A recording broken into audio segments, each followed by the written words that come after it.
Who you be with?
Season of the NFL lives on iHeartRadio.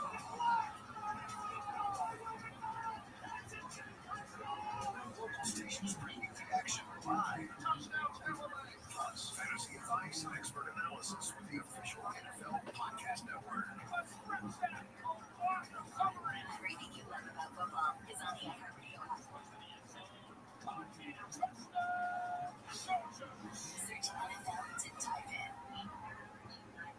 iHeart is America's #1 podcast network. Open the free iHeart app and explore podcasts like this. Welcome to Chloe and I don't know. Or wanting to teach me. I know her that it was her. I'm waiting to sacrifice everything in order to put love in the center.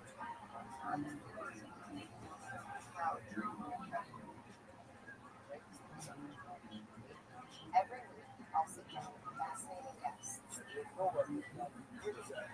wasn't nearly as bad as I could see it happening. For real conversations, straight up, was it comfortable? I mean, when you were with like your ex-husband, I'd be like, you should do something that people are openly happy with themselves. This is a window into my world of the stories that make me welcome to Chloe Morgan. Listen on America's #1 podcast network, iHeart. Open your free iHeart app and listen now. Find your iHeartRadio everywhere. There are hundreds of ways to experience iHeartRadio at home and on the go, beyond the iPhone and Android app and at iHeartRadio.com. Here's another way to connect to iHeartRadio. Apple CarPlay. Our iOS app comes alive in your car's dashboard with a seamless way to play your favorite music, radio stations, and podcasts. Developed with driver safety in mind, the Apple CarPlay interface was built for simple navigation and to limit driver distraction while making sure you can still access all your favorite content from iHeartRadio. No need to download another app. Just plug or pair your iPhone with your dash. And if CarPlay is available in your vehicle, iHeartRadio will sync automatically. iHeartRadio, everywhere you want to listen, including in your car through Apple CarPlay. Check it out for free now. iHeartRadio, anywhere you want to listen, iHeartRadio is there. KFI. AM 640 live everywhere on the iHeartRadio app. This is Michael Rose reports on my device from KFI News with you on this Saturday night in Southern California. And if you're a nerd, or maybe if you're not, because we're going to talk about this, maybe spend some time in downtown LA and at the LA Comic Con. It is underway, goes on tomorrow. And I love the biggest nerd I can find. Let's talk about There she is. Hello. Hello, how are I don't you? know why I dropped out of here by accident. I dropped out. No But worries. anyway, Hi. Hello, how are you? How are you, Rabbi? Refreshed? How did you? I slept like a rock. That's good. I'm asleep like a rock out the way. All right, are you ready for me? Yeah, let's play. Let's do it. Let's do it, girl.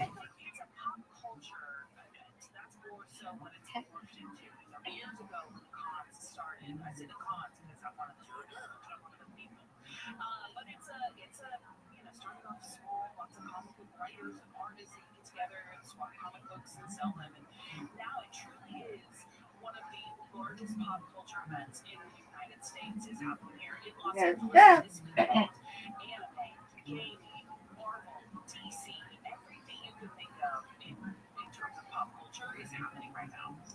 LA's Comic Con rank careers. San Diego's the big one. Is that the grandfather, the godfather of that? Yeah, San Diego is huge. San Diego is huge, I think, mostly because of the amount of space that they have in its Hello, Rabbi. LA is growing. We have huge stars coming this weekend. Elizabeth Olsen, Paul Bettany from Horse from Marvel, Marvel Universe, and WandaVision. Whoa. We've got Charlie Cox from Christian Ritter from Daredevil, which my husband's very excited about. He loves that show. We've also got like classics from like the Scary Movie franchise. Oh, look at you. Look at you. That was Hello, phenomenal. Rabbi. Hello, thank you. Come on, strike it. I tried. Got this one. They're just there. No doubt. These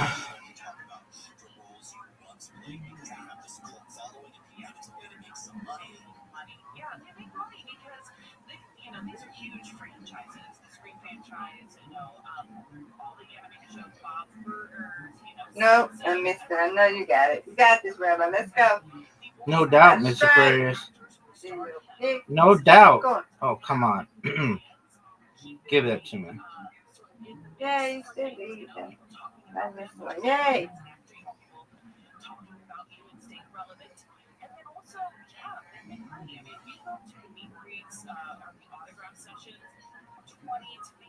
Hey, I got another one. There you go. All right, bye. Come on, try to do it, do it, do it.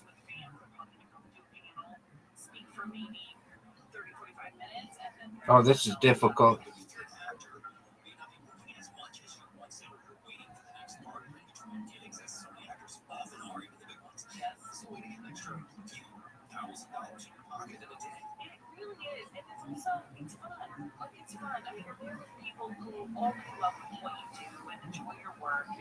Get this.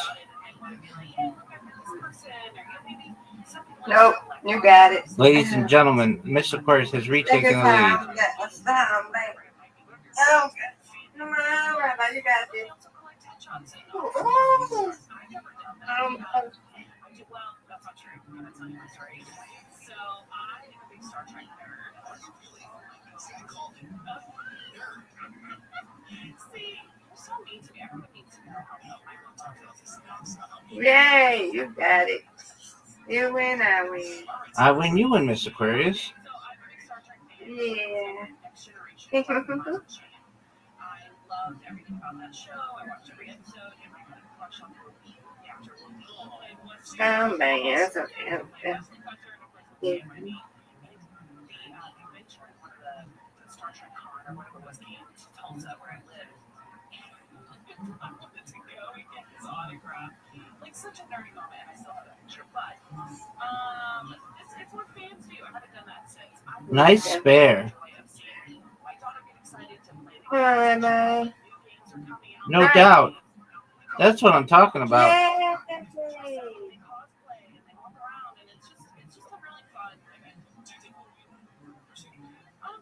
No. Maybe you remember me from standing outside his house. See, now people get a glimpse of our chats that we have. I make my own. Come on, Rabbi, you got this. Come on, Rabbi. No doubt, Miss Aquarius. No doubt. Oh, Miss Aquarius, that was so bad. That was so bad. No. Oh man, that was Alright. not good.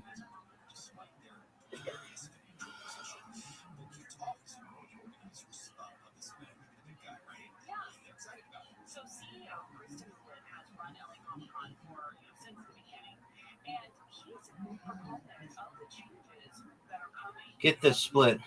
Okay, well, that's good. Hey, not down 2 pins. Hey, that's good. Yes, That's ma'am. good enough. Yes, ma'am. Oh All right, no. man.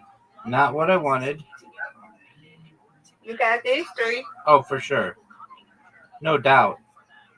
No doubt. Hey, this thing. Thank you, ma'am. Welcome. Get it.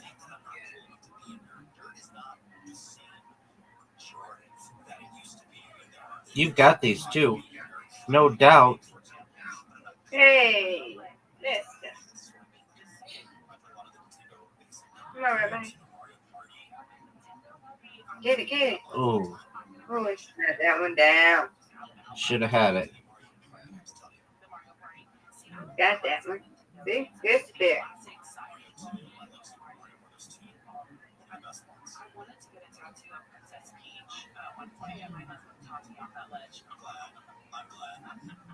What I'm saying is that there are, people who are nerds that I only aspire to be because they're so knowledgeable. Get it, girl. She gets the spare, folks. All right, here we go. To take the lead.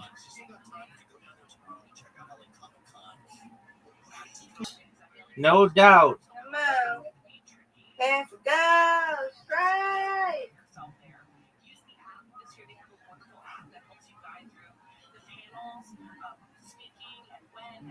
There we go. Hey, good spare. I need this strike. Give it to me. Right. I'll take it. 80. Bingo, bango, bongo. Okay, you win, I win. I win, you win, Miss Aquarius. Undefeated in bowling, undefeated in friendship. It was a pleasure doing business. That's right. Yeah, yeah.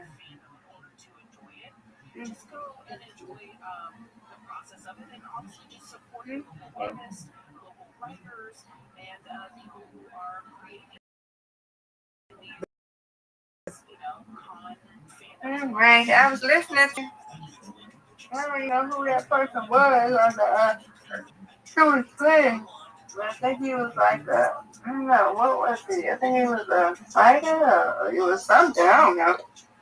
I was listening to it. Stand-up comedian? Yeah, there you go, yeah. There you go. What was his name?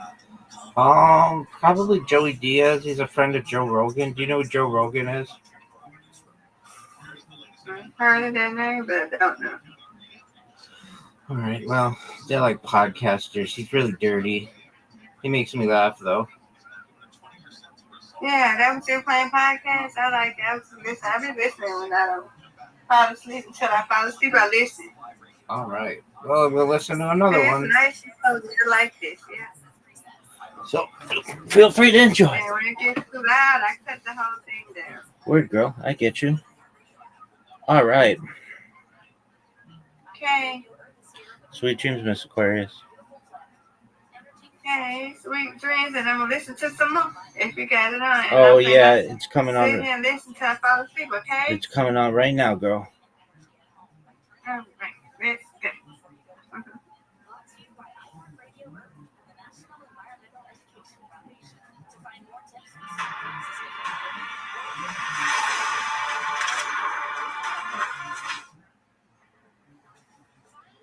Joe Rogan Podcast. Check it out. The Joe Rogan Experience. Train by day, Joe Rogan Podcast by night. All day.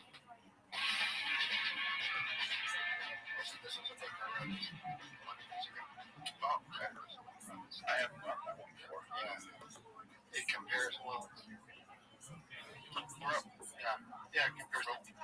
the DMT state to the state of prophecy.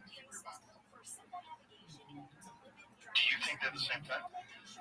Well, the phenomenology is pretty similar. Like if you read chapter 1 of Ezekiel, there's flames and there's angels and there's wings and there's us in the back of wings and there's roaring sound and blue ice above the person who flies through space.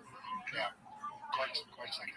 Yeah, wheel within a wheel. Right. The description of the things that people usually they try to say that it's some sort of UAP. That's the common thing that people like to say. Right. Well, it could be, Which also might be connected. it could be a DMT vision. Oh, easily. Yeah. Well, you know the guys out of Jerusalem that think that the whole burning bush thing was DMT. Yeah. Well, that was the first theophany of Moses. Yeah. First time he had a prophetic experience. Yeah, and I mean, it's like that's what it is. It's literally a plant that has high levels of DMT, and if you burned it and smoked it, it's kind of crazy that that's the way it comes. I mean, I really applaud you for learning ancient Hebrew so you could go back and read it in the original tongue, which is really fascinating. Did you say it took 16 years to learn it? That prophecy book took 16 years to write, and I had to learn Hebrew while I was reading it, during the writing. What's amazing, what's cool is the Hebrew word for bush, burning bush, is the same as Sinai. Really? Yeah. The word's the same? The same root. The thing about the Hebrew language, at least for biblical Hebrew, is every word is based on a 3-letter root. So it's a word for bush contains those. For Sinai contains those same 3 letters. And how is that significant? Like, you could have that. I'm sure there's English examples of 3 letters that are similar but completely different meaning. Like, why those 3 letters as a root connect these words uniquely? Well, it could be that bush grew on Mount Sinai, and that was the significance of the location of the burning bush. Oh, I see. So it was literally named after that experience. Could be. Yeah. Well, you're talking about the acacia bush. Yeah. It releases DMT. Yeah. When it's burnt. That's very common in that area, right? Yeah. In fact, there's a plant is a weed called Pagana parabula, which also grows in that part of the world.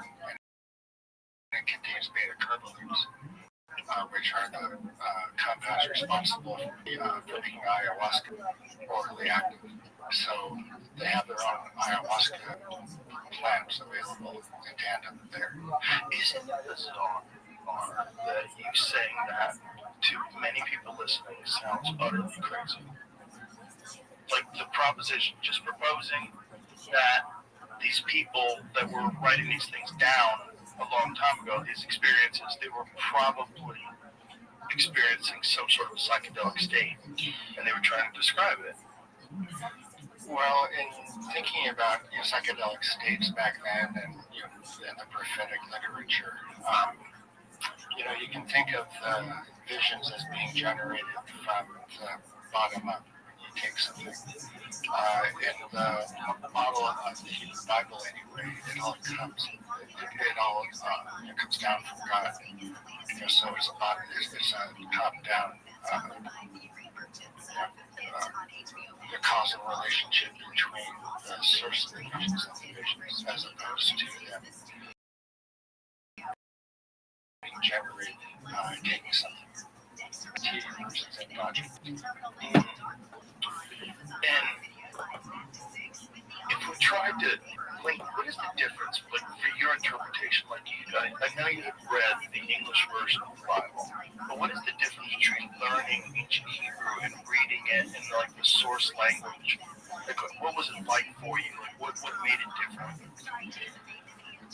Well, it might be helpful to even go back to why I started reading the Hebrew Bible, of all things. Yeah. Well, when I was doing my DMT work, I was really involved with the Zen Buddhist community that I started affiliating myself with learning from when I was 22.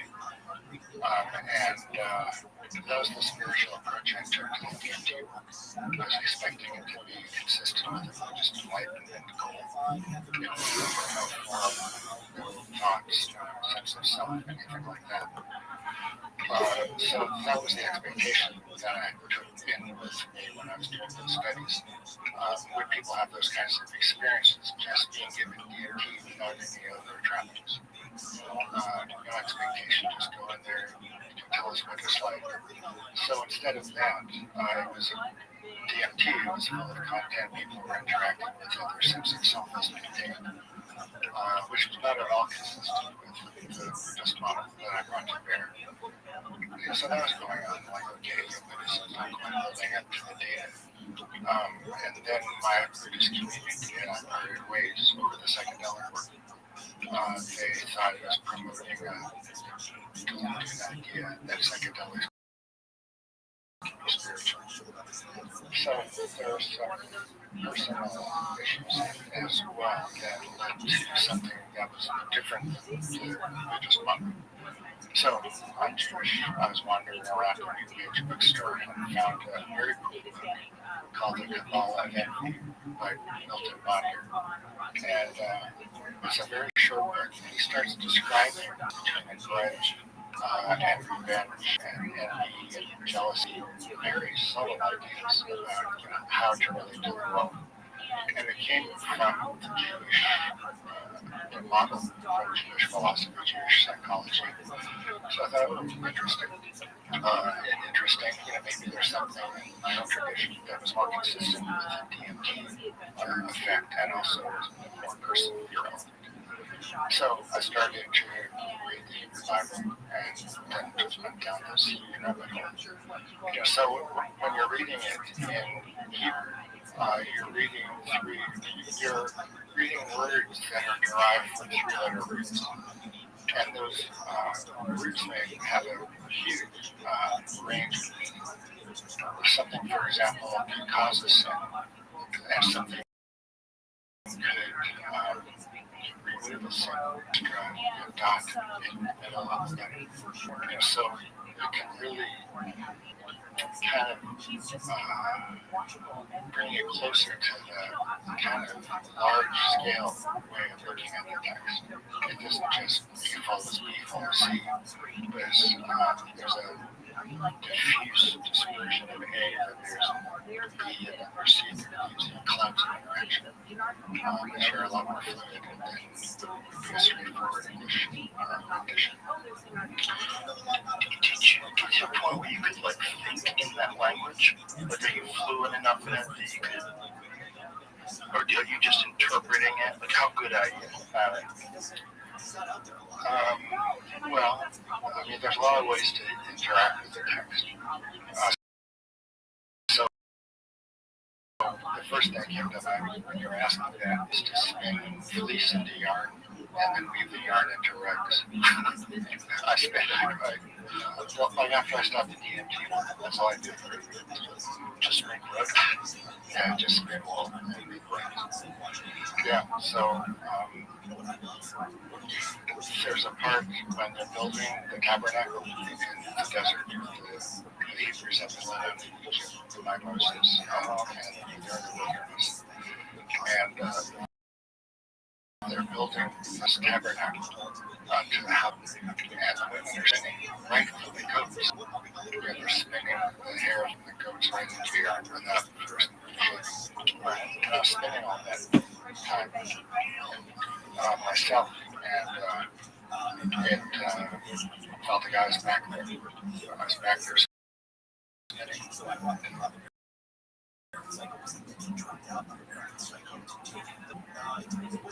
Not exactly sure. Well, I was spinning yarn from a goat, right? And I was like in the mind of the person spinning it back then. So you just put yourself into that state while you were doing it, and that's why you enjoyed it? Well, it was like a resonance between me spinning where I was living back there. and just being in a trance with the spinning. You can identify fully with someone who's doing the spinning, like way back, right? It's great. It was it was a trance. It was movement into somebody else's consciousness. You felt when you were doing this like you were a person that was living back then. What else changed about how you were thinking, other than the fact that you're making clothes this way? What were the other things that made you think like a person back then? Well, it was very cool. I mean, I was spinning yarn for the tabernacle, which was the ark. The ark of the covenant, the Ten Commandments, and all that. Yeah, it's a very rich world. And I think that's the first time I really saw my whole personality that could identify with this. And I think that comes from the understanding of the language and how ambiguous it can be. One of the great things about language is being able to talk to people in it. How many people can you talk to in ancient Hebrew? Is there like a chat group where you guys get together? Well, there's a lot in Hebrew now, which is spoken in Israel. And it's based on. Is it the same as ancient Hebrew? It has a lot of the same three-letter roots, and the words are the same as shell means from and shalom. What are the differences between like ancient Hebrew and standard Hebrew? Modern Hebrew, yeah. I tell you, I don't know much about modern Hebrew. When I was a kid, I went to Hebrew school and learned modern Hebrew. It's really, without speaking it. I'm in the middle of the audiobook of the Book of Enoch, and it's one of the wildest things I've ever listened to in my life. It's weird. Oh my God, it's so weird. When you realize that a lot of the people in the Book of Enoch are also in the Bible, and that it's one of the craziest stories. It's one of the craziest origin stories ever. That angels came down and bred with humans and made giants. Right? The giants destroyed the earth. Like, what is this story? It's mostly in the Hebrew Bible. It's the story of what led to the sons of Elohim. What a strange concept that angels came down and bred with humans. It's a very weird idea. Well, there's different ways to look at translating B'nai Elohim. It might be, well, the first word B'nai means sons of. So it kind of revolves on what's the meaning of Elohim. So it could be God with a big G. It could be God with a small g. It could be angels. It could be dignitaries in the government, like judges. So the less far out kind of interpretation of that phrase or that term is, the sons of the mighty, the sons of the judges, the sons of the renowned people, as opposed to the sons of angels, or the sons of God. Okay, so how do you interpret the Watchers? What do you think that could be? I think, well, they're not mentioned in the Hebrew Bible. They are mentioned in the Book of Enoch. That's the crazy book, isn't it? It's crazy. Yeah, my wife was like, I can't handle this. It's too much.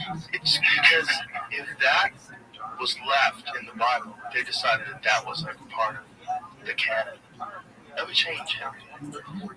Well, it's the craziest story ever. That these things came down and bred with humans and created giants, and the giants destroyed and consumed everything and consumed each other. Like, bloodshed. What kind of kooky story is this? Like, what is this? Well, it's the reason for the flood. And all that. Yeah. So I think she's got some bad guts that changed my mind. There's the flood. It's like the further you go back, the crazier the story gets. I know. Well, the Book of Enoch was written maybe 120 125 BCE. So it's pretty old. Like some of the stories that originate, or the origination of some of the stories in the Hebrew Bible, go back 10,000 years like that. So, wouldn't you love to be a fly on the wall 10,000 years ago? So what were you guys writing down? What really happened? What really happened? Well, I mean, it seems like for sure something happened. But whatever the whole Jesus Christ thing was, it seems like that was a real event. Right, as opposed to the flood. The flood seems like a real event too. Don't you think the flood was a real event? What about?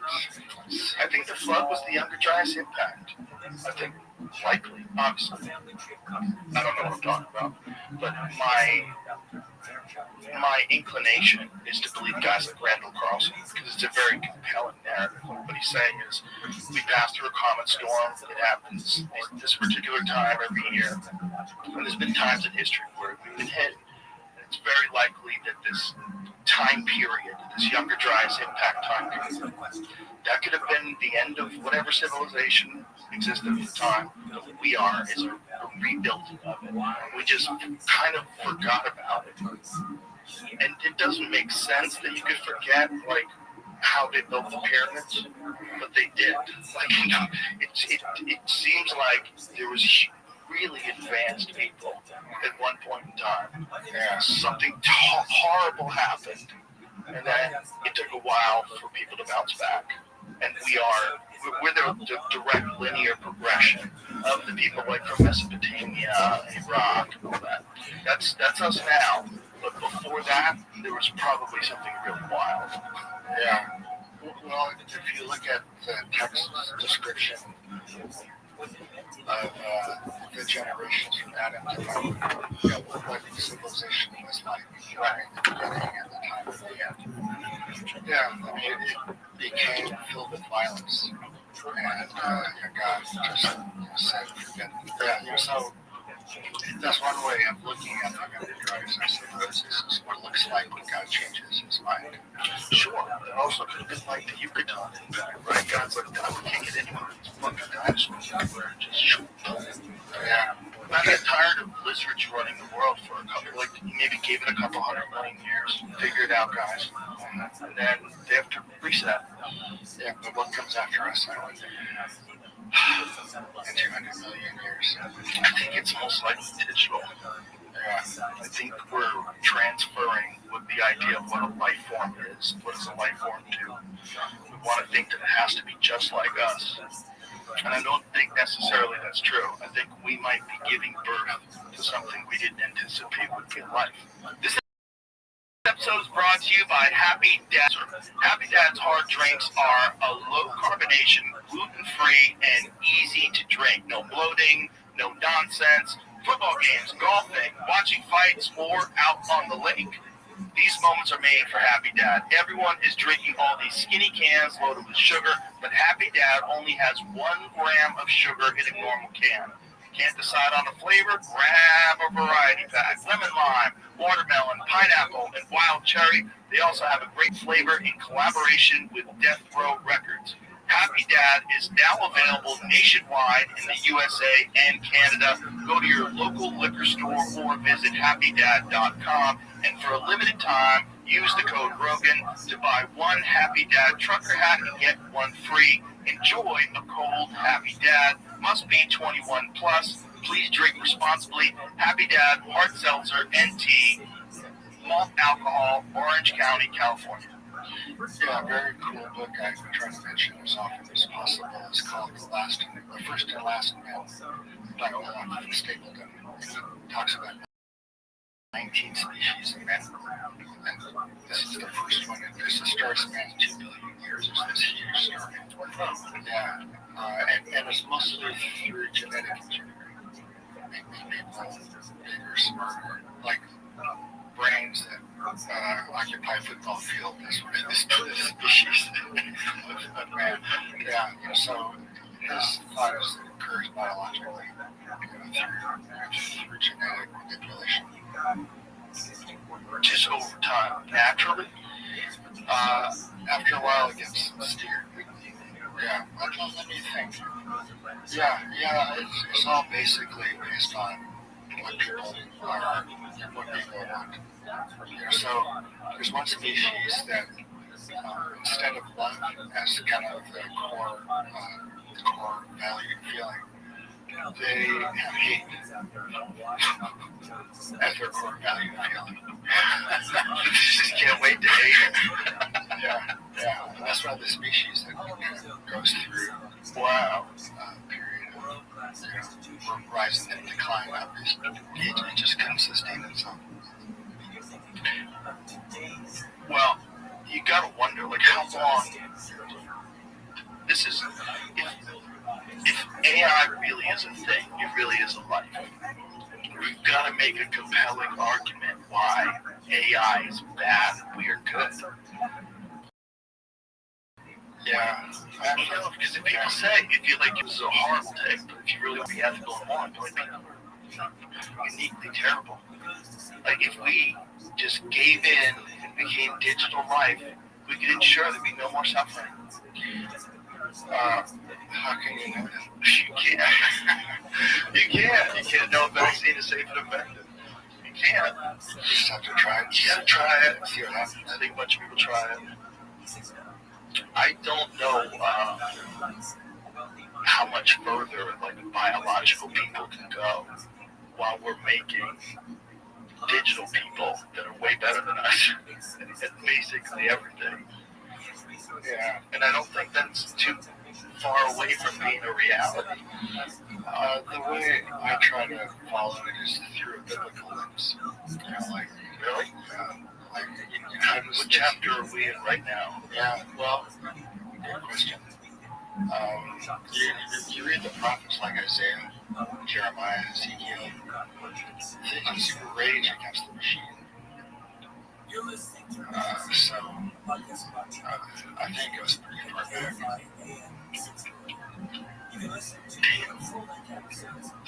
Yeah, so what's good and bad? What's right and wrong?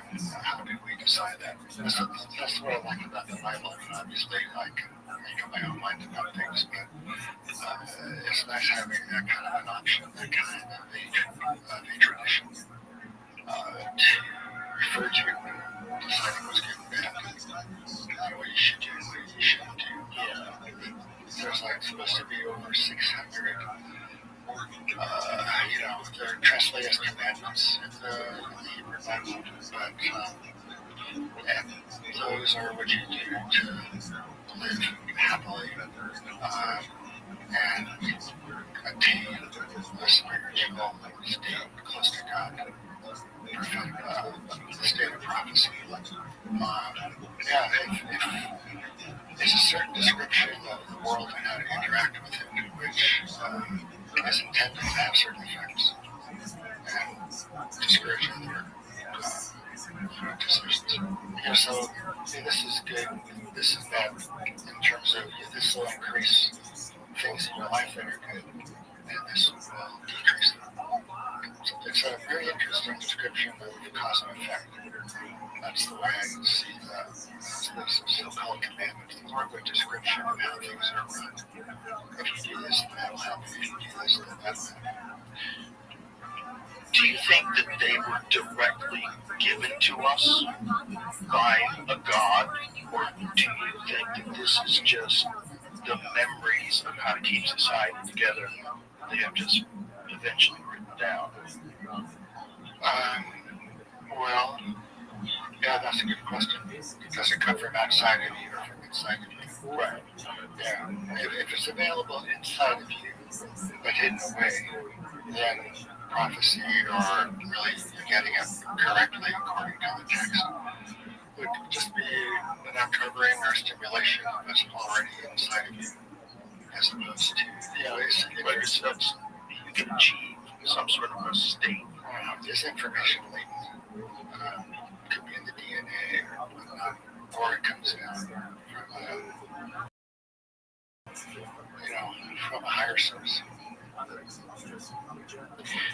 But So like when you're interpreting stories in the Bible, like Moses and the Ten Commandments, how are you imagining this event happening, or are you imagining what were they trying to record? What were they trying to remember? Because it seems like by the time they're writing it down, it's quite a bit after the actual event, for the most part. So, what do you think they were? What do you think they were actually describing? Well, we talked about this briefly last time I was here. Was if I believed in the reality of the human life, like, did those things really happen? Right. Yeah. And I said, was it really consistent worldview and so on? And I thought about it some more, and I started thinking about it as well. I was trying to think about it as comparable to the DMT state. When you're in the DMT state, it's just there. And it's very consistent, very real.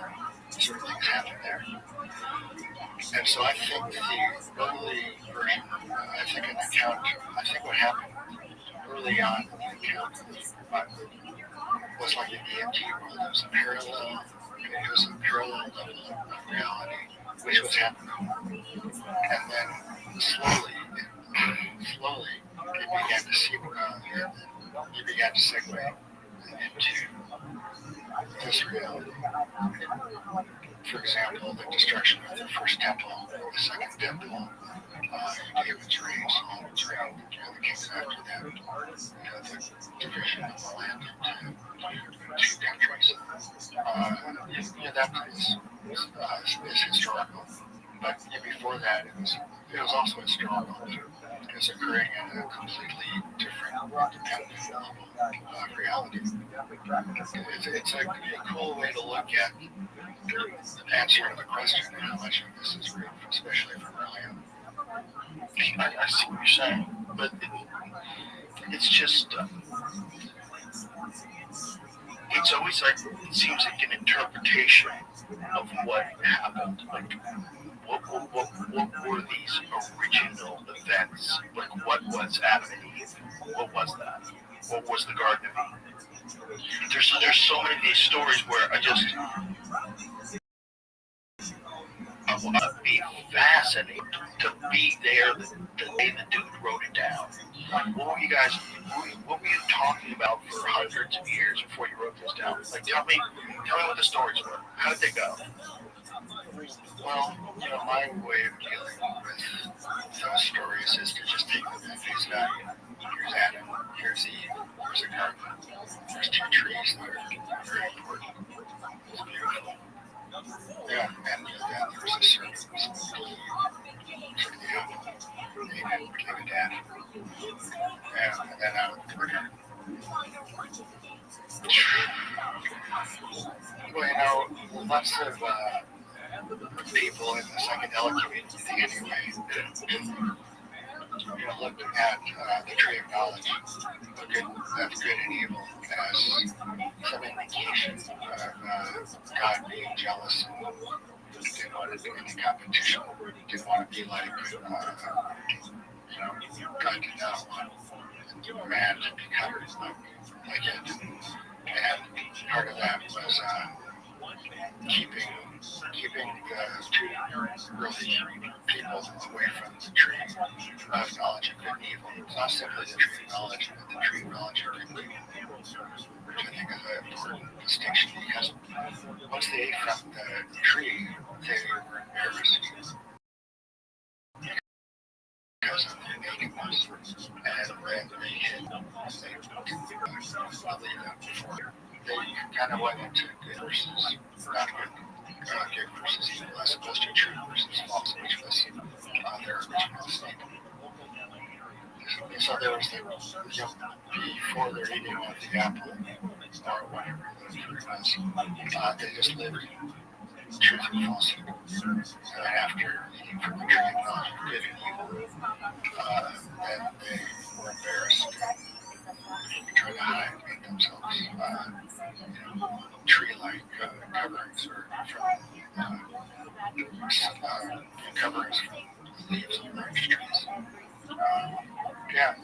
look at it as if it were happening. There's the serpent that speaks. And, well, that's the chapters I was looking at very carefully in the last is what happens early on. It's a really very straightforward. Doesn't take much thinking really to make sense.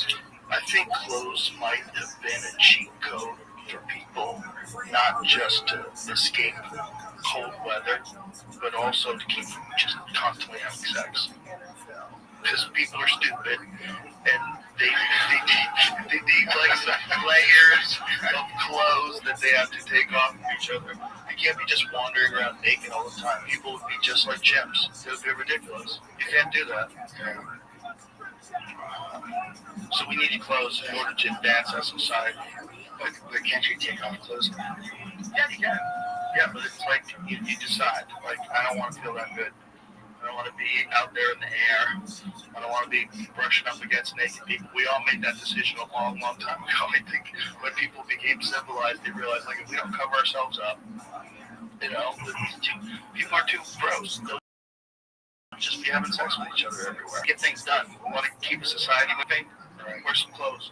Wear clothes. Well, that story could originate or that real majority times could originate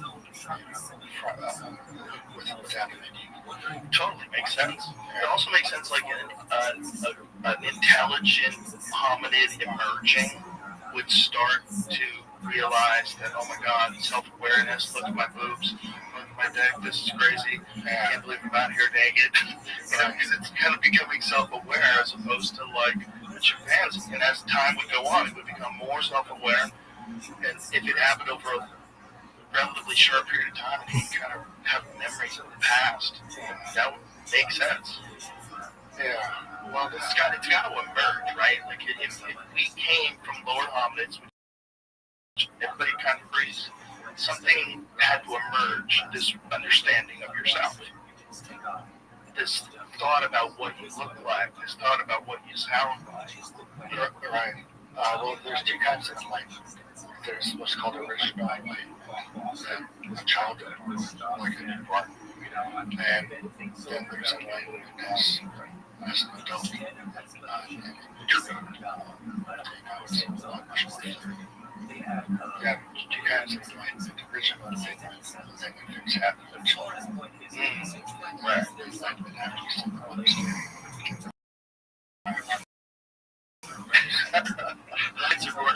They're born in the psychedelic state. They have no language, speak with love and touch and need and hold.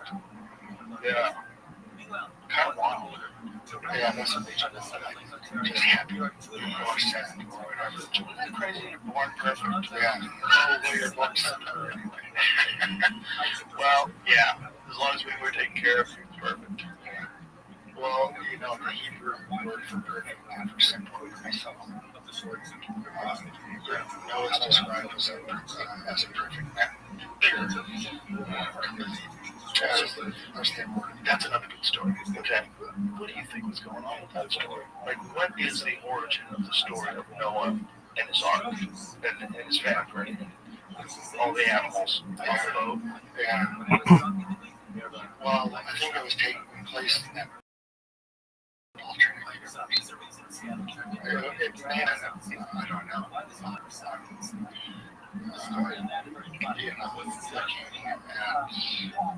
Looking at why we don't have any clear archaeological history story.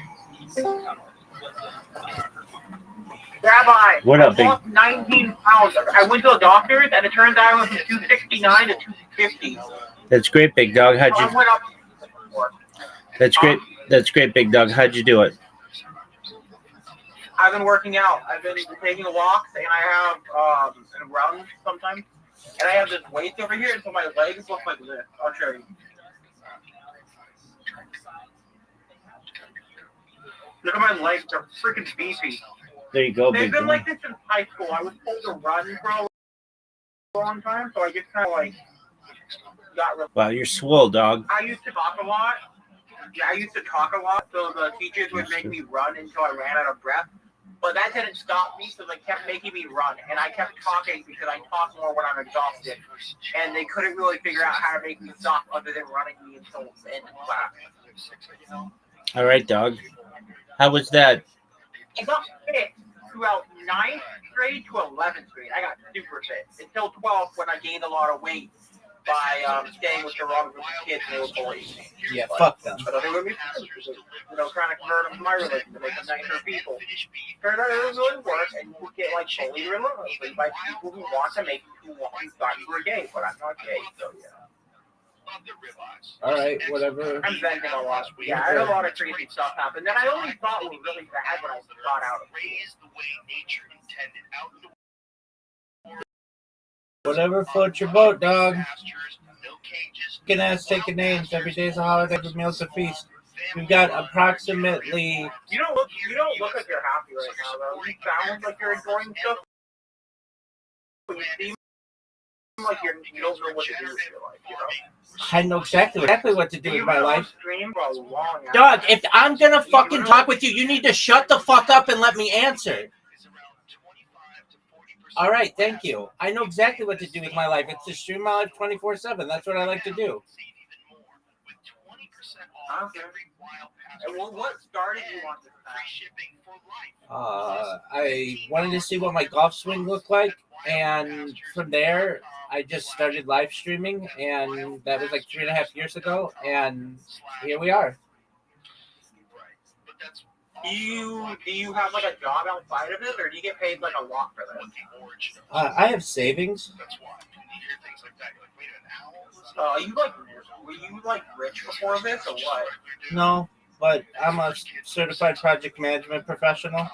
I've launched apps on the App Store and Google Play and had Fortune 100 companies. So I've been able to use that money to be able to buy what I need and live. One of my cousin's brothers, I'm like a content contract manager. He explained it basically the same. Okay, cool. I'm not a contract manager, though. I'm a project manager. Oh, okay. That's a long time to be in a bad relationship. So what's on your agenda for tomorrow? Probably more of the same, unless because I'm supposed to be working at a job like a center for like a town basically, but they haven't gotten back to me about all the stuff I sent in, like our papers. Where are you gonna be working? Like a animal shelter basically. Oh, that's really sweet. Good on you, man. And great on you for losing so much weight. Yeah. Congratulations. It's great. 19 pounds is an accomplishment. You should feel very proud of yourself. Apparently all it took was getting bullied online chronically. All right. I'm joking, but you can do it. All right. What else have you been? Where else have you been going on Discord? What other servers? I think I've maxed out my 100 server limit. Most of them I'm in are dead because I just don't talk on them. I turned off notifications for them. Okay, aside from mine, what are your other favorite servers? Slot Live at the Friends Discord I was invited to for, friends. Sumerian and Panda Gaming with his two friends that invited me to join. Your server. Yu-Gi-Oh! Eternal Loop, which is like a really cool. Do you like Yu-Gi-Oh? I mean, that's the future. Yeah. What do you like about Yu-Gi-Oh? The fact that I can play a deck that's not meta, or like not even that strong, and still beat out the meta. If you play it right, without like. I play Monarch.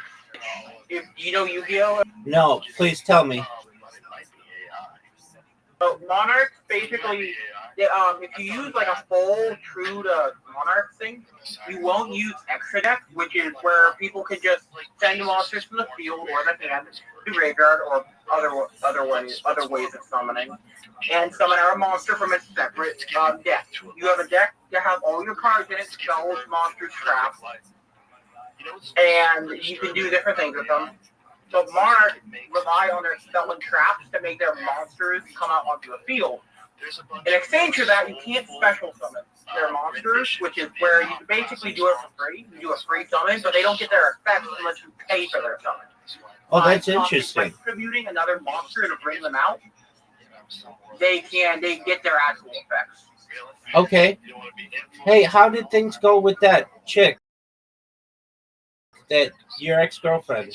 Are you all done there? Yeah, I'm all done. I have to actually check up on them. I know one of them texted me, so. All right, well, tell that bitch to pound sand. Are you gonna? So I still have their messages, but I don't have their. Are you gonna date somebody else? Not yet. I'm not in the mindset for it. We're currently other than the job placement, we're thinking of getting me an MRI to see if I have schizophrenia. Simply because my mom doesn't believe anything I say about any of the stuff that's happened to me in the last 6 years.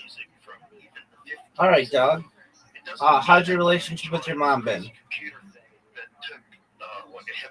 Rocky, but pretty good. She's been putting me on higher and higher dosage of meds. All right. What happens when you don't have? The crazy part is when I don't take my meds, I get manic faster. Like I suffer from the bipolar disorder, which you probably know about. You've been on the internet for 3 years. Right. Basically, I have really hot and really cold emotions, and some days I have stuff like that.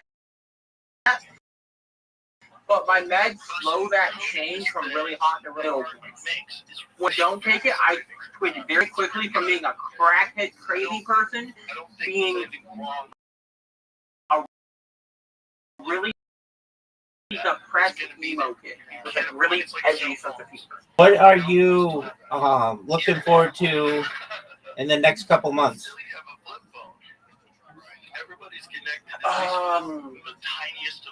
Well, I doubt it's ever going to happen, but if I'm going to probably challenge another person to a duel for the hell of it. Like, it's not legal, but as long as we don't kill each other, then I think we should be fine. Dude, don't do that. That's not cool. I said no. I said we're not going to murder anyone. We're just going to challenge you to a duel. Yeah, but you don't even want to do that. It's not you don't know Yu-Gi-Oh. You don't know what I'm talking about. Oh, so okay. In the original Yu-Gi-Oh anime, they had this thing called Shadow Duel, which was basically if you lose your life. Different methods depending on the character, obviously. There's like 20 different characters that have a different way of playing it. Basically, play your card, you get the gist. I was going to challenge him to a duel, but I was making a reference to Yu-Gi-Oh. I just realized you don't know what Yu-Gi-Oh is. No, so you doing that? I like playing Yu-Gi-Oh, but I don't have an actual card, like an actual pack of cards, so I play it on Master Duel, which is the internet variation of it. Different set of rules, but more cards, I think. All right. And do you feel as if that is a fun thing to do? Yes, playing Yu-Gi-Oh trains my brain to think in patterns I would never think of. Oh, that's really cool. There's over 10,000 cards, and you can only have 40 and 60 cards in a single deck. Okay. What's your favorite Yu-Gi-Oh card? Probably the board, the Mega Monarch. Really? So far, or I have to find the name of it. So far, it's that, but it's more than likely going to be the more that archetype, which is more like a thing that helps any deck get better, but like not get better, but do better in a long term. When you try to go further rather than a first turn takeout, you basically I don't know the name of it. 1 second. Looking at my card. Just a couple of days ago was that YouTube has to. Erebus, the Underworld Monarch, is my favorite so far. Okay, is that a rare one? Sort of. Yeah, I'll stream my game and you can watch. Okay, sounds cool. Yeah. For a reason I can't do anything. That's not good. Popped up for a second. People that were removed because of their political persuasion, that they have to reinstate their accounts. Creators for COVID-19 and election misinformation can apply for reinstatement. Oh. Okay. can watch me play now. But that's not Okay. political. It's COVID-19 political. The backstack, mind you, but it's pretty close. It's pretty fun. Didn't say political. For COVID. There's decks that go significantly faster, but mine is about going slow and taking control of the duel. But making it so your opponents can't like do their thing. So But like in a more fair way. they can apply. Okay. So you might get, yeah, they're like, we'll let them apply. They will allow previously banned accounts to apply for reinstatement, rolling back a policy that had treated violations as permanent.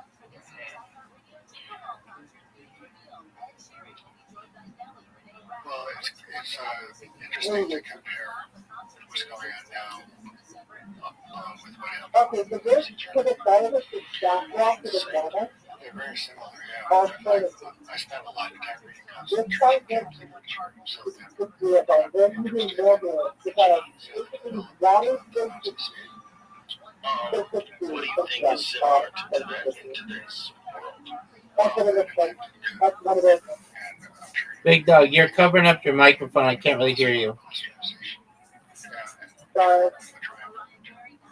yeah, and then gradually replacing people with other people that are loyal to the person. So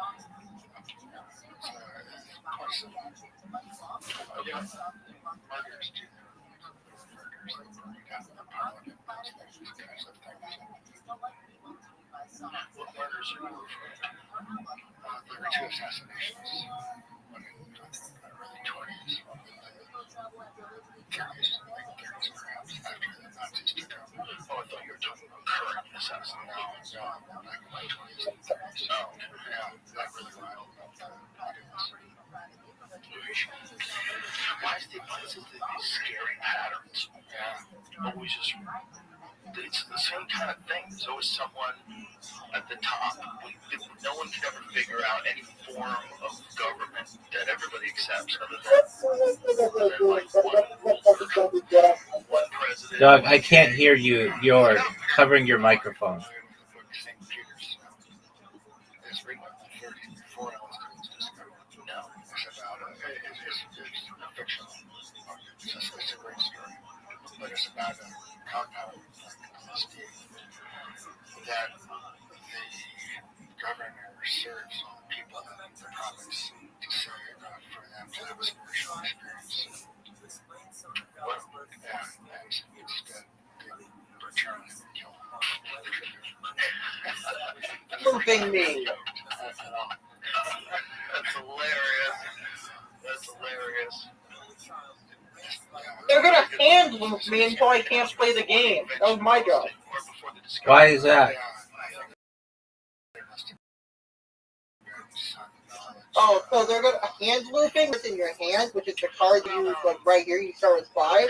They took out 2 of those and sent them to the grave with it. Those are some of the strongest effects in the game. And some people have a strategy they steal from a YouTuber and just do that themselves. But it's also toxic too, right? It can poison you and you can die from it. Really? So you're tripping hard and then your hands fall off? Wow. Well, when you took drugs, did you look at your hands to see how high you were? No, I was usually pretty aware. Whoa, that's what happened? Oh my god. No, yeah. Look at this person's hands are about to fall. Oh my god, their feet are falling off. This is crazy. Oh. Yeah, because it's they think there's probably a connection between that and the Salem witch trials. At least some of the behavior. Right? It's ergot poisoning. Can you imagine living in a time where no one's even figured out running water yet? And everybody's tripping balls and thinking that witches are Such an annoying game of person I'm going up against. food. Well, it makes you wonder about Completely beatable. Their board has no response, but it's just gonna be annoying. and there's a handful that I mentioned that played a part. Well, Sarah was pathetic, was able to interact with God. So there's Deborah was a prophet, and there's some really wonderful true prophets back then. But they don't have books named that. For example, Isaiah or Ezekiel. Interesting. Well, why do you think that was?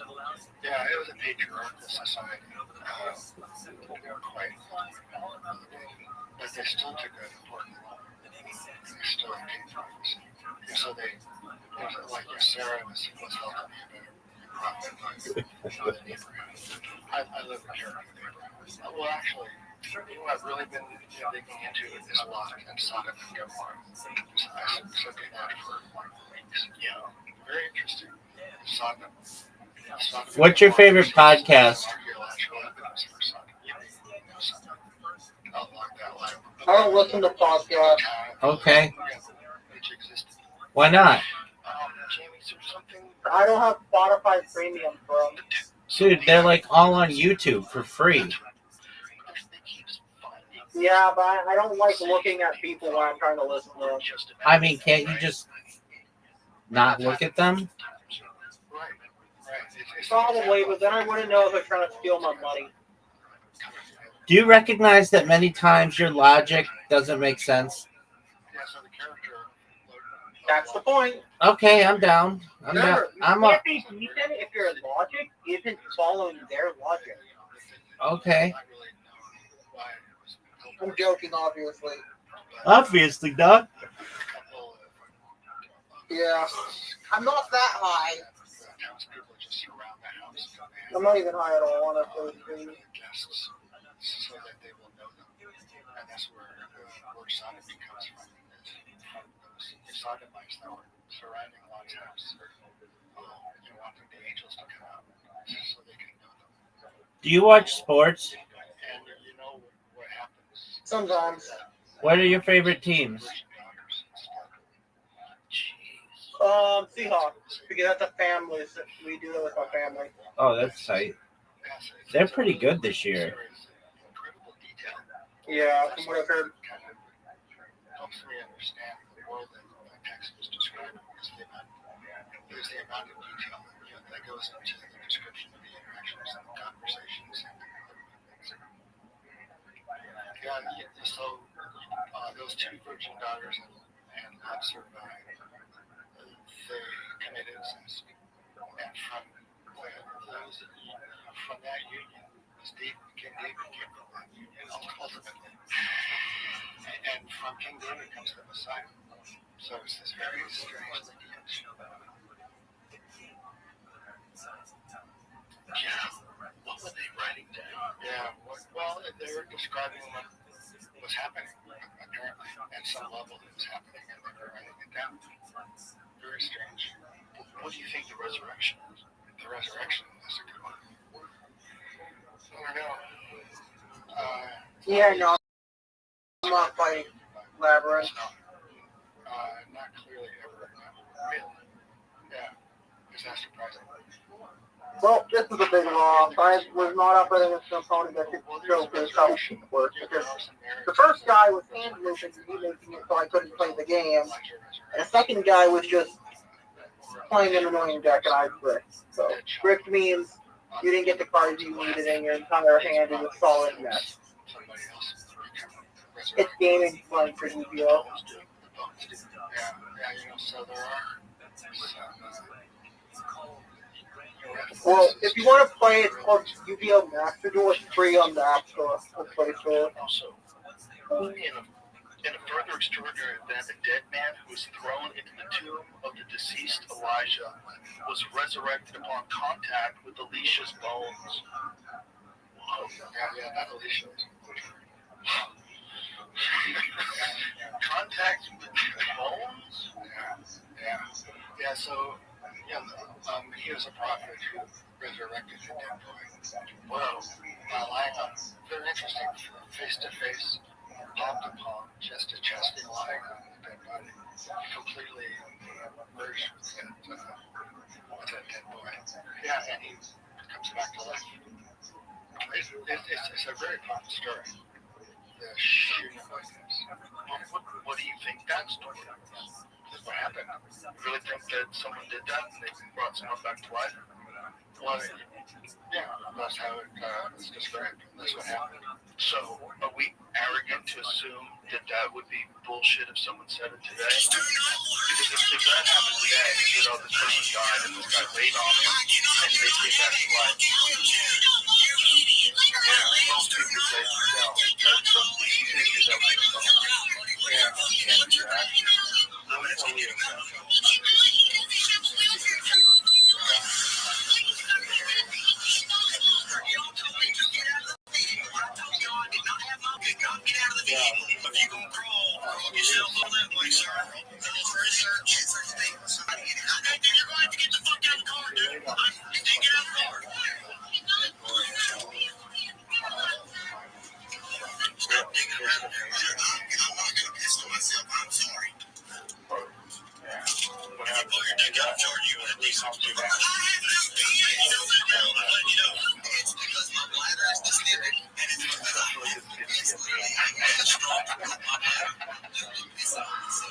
yes. I knew that.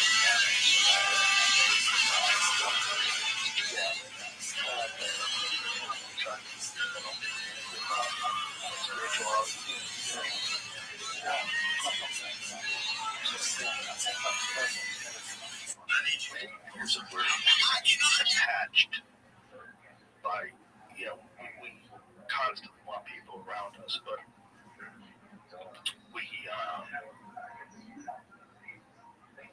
we're always going to be detached by bodies. We assume that that's forever. But there comes a time where we figure out how to separate consciousness from the body and let consciousness interact without a shell.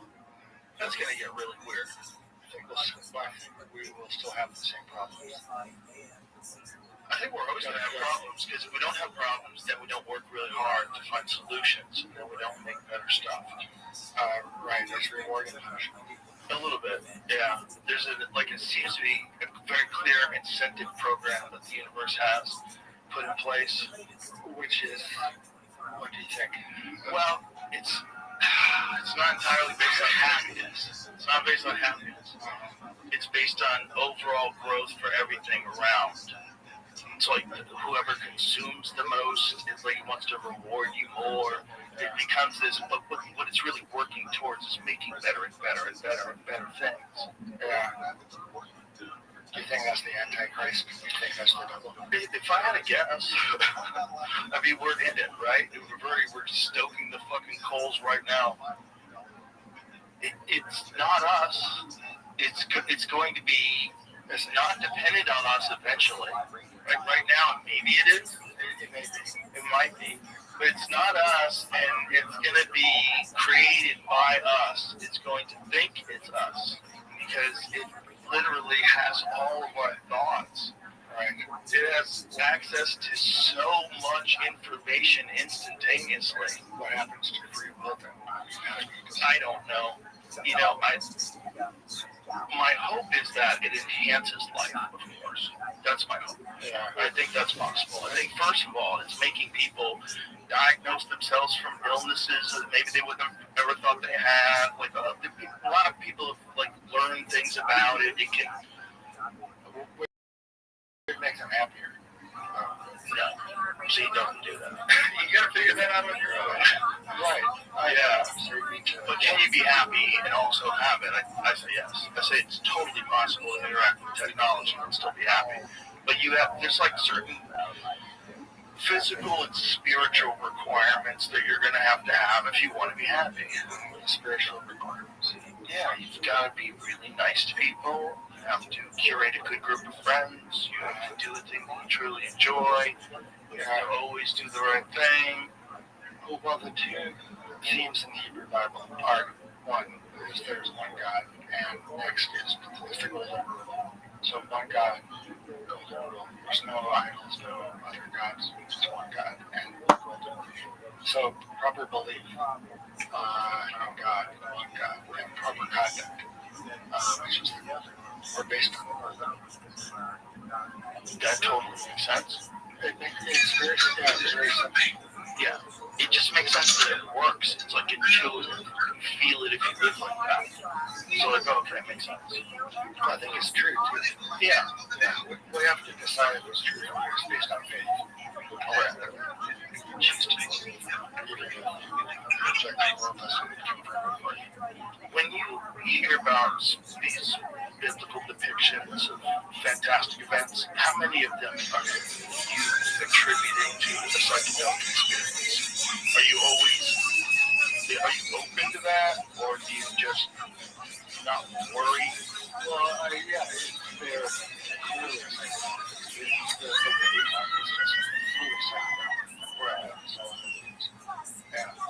it's a psychedelic version of the Bible in some ways. Well, it is really psychedelic. I think it's from the release of the or from having ayahuasca-like experience. That's what you think the origin of the Book of Enoch is? Well, it's a psychedelic experience, and it could be from spontaneous endogenous releases of DMT. It's a prophetic, it might be a prophetic state. It's a visionary state, yeah, clearly. Might have been a huge fever dream. I mean, it's really out there.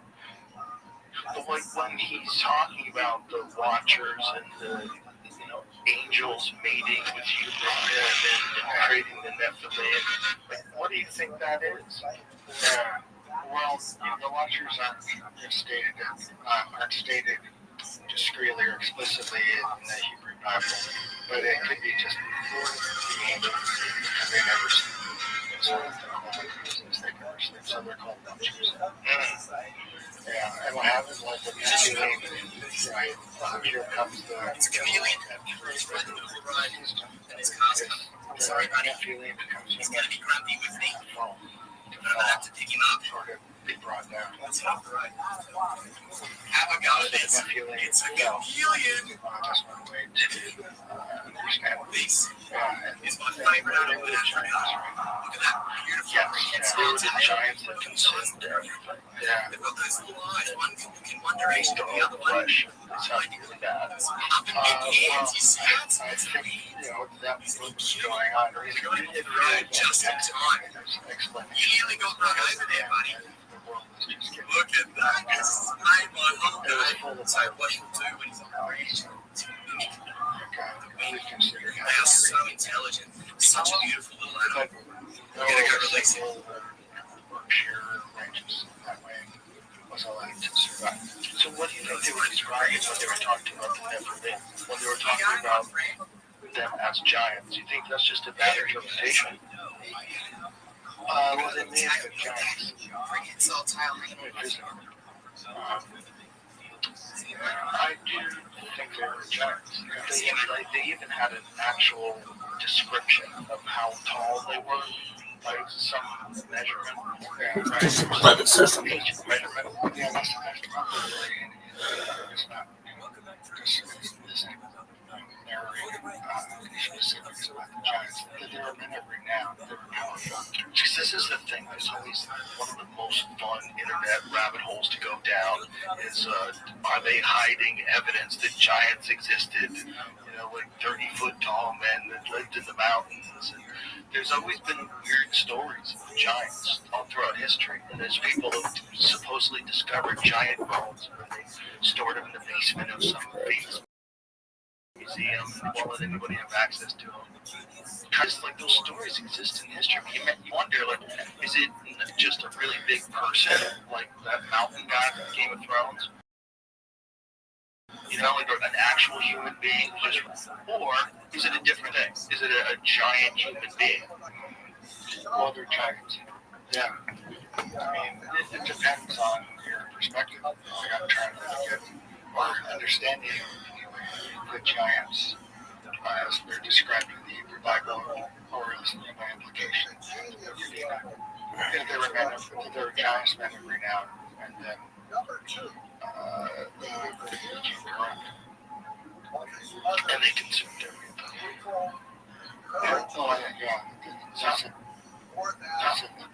problem is, it's like, if you look at the least charitable version of human beings in 2025, there's a lot of examples that you can point to and go, that sounds a lot like us. Well, there may be another. Well, there won't be a flood that destroys all mankind.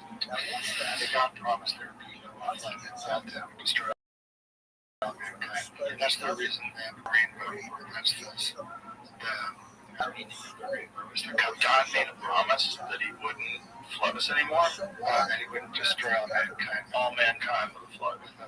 But that doesn't rely on saying. Don't you think don't you think it was a regional event?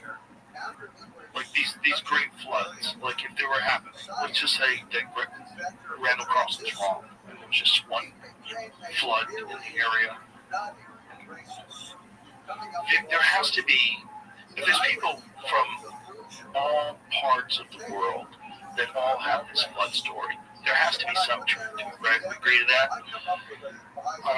Well, I don't know. I mean, I read the Bible. That's sort of where my thinking about events that are described in the Bible as occurring. So you just leave it at that? Yeah. But I mean, the important thing about, I think the important thing that I get out of the Hebrew Bible is a kind of an understanding of how things are between us and between us and God. Well, I don't think this contradicts that in any way. Yeah, it's just fascinating. And when Randall Carlson explains it, and interestingly enough, he first had this idea. He's not the only person to have this idea, but he first had his version of this idea when he was on acid. On drugs, that's what I was going to say. He looked out and he just had this vision like, oh my God, this was water. Water made this. And it happened really quickly. It just all clicked with him. And then he's been chasing that rabbit ever since. And he's a fascinating guy. You hear him talk, he's so well read in the subject and can just recall information so effortlessly. So it's a really fascinating guy to listen to talk about it because he's very compelling. And I think those younger guys think that his books are right. I think something big happened. I wonder why else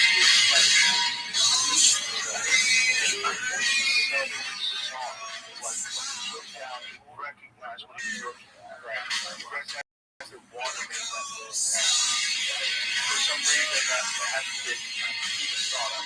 But then when you show images where you what satellite images, now the Earth was clearly as the ripples of like massive amounts of water going through certain parts of the world. Yeah, well, it kind of raises the issue of the spiritual properties or promise of the psychedelics. Are the psychedelic spiritual and theurgies? I just don't know if I'm beginning to believe they're more enhanced. They have to have something to work on. They can only work on it more. And I think they just work on it more. I don't think they necessarily generate their own information that they're somehow translating to. Well, it's the question of how psychedelics work or psychedelics do. I think psychedelics or the psychedelic state will play an important role in shaping spiritual.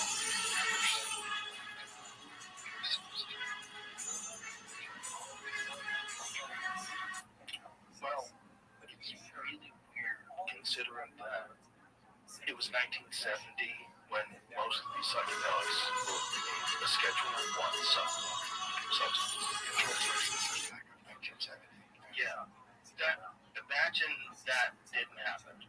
Imagine Nixon was not president, that didn't happen, that didn't go through, and the world evolves technologically at the same level that it has now, but also has access the entire time to all these different psychedelics legal. I think people were tripping hard even after they were illegal. I'm sure they were, but they weren't as much. Yeah. It's dangerous. People get put in jail. People don't want to lose their lives because they want to, take a tap of acid. So that they didn't do it. It's a real deterrent for a lot of people that want to have a good future. They're fucked up. I don't want to do drugs. But if it's a completely different life choice a long time ago that made you happier. Right. Well, or not, but the option to try should be yours. So you're pro legalization. Yes. And it certainly shouldn't be restricted by people who haven't experienced it. That doesn't make any sense to me.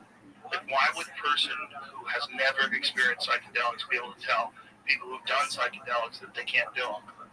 That's nuts. Like, you don't even know what you're talking about. You don't have any experience in the state of mind that is enhancing these people's lives and come back from war. Like, especially like Ibogaine therapy, which is they've passed now in Texas, so they're allowing that to happen now for people with like severe drug addiction and PTSD, and it's a very interesting drug. I was wondering if you've ever done Ibogaine. Don't have it, but it's beautiful that it's being approved and used here, because there's so many people that could use it. So many people go over and have to fight overseas and come back home scrambled and need some help. Yeah. And people who got hooked up on pills because they got injured, because something happened or whatever it is, and then all of a sudden you have a real problem. Ibogaine is one of the best ways to kick it, like one of the absolute best ways. It's very effective, right? It's like one dose is like one experience is like 80-something% of the people never go back to whatever they were addicted to. Yeah. I'm not sure if it's because of the drug or the belief in the drug. The guy who first started to kind of popularize Ibogaine was a fellow named Howard Lipson. Very cool guy. And it was sort of during his late phase, but he, like as a young man, he was addicted to heroin. And he heard about Ibogaine as a drug to just have some kicks.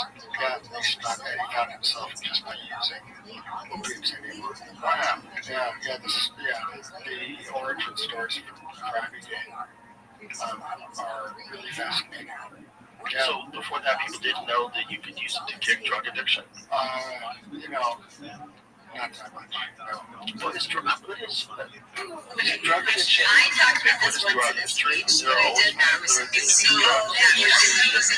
that was a part of action. When did it start getting recorded about people with addictions, actual addictions to drugs? Honestly, and I say this in the speech, but I'm saying, like, what woman would ever turn to a man during a crisis situation and be like, hold on, what do we do next? Yeah, ever. Actually, never. Like, have you ever been in like a car accident or there's a house situation with a flooding or whatever, and then you turn to a guy and like, what do we do?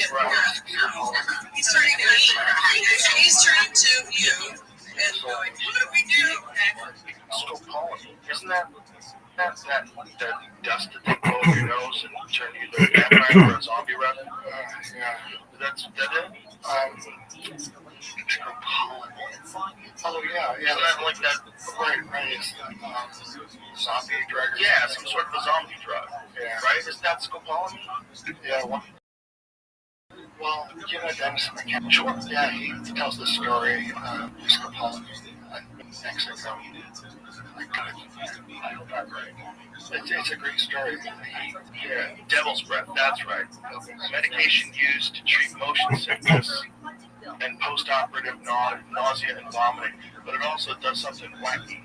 Yeah, like if you take large doses of it, that the devil's breath. So you get it in Dramamine. That's what Dramamine is, right? It's an anticholinergic, like the scopolamine.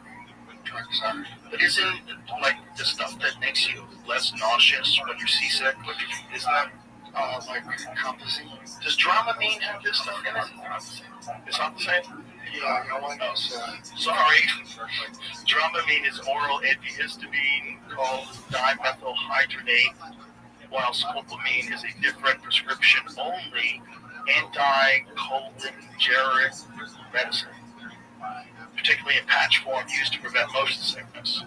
Okay, so they put it in a patch form to stop motion sickness, whereas Dramamine is the oral thing that stops motion sickness. God, that was also right. It is a weird thing. So, but Scopolamine, you can get in a patch, and it is for motion sickness, right? But it's when they blow it up your nose that it's not good. Yeah, well, it's really the active ingredient in gypsum. What is that? It goes in the southwest. There's a lot growing here. Loco weed, the Mexico gypsum. Yes, Scopolamine. And which will cause effects. Well, one of my patients when I worked at the VA in La Jolla, I was an alcoholic back in the day. Took my water off to the desert 2-3 days, one of those kind of stories. Came back.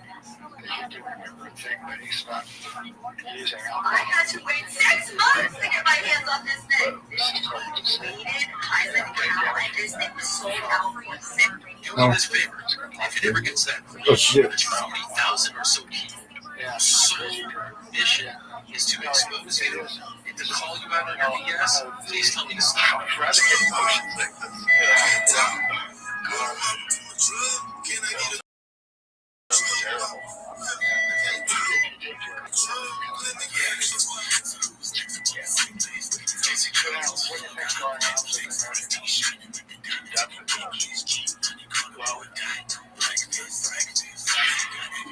I've been fascinated by these videos. I just want to take the title and all to show how that they don't believe what our teachers are saying. That somehow they're anti-science.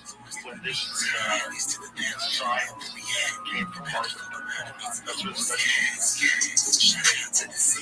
not making things up. People are like talking shit on. They're pregnant when they take it out. Well, I understand it once for time.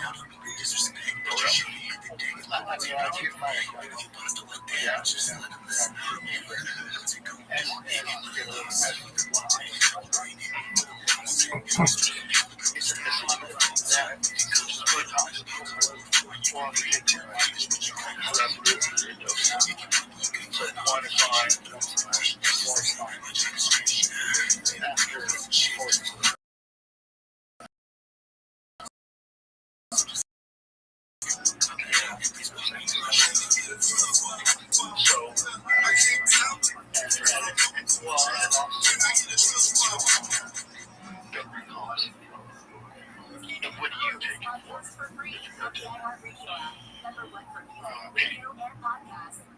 What kind of pain you get? I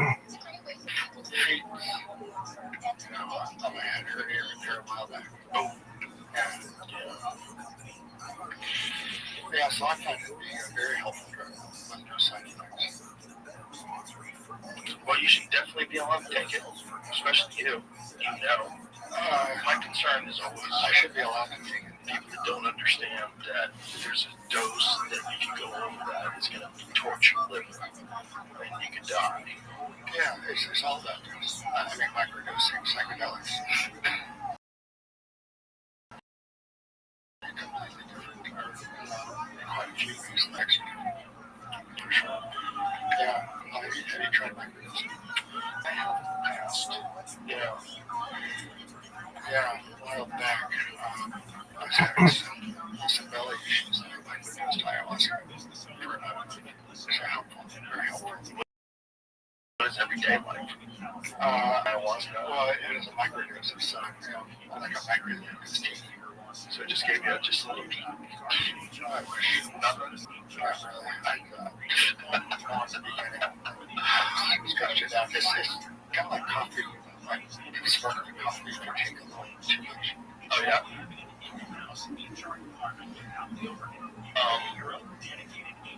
What do you think would have happened if that 1970s sweeping act didn't take place? What do you think the world would, how much different, have you ever contemplated it?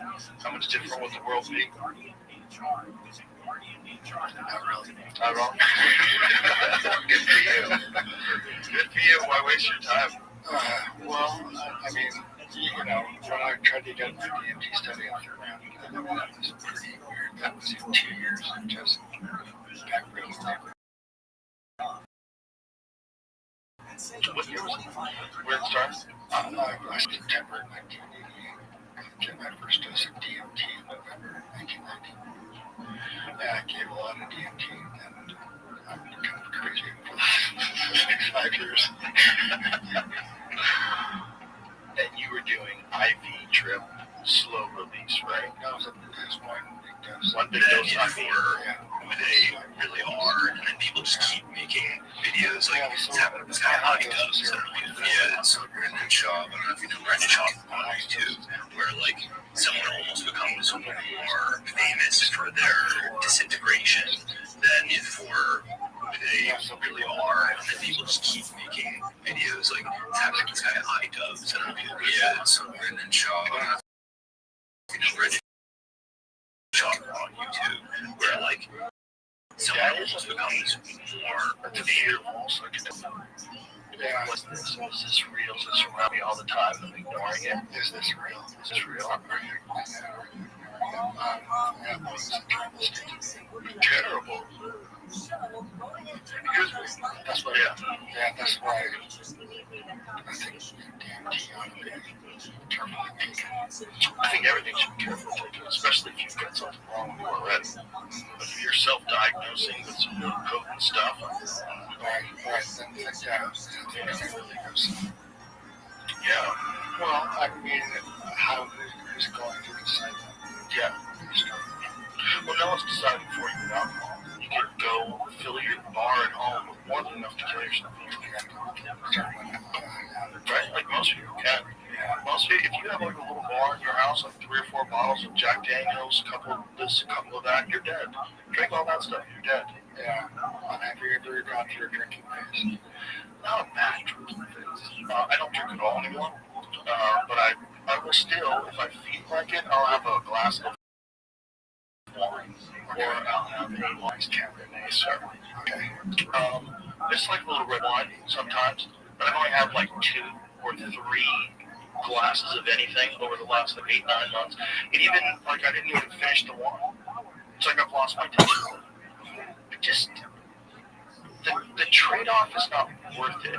Like I have a lot of fun people in my life, and I have a lot of fun without alcohol. Like I don't necessarily think it was providing me with the amount of good versus the amount of negative. The negative aren't weighted, especially physically. Right. It's just bad for you physically. Yeah. Thankfully, I didn't drink in high school. And I kind of made up for lost time in college. And I got really sick a few times. So it's rough. I just stopped drinking. Like at that point, Wow, it's like people are having a good time, and I get it. And if you're young, and I get it, I did it too. But it's not good for you. It's not good for your decision making too, because then the next day you're like, ugh. And if you're at that low state of being hungover, you're fucking for sure not putting out great energy. Yeah. Well, you don't want to get into that stuff. No. You do. You want to check really carefully. Yeah.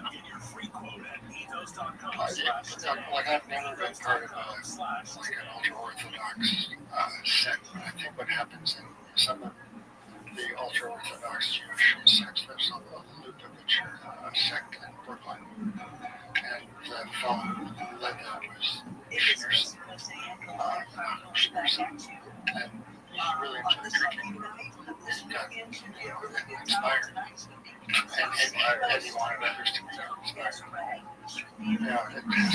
Some become a conduit. I think it kind of differs, like with Bukowski, kind of think of somebody who loves alcohol. First time you got drunk, it was a psychedelic experience, actually. His account he says to himself, I think I've found something very, very important. It's kind of hilarious. Yeah, that was never the effect of alcohol had on me. You feel good for a while, for a period of time. Yeah.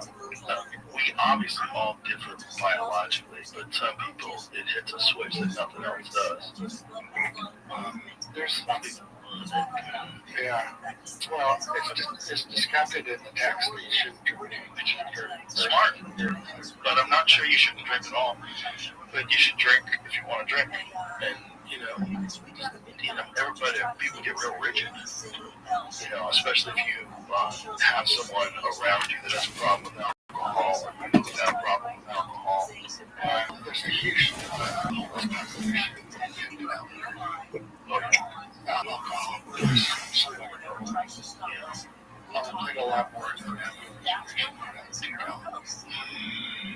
and I think people are just using these drugs.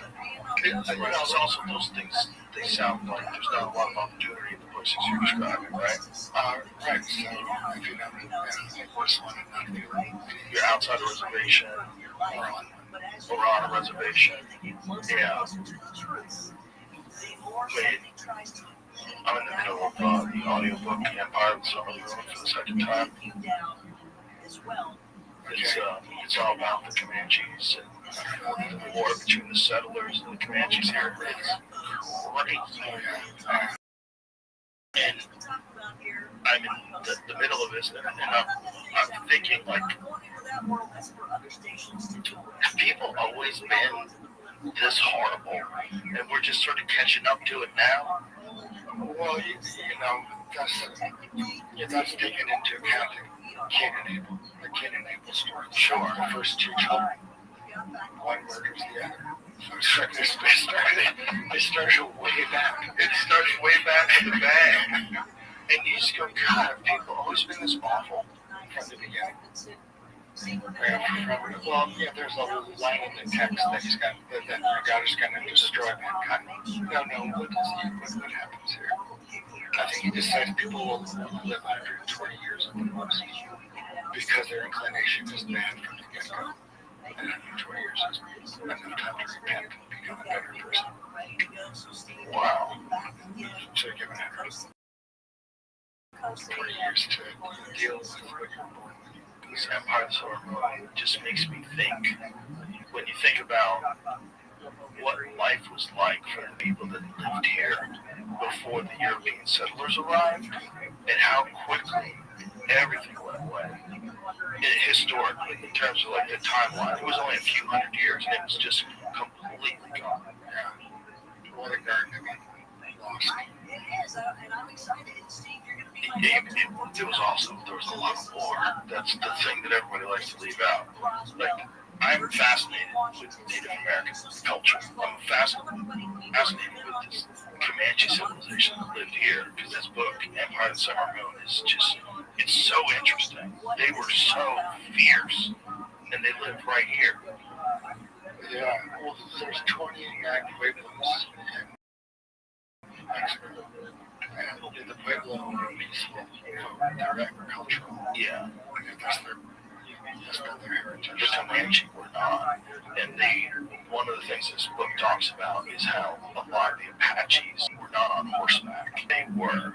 And they were literally wiping out bands of Apache, forcing them to go to Mexico. It's like, this has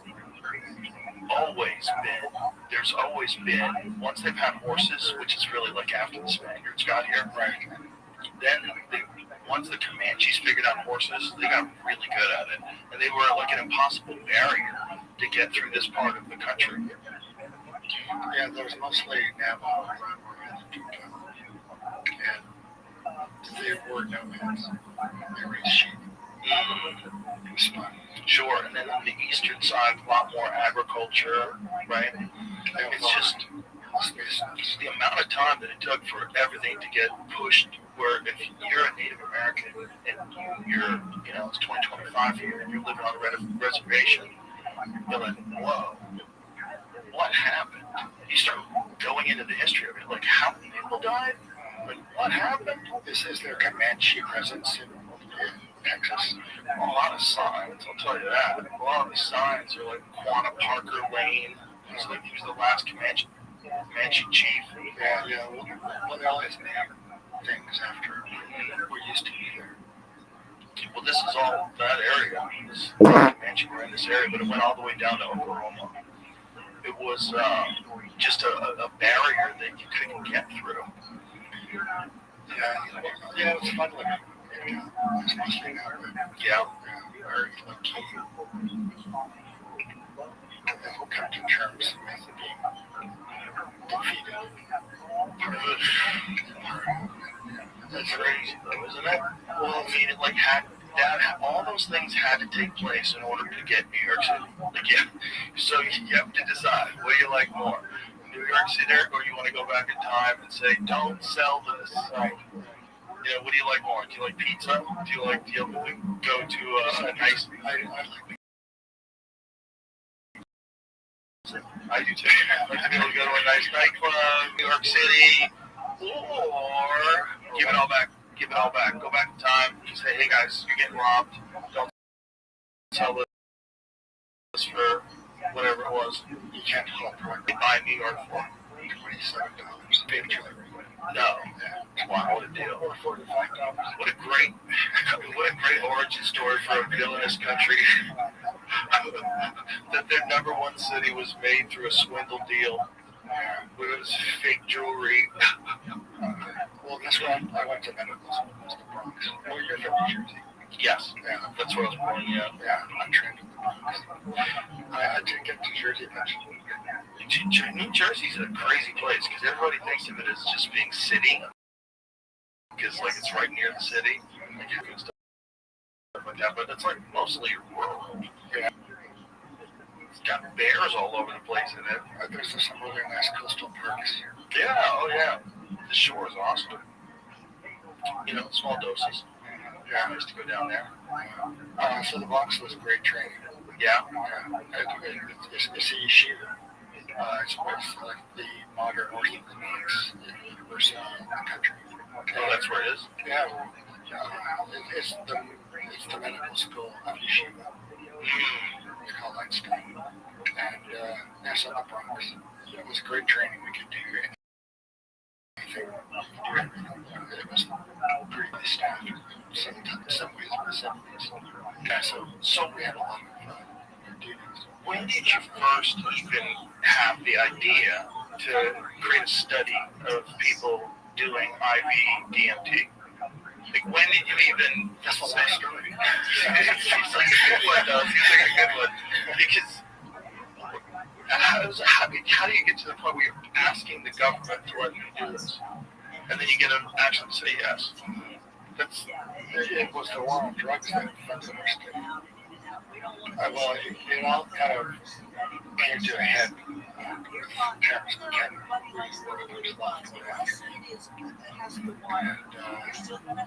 instead of saying DMT was a really great drug and asked for money, he said DMT was a really dangerous drug and asked for money. I think you told me something. Yeah, but it's a good story. It's like, I just want to study it. We just want to study it.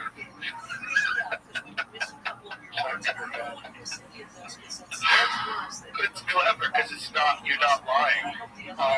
No. I knew what I was talking about too. Yeah. Like I've done neuroendocrine knowledge research on all different research. Yeah, I'm I just asked some questions. You could be given what happens when you get DMT is strange. The roles played in my life. I've been complaining for years I've complained for years. I don't know. I'm more skeptical of the psychedelic experience than I was before. I don't think it's a panacea. Well, I think it is a panacea. That's the problem. I think there's an issue with spiritual narcissism. That's a thing that sort of grips people when they start doing it a lot, and their identity is wrapped up in doing it a lot. Yeah. Like there's a little bit of that happens with folks. With DMT in particular. Is it? Yeah. Or ayahuasca. Once a year, I get an email saying something in the subject line, "You're booking my son." And they say that just way too much DMT. They were in the hospital or in prison. Oh, Jesus. Yeah, it just became messianic, like you said, like you believe you know more than anyone. And they just listened. Yeah. False Messiah. Well, there's some interesting stories of false messiahs. At least within Judaism, Messiah is not coming. as opposed to Christianity, where Jesus was the Messiah. And so, what is Judaism's version of what happened with Jesus? He wasn't the Messiah, so he died. He didn't get resurrected. Well, he may have been resurrected, but resurrection occurs in the Bible, so that's not. Right. But what is their take on it? Well, in the story, he's killed. And that's it. He don't come back. No, not really. Not within the Hebrew Bible. That's part of the New Testament. Oh, that's one thing to bring up is Old Testament is a term that's a little disparaging in a way. Is it? It's never replaced by Hebrew Bible. Interesting. Yeah. When was that? It's done building. Okay. So is this like a pronouns thing? It prefers this? It wants to be identified as a Hebrew Bible? They prefer it. I was saying, Yeah. It was interesting. Yeah. Like I was thinking of, how people put parenthetical phrases. He, him. Yeah, I was thinking of doing that for myself once. It and it's. It and it's. Yeah, it would be gender neutral. Sounds good. Yeah. Well, that's what I was. Or just not ever. Yeah. So,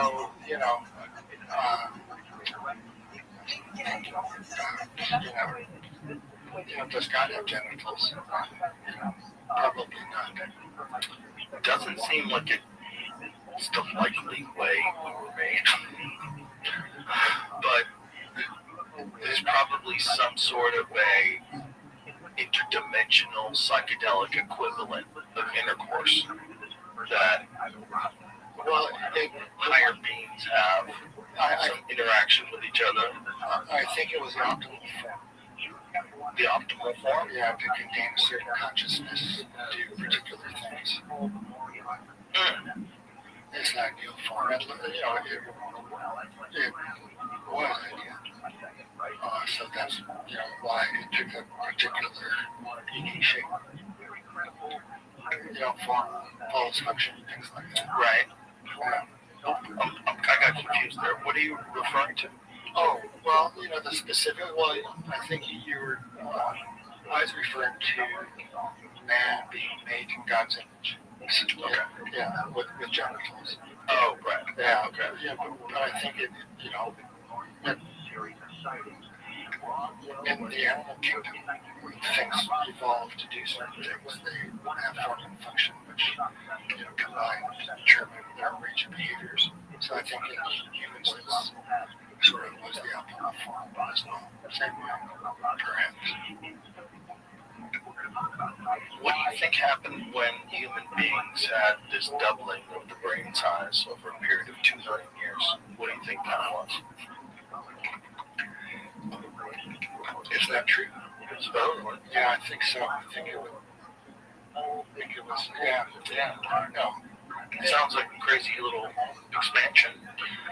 Yeah, so, you can look at it, evolutionarily, biologically, theologically, look at it too, as finally being down with, the human spirit. There's multiple spirits. And even in the Hebrew Bible, there's multiple spirits.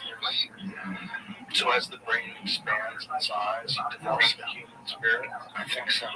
That human spirit allows for divine communication. That's how the theory goes. So it's the breathing in of the soul to man by God. It's in man's creation. Right, so ultimately, we're going to get to be a gray. We're going to have a big, giant head. We're not going to need to talk because we're going to do it telepathically. Yeah, okay. Telepathically, what do you think? People being able to read the mind is a good thing. That it will be a good thing once that happens, or if it can happen. I think it will be a thing. And like all things, it will have good aspects to it and bad aspects to it. I think reading people's minds would be very enlightening. You're going to learn a lot more about how people actually think versus what they project. You're going to be able to see people's motivations. You're going to be able to see lies. We might even have a universal visual language that they develop. We might all be able to adopt it really quickly. And kids probably will jump right on board, and they'll be literate in it before we are. What about psychological equivalence? Living somewhat like meditating. Well, that's What happens if you tune into one and one movie? You're convinced that's solely the case. If you're ambivalent, ambivalence is a real thing. You have an unconscious too, where things are kind of stored away psychologically. Yeah, I'm not saying it's good. It might be hard. But I don't know if there is some way where we link up and we can communicate completely telepathically. It could be really weird, but it will be a thing. That's my point. It's like we're gonna have to navigate it like we navigated making books, like we navigated everything else. Like if we want to stay alive, we've got to recognize that there's some shit going down. There's some shit going down right now, and well, there's free will forever. You still have all these decisions that you have to make. Well, I mean, in this, or is there free will? The determinism people don't think there is. Well, it feels as if there's free will. Yeah, we respect free will, so it's probably a real thing. We respect a person who's like been a drunk their whole life, who puts down the bottle and starts running around the block. We respect that because it's a real thing. Free will there's part of free will. It's like there's something there. There's something there. You make choices. You don't know why you make choices, but you make choices. That's the thing. There's a lot of factors in why you make choices. And it's not 100% determinism. It's not 100% free will. It's kind of, there's a soup. So very... Yeah, well, to the extent that you can exert free will, you kind of do the best you can. Yeah, you gotta do the best you can. And even if we're uploaded into the cloud, I mean, how's that time going to be spent? Good question. Are we even capable of imagining what we're talking about? Are we so crude in our understanding of what's to come in the next 5, 10, whatever years that we're just guessing? We're silly. We're like writing a bad science fiction movie from the 1980s about the year 2000. Remember those, like Space 1999? Well, it's the one God and the golden. I think that's what what the basis of our decision. I've always wondered if we're in a race to avoid catastrophe, and that's one of the reasons why we're so hyper focused on accelerating with technology. Is that we kind of always recognize that this species is in a race to avoid natural catastrophe. Like there's just so much potential for natural catastrophe, whether it's super volcanoes, asteroid impacts, so many different things that like almost wiped us out to nothing. It's like might be a part of the reason why there's this like mad rush to make better and better and better technology. It's almost like a game. Like, can you get to the final boss?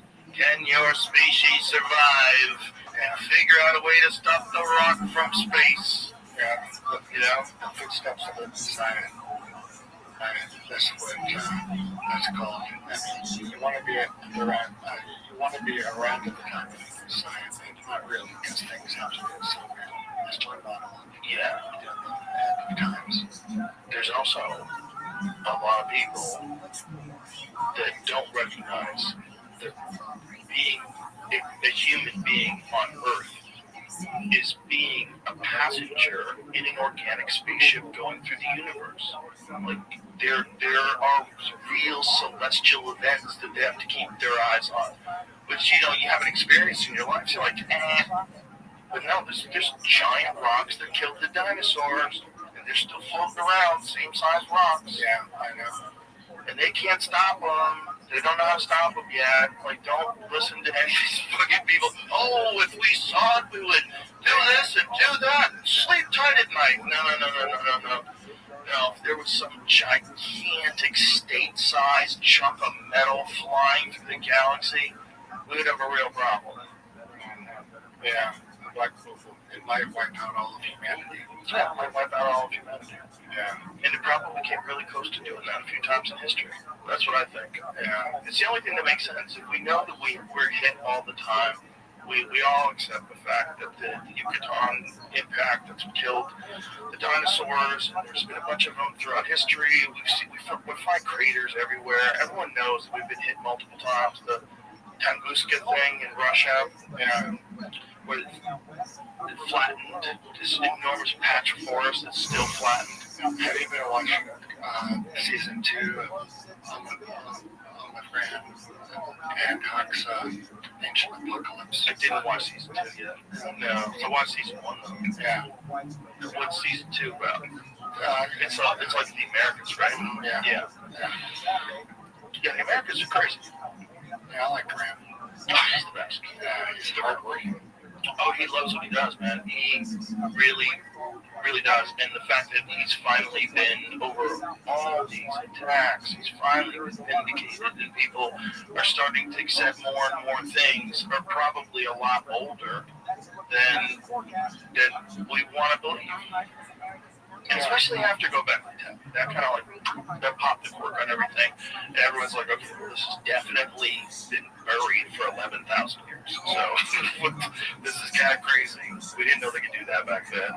Well, before coming out here, I asked ChatGPT, how old are some of the stories written down in the text of the Hebrew Bible? And according to ChatGPT, it's 10,000 years ago. So, oh my God, something may have happened at that time. That makes sense. Yeah, that's a very good story. Oh, Simon, more or less a great story. I'm working on the Hebrew Bible. I've got a Substack now. I've been putting out things every week, a chapter a week. Yeah, I'm on my translation of the Bible, it's like 1,000 pages right now, of commentary about the language and the grammar and the meaning. What's called the plain meaning of the text. Like if there was a Noah with 3 sons. Yeah, so and that's like my big project, but I'd like to do a smaller one about Sodom and Gomorrah and the figure of Lot. I think that's a really incredible story. I spent about 2 to 3 weeks looking at Lot, his virgin daughters, the men circling his house. They're asking to know him. He ends up, in a cave with his 2 virgin daughters and he sleeps with them. Or they lie with him anyway. Yeah, now come 2 kids at a certain point, and they become very important. Later on, they're the beginning of the Messianic line. So it's a very intricate tale. I think you can make some cool conversations between some of the main personages and the narrative. There's a book called The Red Tent. Can I ask you about the Lot? Like, how old was that story? Well, it's an explanation of Sodom and Gomorrah, which is the around the Dead Sea. There was a conflagration of some sort. Smoking about Sodom. What actually happened around the Dead Sea. It was quite catastrophic. Well, tell us. Well, the story of Lot, there was fire and sulfur pouring down on Sodom and Gomorrah. Yeah, it was at the end of the plain. Yeah, so that's the southern part of the Dead Sea. It is the Dead Sea because it was high salt concentrations. It was kind of closed off the coast. So it's at least a description of what took place. What do you think it's describing? Well, I mean, my perspective is volcanoes actually happened. Yeah, but people think of volcano. Some kind of volcano. But totally saying it sounds like a volcano, right? We know that there's been a bunch of those that have almost wiped people out entirely at certain points. The Toba volcano, that one. got down to, I think we looked this up before, but I want to say, I think we might have gotten down to just a few thousand people on the whole planet. Like 70,000 years ago. 70,000 years ago, there was a massive super volcano that went off, and it, plunged the Earth probably into nuclear winter. And they think that our genetic line entirely of the human race on Earth came from this few thousand survivors. Joe, can we take a Yes. Let it be? Yeah. Yes. We'll be right back, folks. Seriously. We're back. Yeah, so we were talking about the alternative. Yes. Explain what you mean by that. Like, these things are happening in an alternative dimension. Right. Yeah, I think they're happening in an alternative dimension, like when you smoke DMT, you return to the same place each time. So there seems to be some reality, some DMT world that people return to. And one of my volunteers, one of the subjects in the DMT research, he goes one day and then a few months later he got another dose. And he said that it was very interesting. He said things have just continued apace since his first exposure, his first entrance into that state. Things had gone on in any time. And he re-entered that world. So in that way, there's in that same manner, world of the Hebrew Bible early on, Adam, Eve, Cain, Abel, the Tower of Babel, all that took place at some different level of reality, which gradually made its way into ours. And once it made its way into ours, there's the archaeological evidence, like the first temple, second temple, and so on. So there is a transition. Our world was kind of merged. But in the beginning, it was an alternative dimension. The same God, I think, in different dimensions. So, is this your own personal conclusion? Yeah. Well, when I was on the show last time, you were asking if I believe those things took place. And my answer then was I take it as if it were true. And then I started to think, how would you do that? In what world would that be true? It'd be a different world. Right. I feel like I've always believed that they're trying to record something. I just didn't always trust that human beings were completely honest with their recollection of events. So that there's something that they were trying to write down, but was it really coming from God? Are these accurate events? What exactly happened with Noah and the ark? What really happened? Well, you have three stories. Three levels.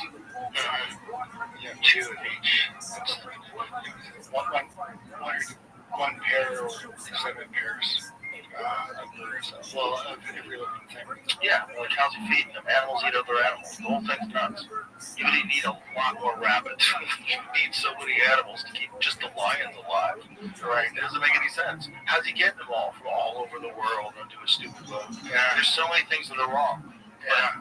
But the story of him being told that some shit is about to go down, and you probably should, restart your version of civilization somewhere. There's probably multiple, like the flood myth that we, whatever you want to call it, the stories of the flood that you get from Epic of Gilgamesh, that you get from Noah.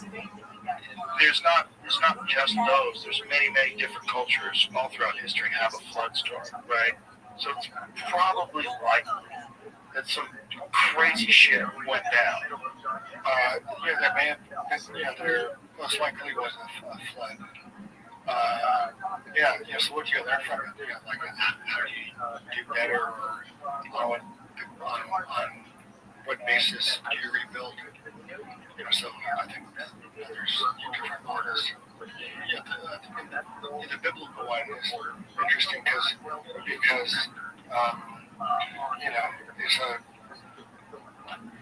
it's lineage from Adam to Noah, to Abraham, Isaac, and Jacob, the tribes.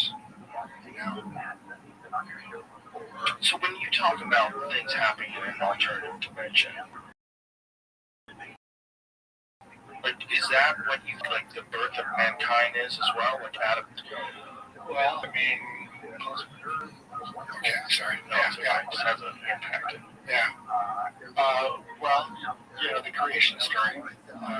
Man was created on the sixth day, Right. along with mammals.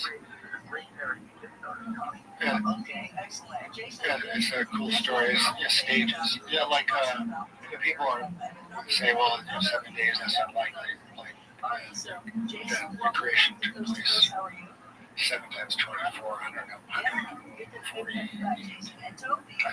something like that. 148 hours, 168 hours, the whole world was created. But we're getting to stages, these 7 stages, which was one of the translations of word that is usually translated. It could also mean stages, or it could mean either a day, a period of time, a stage. So that's the answer that makes sense to me about the 7-day story of creation. Yeah, so man was created on the 6th day, and then was placed in the Garden of Eden. And those events took place. Yeah, the stories themselves are just, they're written down. And so people have been studying them for thousands of years. Who do you think Lilith was? No mention of Lilith in the Bible. Really? Yeah. Where's the story of Lilith emerge? Well, it comes from what's called Midrash. What's that? It comes from a word, Darash. It means to explicate, to expand upon, to investigate. So what happened after Adam and Eve sin? Did they have sex again? And they do have Cain and Abel. And the ensuing stories. And then there's a third son, Shet, who is the inheritor of Adam's of his traits, his good traits and bad traits. He's like God as well. So there's a distinct lineage that is spelled out. Lilith was a demon. She slept with Adam after the sin of eating from the fruit of knowledge of good and evil. So there's a story that built up around the biblical story that they were separated. Adam and Eve were separated for a long period. And so it was Adam sleeping. Well, it was expanded in the Midrash that there was a demoness named Lilith who slept with Adam for a couple hundred years. And then Adam and Eve reconciled. Yeah. So Lilith she doesn't appear in the text of the Hebrew book as such. So nobody knows. There's a mythology that's run around Lilith as well. Well, isn't there some festival, some music festival called the Lilith Fair? Yeah. That's named after the spirit that the demoness. You sure it wasn't like a lady named Lilith? She came up with Are we sure? It was her neighbor. Lilith, so what was the reason why the Book of Enoch, it was not included in all the versions of the Bible by a decision of how many people? It was a few few rabbis, right? Well, the canon that you're talking about, there's 22 verses. Right. Yeah. There's certain versions of it that they found with the Dead Sea Scrolls, like the Book of Isaiah, that's identical, verbatim, which is really amazing, right? Yeah. And there's Aramaic translations. Aramaic was the spoken language back there. But the Book of Enoch was a part of all that, the stuff they found in Qumran too, right?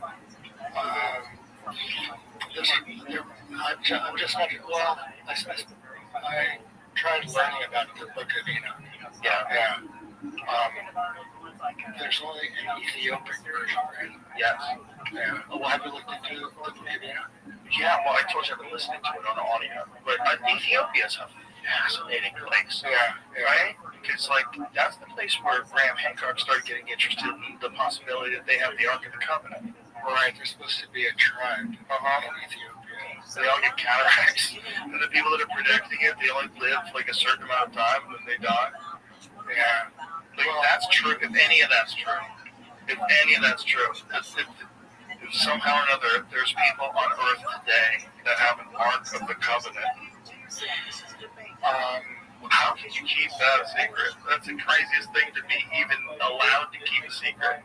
Yeah, it's one of those things you can't even imagine. I mean, can you imagine if they open up a door and like there it is, like from Raiders of the Lost Ark, melts your face off? Well, it would contain the Ten Commandments. Yep. Yeah, the original Ten Commandments. Well, what do you think these guys are guarding in Ethiopia where they're getting cataracts? Because when Graham describes it, like, if you're telling me the truth, and I think you are, because you've never lied to me yet, if you're telling me the truth, these people that are guarding this place that supposedly has the Ark of the Covenant are all getting, like, radiation sickness? Yeah. Well, yeah, the Ark is hidden. That's what was said in the Bible, is that it's hidden. So, we just don't know what at least according to the Hebrew Bible. It still has been, it hasn't been discovered yet. So it might be it's just the craziest story ever. Because if it is true, if this one church has the Ark of the Covenant, like, hey guys, let us get a look at it. Yeah. You know, I hope they got it right. Yeah, they should definitely make sure someone doesn't steal it. You know? Yeah. Well, the Ten Commandments, that's appearing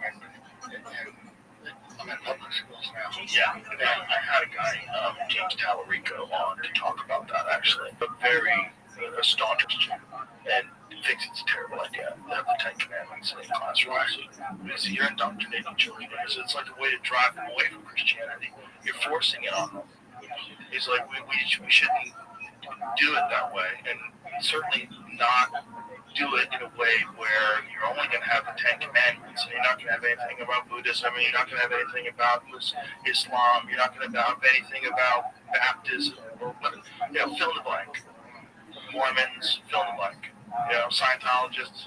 You have to have everything. You have to just keep going forever and ever and ever. And that's lecture. Yes.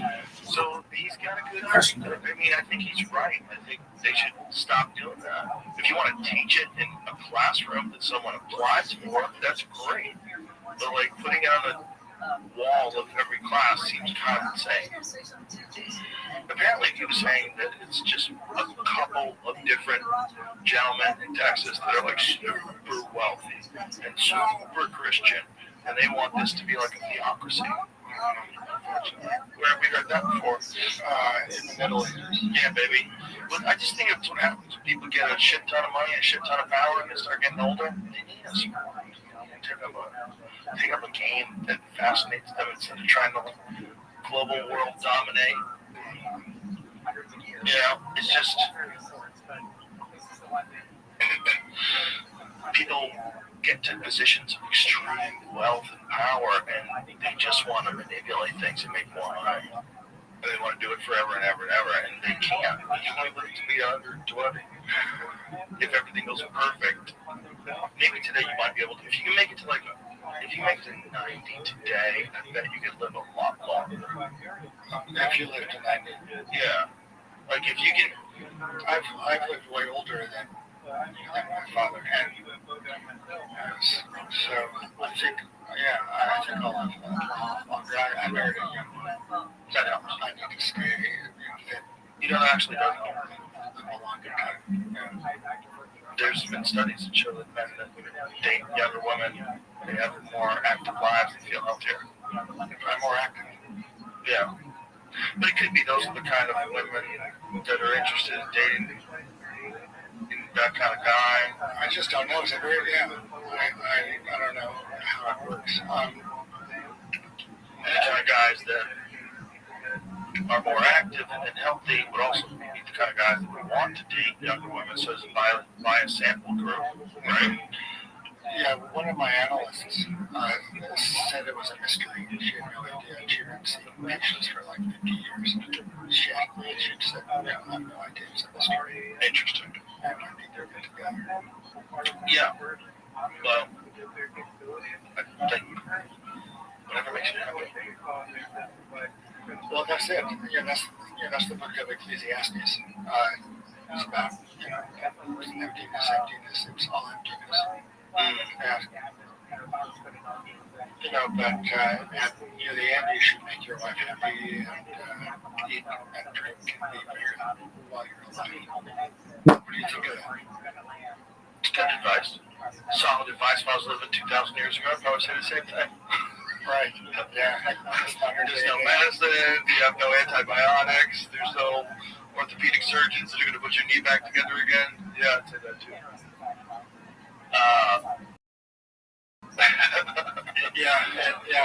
It is bad when you have one doctor for every organ system. Yeah. They didn't know anything. It's nuts. I mean, how many people died of infections back then?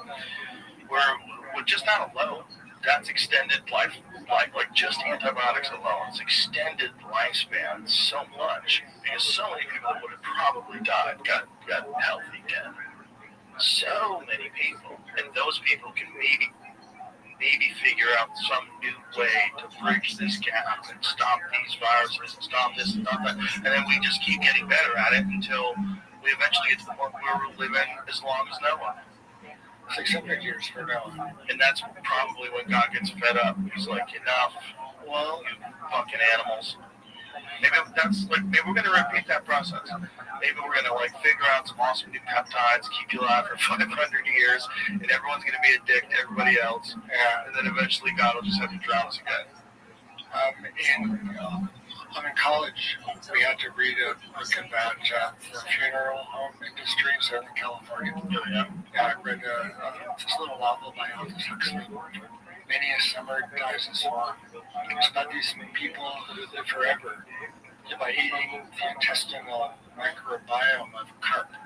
Oh, wow. And they become like carp in a lot of ways. And I tried to get into one of these funeral homes, I asked to see, what people, did after death. And never heard back. One of those crazy college stories about looking into the funeral home industry, which is it's pretty big. It's a weird business. You have the business of taking care of bodies. And you don't really have a lot of options, right? You're not, if someone dies, I don't think are you just allowed to let them fertilize some plants? Are you allowed to do that? Yeah, you have to put them in formaldehyde, you have to do all that stuff? I did an autopsy on a cadaver. Yeah. Okay, that's just how it's Well, there's the surgery, which I'll go through as well. Right.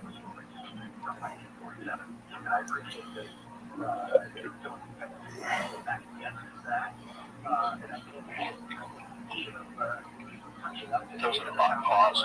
Where are we going with this conversation? I know.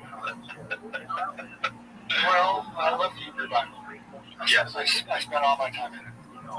Just the weirdest thing there is. Do you have any idea why the Book of Enoch was supposedly excluded from Yeah, being included in the Bible. Seems to be some debate about that, right? Yeah, I know.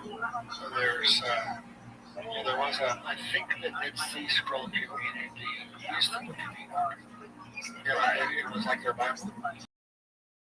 Right. Yeah, very strange. Well, the thing about the Book of Enoch is really, very psychedelic. But there's not much, I don't think there's much in it as far as, Judaism itself. I mean, there's a discussion of the righteous being rewarded and the evil being punished. The evil being punished, but you don't really learn what it means to be righteous. And you don't really learn from the Book of Enoch what's meant to be evil. You don't know how. Yeah, there isn't all that much information. It's just a story, and it's really weird astronomical stuff too. But I think it may not have been included in the Bible because there weren't any ethical teachings. That could be had by reading. No ethical teachings that could be had by reading. What do you mean by that?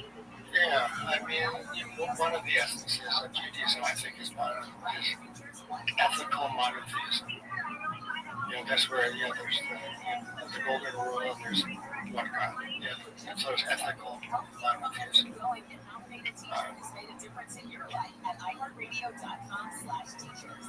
So where were we? Where were we? Yeah, just we were talking about the Hebrew Bible, and we were talking about, what else were we talking about? We were talking why the Book of Enoch was in the Dead Sea Scrolls community, but it wasn't accepted later. But some parts of the Dead Sea Scrolls, like the Book of Isaiah, right? That was the one that was found to be the oldest version of it. That was for real. Yeah. Well, yeah, I think it's just, it was too psychedelic. It was too psychedelic. At least in Ezekiel, let's say, which is, comparable to Daniel, too, is quite psychedelic. 16 components US Special Forces device turns men into beasts. It emulates 54,000 crunches in 20 making that call, how long ago, right, a long time ago, to take that story out. I'm not buying this one, guys. Leave it out. Meanwhile, that's the one that's the most compelling to me. Yeah, so what do you like about it? It's just so bizarre, because it makes the whole thing, it's like, oh, okay, now I get the big story. The whole story's crazy. And the origin story, the Book of Enoch, as it starts, in the very first chapter, you're like, wait, what's going on? Fornication with humans and a race of giants? Like, what? What are you guys describing? Things coming down and watchers? What are you guys talking about? Like, what was this? This is so left field of the rest of the Bible. But it was included in the same, those clay pots that they found in Cuba. It was in there too. You don't know what to believe. Like, what happened there? Well, yeah, you might not know what to believe. You can also believe in one way of doing it as well. One way of doing it? As long as you don't get doctrinaire. Right. Yeah. You just do it yourself. Well, when I think about it, I just go blank. I just try to imagine, what are they even describing? What does any of that stuff mean? It just seems so alien. There's watchers, and they mate with humans, and they create the Nephilim giants that consume and destroy the earth. Just imagine if that was left into the Bible, and they taught that in school. You'd go, what happened? It sounds completely crazy. Yeah, it was a mistake. Yeah, that's why there's the flood. Because, the earth was filled with violence. I believe that the reason is the flood. I mean, look, if we're this size, we have so many problems with each other. Imagine something that's like triple the size of us, that's running around with us, just picking us up and beating us over the head with each other. Yeah, one of the figures in the text is Og and Sihon, who are the kings of the Amorites in the land. before the Hebrews came over. And they were giants. They were believed to be giants. Then talk about how the bed of one of the kings of Mercy was 9 feet long, 13 feet long. Yeah, so there were a couple still alive back then. So do you think those are real humans? They were giants. So you think they were real giants for sure? Are you 100% convinced the giants roamed the earth? Like there was 15-foot tall humans, monstrous humans? It may not have occurred. Well, that's the reason I think there's some alternative universe that's as real as this one, which was the site of A lot of stories. So when you say there's an alternative universe that's as real as this one, do you think we dance back and forth between possible universes? Do you think we're always in the constant same universe, or do you think like this concept of parallel universes or alternative universes, that these, you go back and forth between these? Now, no, I think they're pretty well separated. So you think that the world was a different place back then, and that the doorway to go back and forth was easier to traverse? It was one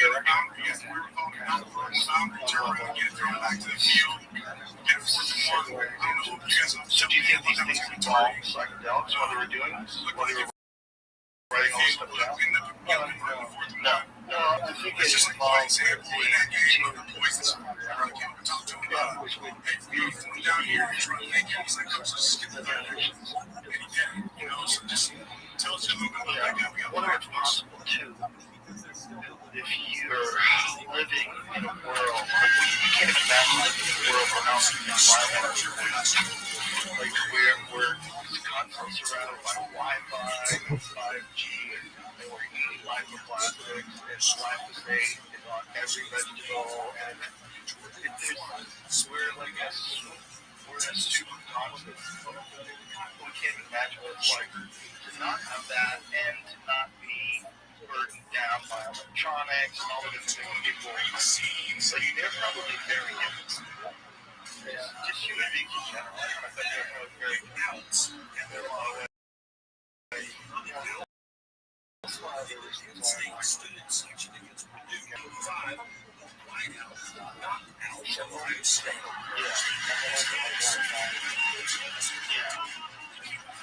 Simple's good for you.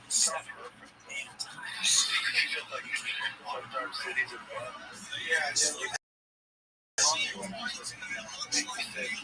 Why are you living there? You're telling me there's nothing around you.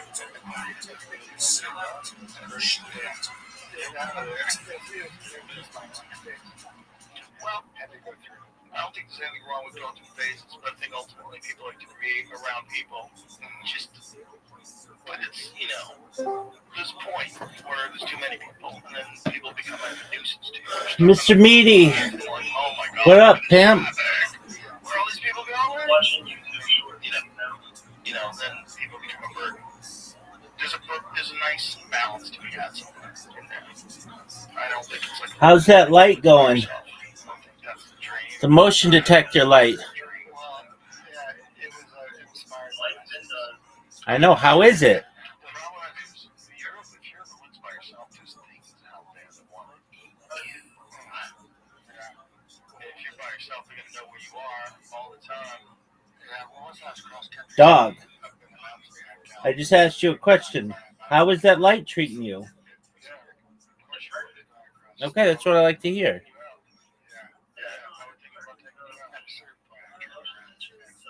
because if you look like you're out of breath, if you're tired, they think you're limping or something like that. They can't help themselves.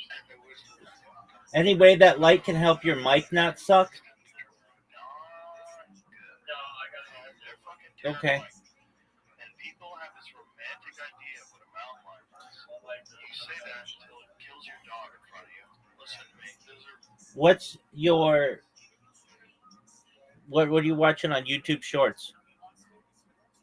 Some shit about this guy,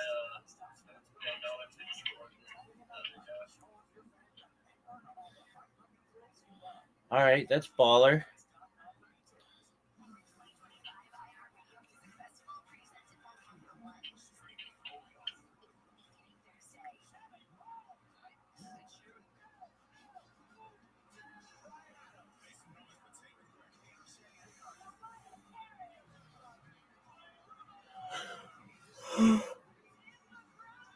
Oh.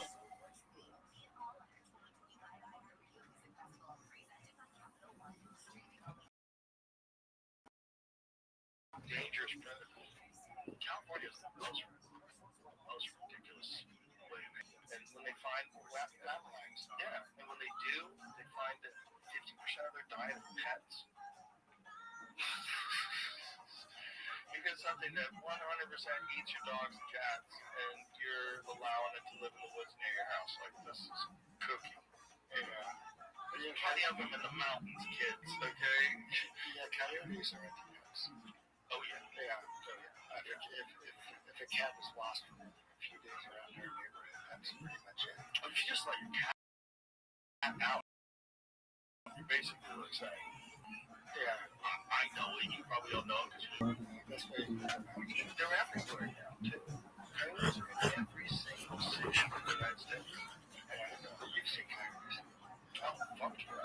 Yeah, they live across the road. Yeah. I've had coyote problems where they broke into my chicken coop and killed all the chickens. Yeah, coyotes do that. Man, they're smart too, man. They're fascinating. Yeah. They trick dogs into chasing after them, and then they all ambush them. Yeah, they're very clever. Yeah. Yeah.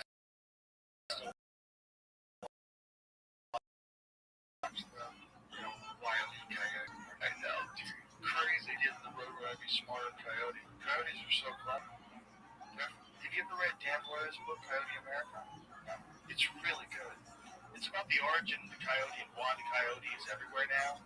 And part of it is because of the persecution by the gray wolf. So the gray wolves don't mate with the coyotes, but the red wolves do. The gray wolves, so they're from a totally different line. So they didn't just kill the coyotes. Because the coyote is just a small wolf. And so what they figured out is that when a coyote dies, like when they yell out, hello, and it's like roll call. And if someone's on pups, so they have extra pups, and then they spread. So they extra pups, and then they move to a new place. And by doing, just because they were persecuted by the great wolves, when they started getting persecuted by humans, like some human beings and extradited wolves, they killed them all off, except for a few in the upper northern parts of the United States with strychnine. But they couldn't do it with coyotes. The coyotes just kept moving around, and suddenly they just went to different spots. They're very smart. They're super smart. They're in New York City right now. Right now, there's coyotes in Central Park in New York City. Little wild wolves running around Central Park, coexisting. Just big enough where they don't look threatening. They're just a clever little player of nature's game. It's a really good book, though. It's also about what's called Coyote America. I could have sworn John McPhee wrote about coyotes. Remember John McPhee, Out in the Country, his Alaska book? Yeah, well, I'm sure he probably wrote a book about coyotes too. This is just different. This is about the origins of, coyote mythology amongst Native Americans. There's thought to be a trickster, and it is a uniquely American animal. It adapts. Yeah, well, it's too bad it's eating your chickens. Yeah, shit happens. Sorry to hear that. Yeah. Well, it happened. They killed them all. My chickens in California, they got into a chicken coop. They killed like 9 of them. So the chicken coop got damaged because of the fire. So we had to get another chicken coop set up. And so when we set up the other chicken coop, it was one that you just buy from like a pet store, and it wasn't that durable. And the coyotes figured out how to open it. And they just fucked up these chickens. Ooh, that's bad. Oh, yeah, it was all feathers. Feathers and blood. Yeah, it was horrible. They just wanted to, they just killed them all. They killed them all. They killed like 9 of them. But, that's the fucking game they play. And I love that they exist. I'm a fan of coyotes. I like hearing them at night. I think they're cool. I don't want them to eat my dog, though. Yeah, it's like And they're not going to listen. They're like, hey, don't eat my dog. We're cool. No, they're playing a game. It's like, wait till you turn your back and they'll attack your toddler. I think besides, movie trailers, the things I watch on YouTube list are animals killing other animals. Bear, why do you do that? Musk monsters. Yeah, tree stories. It's pretty primal. It is? Yeah, I like that. Yeah, it's pretty interesting. These people were in India, and they were on some sort of a park drive in one of the wildlife parks, and they watched a tiger take out an animal right in front of them. A tiger took out a deer right in front of them. And they filmed it. Like, What's cool? Well, the ones I like are the warthogs. oh, they're so weird looking, aren't they? Yeah. They're huge. They look like a Star Wars character. They look like a real animal. Yeah, it's like kosher pork. Interesting. It's unkosher. Unkosher pigs, yeah. And the things which are kosher that you cut and have completely split and separate. Right. Those are the main criteria for mammals. Do you think that's because of ancient diseases? Because it just makes sense that we know that trichinosis, a lot of that comes from pork, right? It all seemed to be pigs are dirty animals. I had a friend who was insistent that, given the choice, pigs are very clean animals. So it's hard to say about the filth aspect of it. That's domestic pigs. Wild pigs are filthy animals. Wild pigs. Yeah, all of them. 100% of them. There's a difference between like a domestic pig. This is where it gets really weird. You take a domestic pig and you let it loose in the wild, and 6 weeks later it starts to morph. Yo. It starts to extend at the snout, its tusks grow longer, its fur gets thicker, it becomes like a wild pig. That's good. Yeah. Yo, dog. The primitive or the early stages are really strong. Yeah, and quick. It happens quickly, like in a month or two. It's really weird. Yeah. I wonder how that works. Must be some integral thing. Must be their gonads and their pituitary and their hypothalamus. It's a really good question because, like, what would let them hit that switch and realize, okay, I'm on my own now. They're not just bringing me my food every day. Fuck. Time to get hard. Yeah. Well, it isn't a conscious decision on their part. Yeah. Seems like it doesn't take some. But I was thinking, like, if that animal is not, like, the Muslims don't eat it, and the Jews don't eat it. And you would imagine at a time where food was really important, and if you can get pork that was way better than not having any meat, and you can't eat it because of your religion, to me it seems like I bet at least some of the origin of that was there was a disease that was going through these people that were eating pigs. It's hard to say. The ones that are kosher are the ones which are burnt up in sacrifice as well. There were sheep and cattle. Well, that might be helpful. Sheep and cattle and goats. Right? Yeah. Those were the sacrificial animals, the ones that were burnt on the altar, and also the ones that were eaten. Well, do you think why do you think pork was excluded from both Judaism and also from Islam? Consumption of pork. Yeah, it didn't meet the criteria. Didn't meet the criteria for what? For a kosher meat. It's just cut and used to have a completely separated Right. completely split. No, I get that, but I mean, why did they come up with that rule? Oh, I think it seems to be that those are the animals that have the most amount of trichinosis, unless you're eating bears.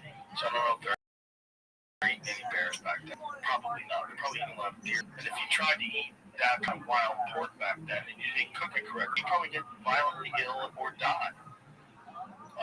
Well, there are causes. There are reasons for some of the precepts in the text. Right? Yeah, that are medically established. Yeah, like shellfish probably has to do with red tide, right? Well, bottom dwellers. Bottom dwellers. Yeah, it's interesting. Try to decipher, like, why do they have that stuff in there? Well, kind of makes sense. Pigs rather do carry a bunch of diseases that can wreck human beings. Yeah, well, the person that making the dietary laws knew that. You think that's the reason they wrote those dietary laws? Yeah, but they didn't have meat thermometers back then, right? So I bet a lot of people ate some medium rare pork, or rare pork even, and got violently ill. Violently ill. Like trichinosis apparently is brutal. And you have it for life. So that like if somebody eats you, they get trichinosis. Unless they cook it. Yeah, I had C. diff some years ago. I even wrote a book on Not a C. diff. Okay, now I can woke up and Oh, no. something and just got hurt and then man, what's it about? I feel a little bit better then. I'm like, come on, girl. And I can't hear nobody. I see somebody. Dang. There was a person in here. Then I didn't see nothing. I didn't hear nothing. Then I had to hang up. And then I came back. And now here I am. Well, I'm glad you're here. That's where I like you to be, girl. Alrighty. See, I'm here. I'm staying out your way. There ain't no trouble. See, well, I'm here. That's what I like. Okay, going back to sleep. Sweet dreams, girl. Sweet dreams. I was worried about you. Yeah, because you rounded back. Look at you, you look great. But there was a time where I was worried about you because you didn't sound like you were doing well at all. Like you were really struggling. And so, yeah, that's one of the things that pushed. Well, I began reading concentration camp literature. During that phase, really, like how bad people had it and what did they do? wow. It was pretty inspiring. I like to read and Primo Lady as my favorite author. Ellen reads L too. Auschwitz and the end of Auschwitz, like the end, the last month or two. Seemed like it was really something. Typhus, cleaning up after that for weeks, things freezing and bursting. Just nuts. So your Primo Lady was a chemist, very clinical, took notes, remembered things. Very kind of dispassionate, almost journalistic description. And the kinds of things people can go through. Yeah, is that your nap in a way? I mean, distracted people. They had way worse, and they had faith in something. So I think that helps, strengthen our faith. Like God wasn't done with me. So, did you feel like you had an obligation to get to work once you got healthy again? Like God gave you his chance? This bounce back? The return of the Mac? Thank God. Yeah, it's great to see you looking healthy because I really do. Probably Bill Burr, Dave Chappelle, Louis C.K. Kevin Hart. I would say Kevin Hart. I know Bill Burr tried to charge checks to do it. So, I mean, he's got to make so much money off of this. He goes full Philly on that on the Saudi crowd. They think he goes, and I know you killed that journalist, and I'm still selling my merch. And they're like, I dare you. He goes, no. 7 minutes left in the set. And I'm doing every minute. You got a bunch of shiny curly swords out. I'm doing the set. 6 minutes. 2 minutes, you bags. And you guys had to buy Ronaldo when he was washed up. Dude, he's like, you get it. It's a sequel to Philly on the O&A tour. It's so funny. And then they just lock the shit. And then they just hold it up.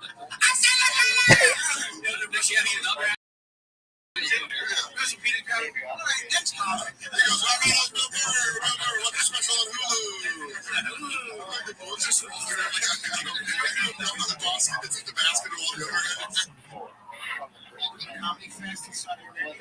Yeah, I guess. People get paid money. Yeah, lots of money. Who's getting paid the most? Probably Bill Burr, Dave Chappelle, Louis C.K. Kevin Hart. I would say Kevin Hart. I know Bill Burr tried to charge skanks to do it.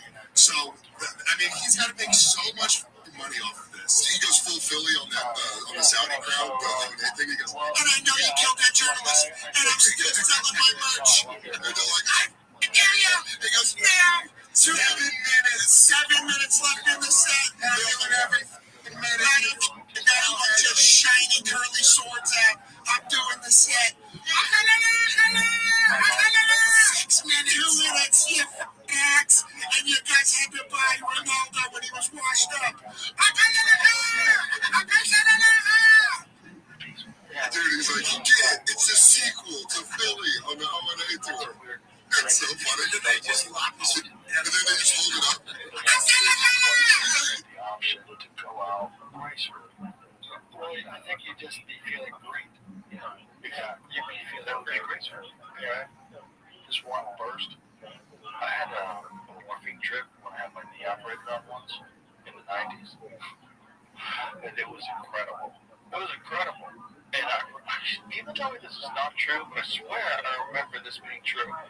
That you could press the button anytime you wanted more morphine. Yeah. I think it's called patient-controlled analgesics. Yeah. People are like, no, you're remembering it wrong. I'm like, I don't think I am, man. I really... No, he's right. I remember hitting that button a bunch of times and being Jesus. It was like the most one-loving hug by the universe. It was just like this thing in bed while my leg is on this continual motion machine. You know what those are? Let me still skip off the rip of the one and only. Guys, you've been asking, you've been back, you want to care to check out Middle Part of Philadelphia. I don't know why it's called Philadelphia. It should be the brand. Hopefully this is the right video. How long will we start listening, guys? Do me a favor, go like, go subscribe. Karen has no idea what she's walking into. I don't want to ruin it for you. Let's just say people got really mean while other comedians were on stage.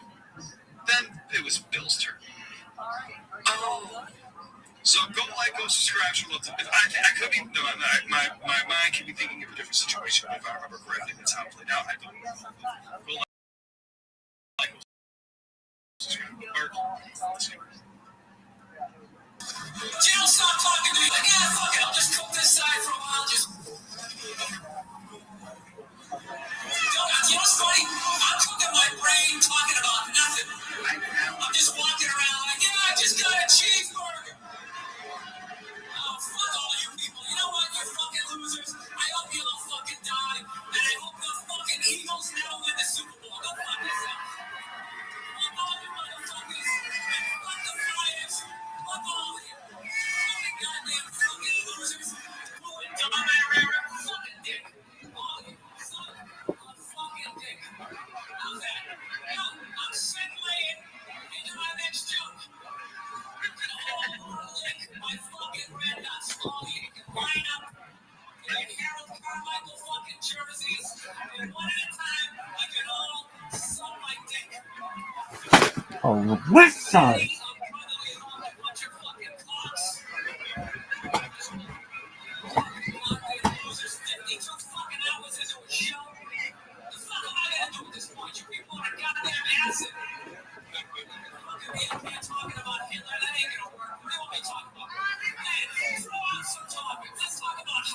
Something you're all gonna fucking die of, and I'm gonna laugh at your fucking funeral. It's gonna be great. You're all gonna get fucking cancer, which is fantastic, because all your fucking heads are shaved anyways. No one's even gonna notice. You're gonna get fired for coming to work too late, because they're not gonna notice that you got fucking bone marrow cancer. The only thing that's gonna give it away is me laughing at you in the fucking background. You fucking bunch of losers with your fucking cell phone pictures. Fucking suck his dick.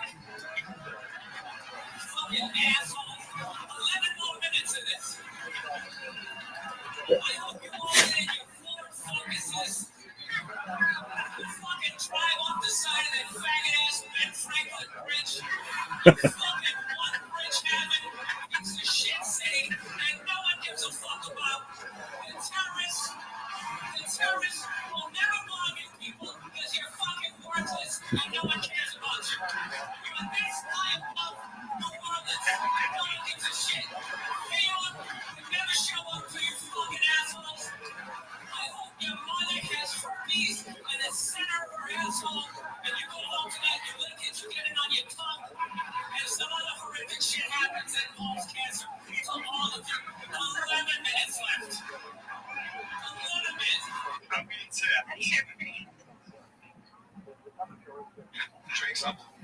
simple something.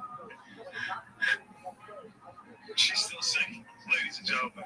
Trying to get through the sickness. Wow. But it's still. He has a lot to say. He didn't take a breather. I mean, people are acting you, giving you shit. This is the last Funny person. because now they're laughing. This is the last person you really want to go back on. They're laughing. All right, go for it. Somebody takes a fucking beer stein and just slaps you on the back of your zit-infested fucking shoulders and your awful man-tin tank tops. I hope that happens to you. The glass fucking digs into your fucking shoulder blade. And then I see you afterwards. Hey, how's it going? Enjoy the fucking show, that's great. And I grab you by the fucking hair, but you don't have any. You really have to come to this, people. You really have to come to it. I really hope all of you run into all those black people that you love so much here in Camden. I really hope that happens. I hope there's a line of all you guys getting fucking carjacked and they take out their big black dicks and they just shove them right in your fucking mouths, each and every one of you. And somehow they just keep repeatedly coming right in your fucking eyeballs.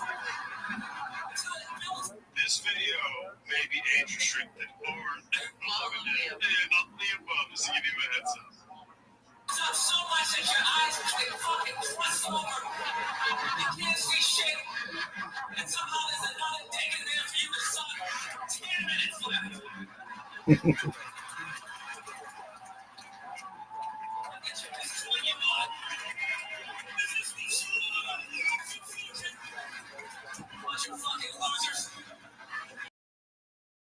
Fucking Rocky is your hero. The whole pride of your city is built around a fucking guy who doesn't even exist. Fucking Joe Frazier is from there, but he's black, so you can't fucking deal with him. So you make a fucking statue for some 3-foot fucking Italian, you stupid. Really cheesy fucking jackasses. I hope that cheese melts your fucking faces off. All of you collectively suck.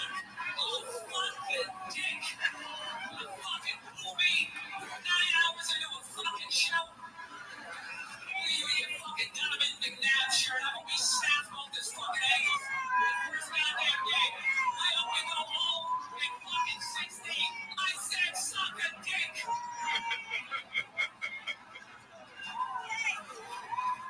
minutes left. 8 fucking minutes left. The Flyers, they even fucking exist anymore? Bunch of goddamn pansies. Haven't won shit since fucking Gerald Thorne was in office.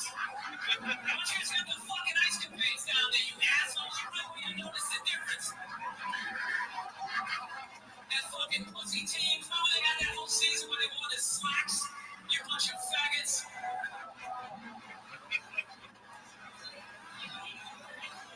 What else? I text your mother. It's 8 minutes, I'm doing it all. I'm fucking standing here. I broke the light stand. I got a little fucking cane now. I'm gonna be a little observational comedian up here. What's that, sir? What do you have to say, sir? Never passed the fucking 8th grade. What shit you gonna fucking tell me, huh? Go back to the dock and go unload some shit. Your fucking warehouse working, weed smoking, fucking disappointment for your mother. 7 minutes left. 7 motherfucking minutes left. It's a disappointment to you. Sex in the public. Oh, I love you. I'm sorry. And I'm doing all fucking 7. You fucking assholes. Fucking standing backstage for 3 hours. To get through by this GED fucking stupid ass piece of shit fucking crowd. Bunch of fucking losers. I hope your fucking radio's fall on your head tomorrow. The fucking antenna goes right in your fucking ears. Fall out of one of those piece of shit buildings. Fuck all of you and fuck the Liberty Bell. Shut up, Ben Franklin's ass. What do you think about that? All of you motherfuckers, I hope that bridge collapses onto your pathetic lives. Go fuck yourselves. 6 minutes left, and I will be selling my CD after this shit, you motherfuckers. And the only way you get one is if I throw it at your fucking stupid heads. You bunch of racist fucking morons.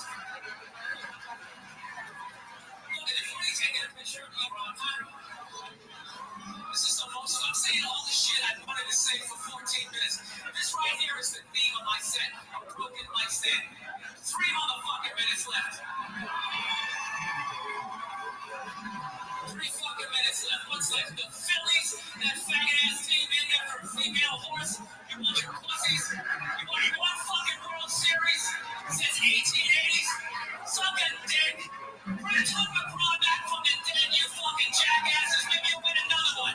It ain't ever happening. It ain't ever fucking happening. With your red candy striped faggot fucking uniforms. Your team should be selling cotton candy in the fucking instructional list. The other soccer team? That's all I got. I got a fucking ping pong team. Some other shit ass fucking team that's never gonna win a championship. Guys that won a Super Bowl since they had face masks, you fucking jackass. Norman Gabriel running around a fucking leather helmet. You're sucking dick. See your dad or something? You don't know who the fuck he is. I had my fucking shirt for this shit. Went to the Banana Republic, picked a $20 shirt off the rack.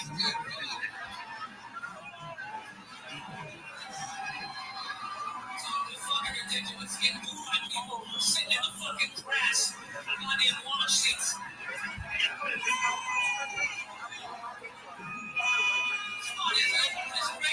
I should get fucking paid right now, people. Getting paid on the shit all over you guys and your stupid fucking rock t-shirts of bands that no one gives a fuck about. 4 minutes left. Fucking Rush fucking t-shirts. I beat the shit out of my girlfriend.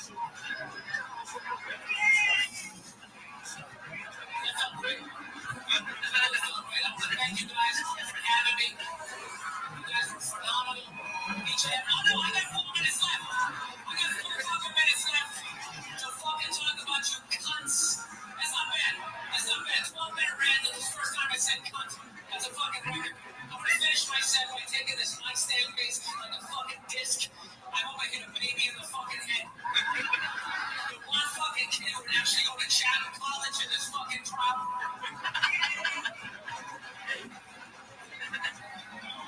What's that, sir? Dave Chappelle, yes, he's not here. I wish I was on his fucking tour right now. Maybe I would know a bunch of cunts not fucking paying attention. 4 hours into a goddamn show. 3 fucking minutes left. 3 minutes left in this motherfucking tirade. What's that? Sir, why are you screaming into the front row, you dumb fuck?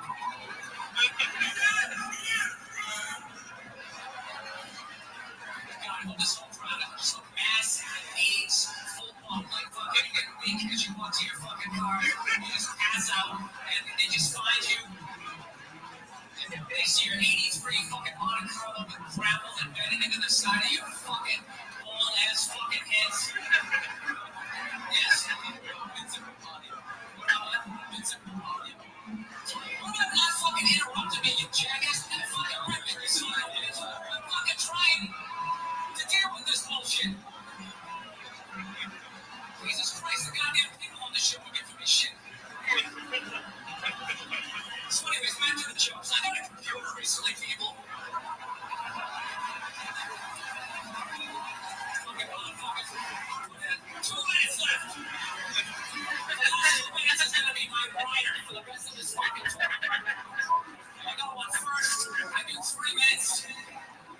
That's it. I come out here with a fucking gun, right? That's what I do. I'm a fucking gun.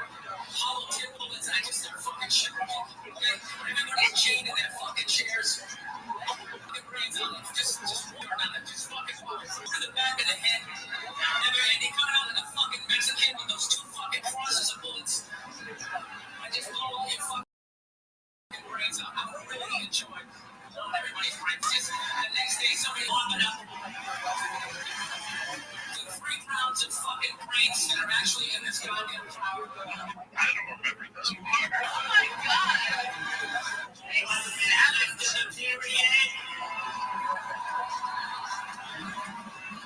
Listen, this doesn't change anything you said. I still fucking hate you people.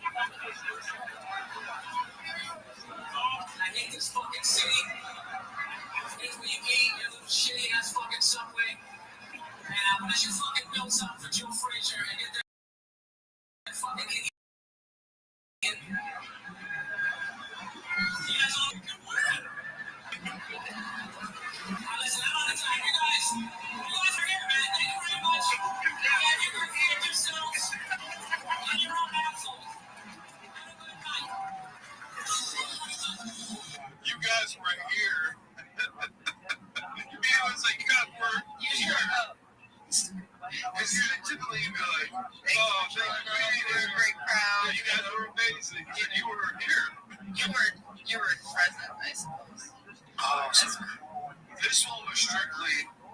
just to give Karen a good laugh and see what happens when Bill Burr snaps off. There's other ones too.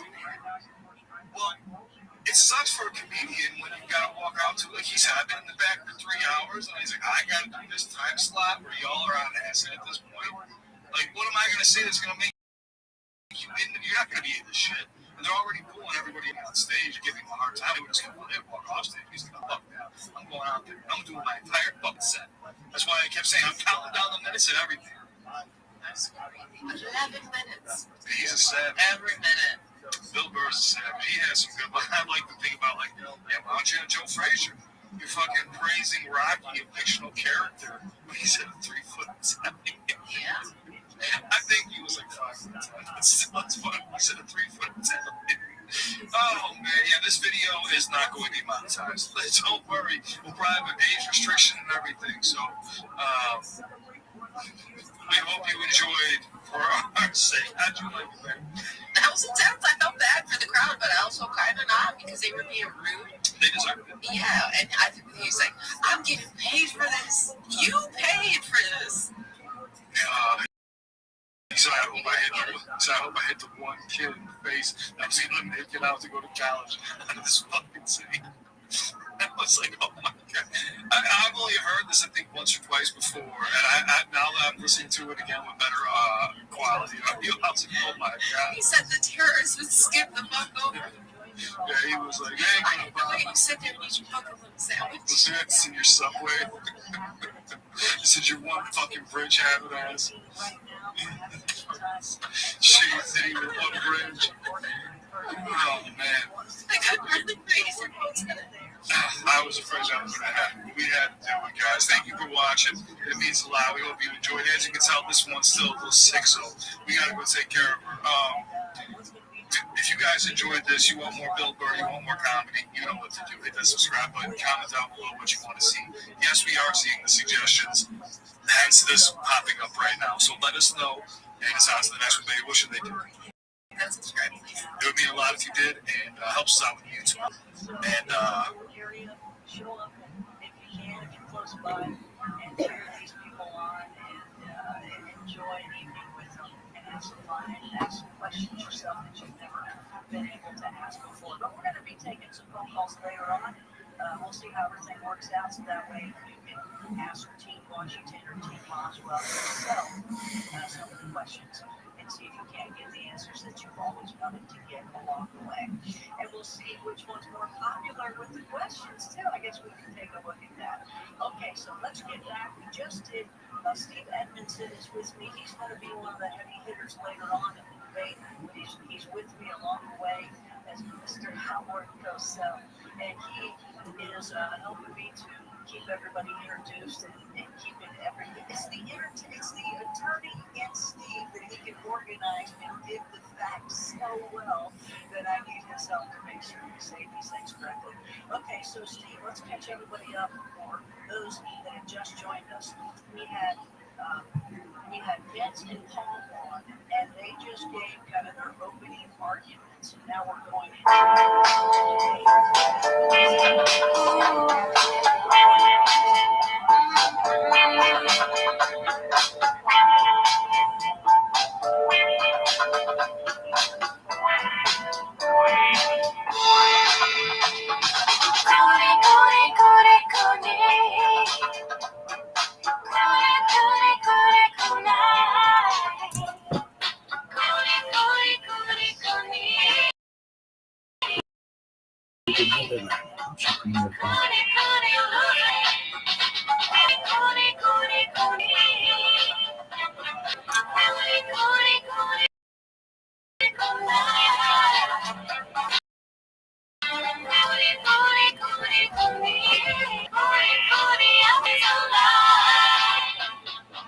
Hey, welcome back to Raccoon Tweeties. Our last episode, it got taken down by the man. Yeah.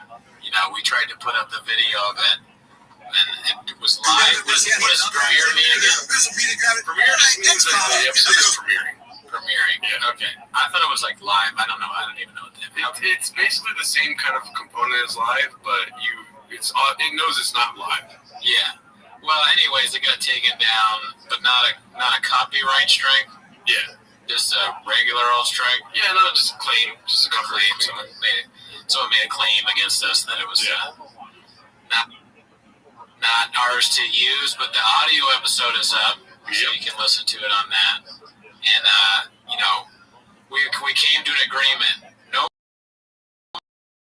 more, well, unless Shop does something really crazy. Oh my God. Episodes. Yeah. You know what? I take it back. That could very well be. So, in the future. I mean, who knows? We came to an agreement before. What if we are? Yeah, I know. Well, we're gonna do the agreement we came to is 10 minutes a shop every episode. What the fuck? Yeah, you said that. Oh my! I didn't. You said that, and I denied. Yeah, well, overruled. 10 minutes a shop up front, or we watch a clip or something like that of shop. But what could he do next that would get? Like, he did a 25-minute YouTube special. What could possibly be the next thing? I'm fucking, definitely like a racist tweet. That would be great. Yeah, of course we covered that. Yeah. But how long can an IG video be? Like on TV, IGTV? It could be long, right? I think it's like an hour you can make the video. What if he did a special on IGTV next? I would be proud. Dicey. It's so fun to do that shit. I saw that shit out of Alistair Lawrence. I saw that chat box. The entire night he was like, that might be able to go up and like, Dicey. And like, what else you got, Jen? And Blockbuster, we're having a good time. And I'm supporting, look, I don't know, you probably can't see, but got the Gringo Coffee t-shirt. Thank you, friends who share it. And Blue Shirts are saying a birthday gift. I like how I didn't ask, but you sent me a picture of the shirt. Yeah, you said, oh, we got it for me. Yeah, well, I mean, I kind of want to do that now that I didn't pay for it. When it runs up, you make sure to Boy Squad, Big Boy Nation. I don't know whether I'm more Thick Boy Squad or more Fighter and the Kid subreddit. I think you're getting thick because you had some steak today, dude. I know. I went on the firm's dollar. I went to Houston's. Got a wood grilled prime rib. AKA Wine and Dine, dude. Wine and Dine and pay for it. Got some shared a key lime pie. That was pretty good. It's been a good day for me. So my best day of my life. I have an update, by the way. What's up? So I went to Tacos El Pollo the other day, and it was a different cook. If you remember the story. Do you remember the story? About Miguel fucking leaving the country.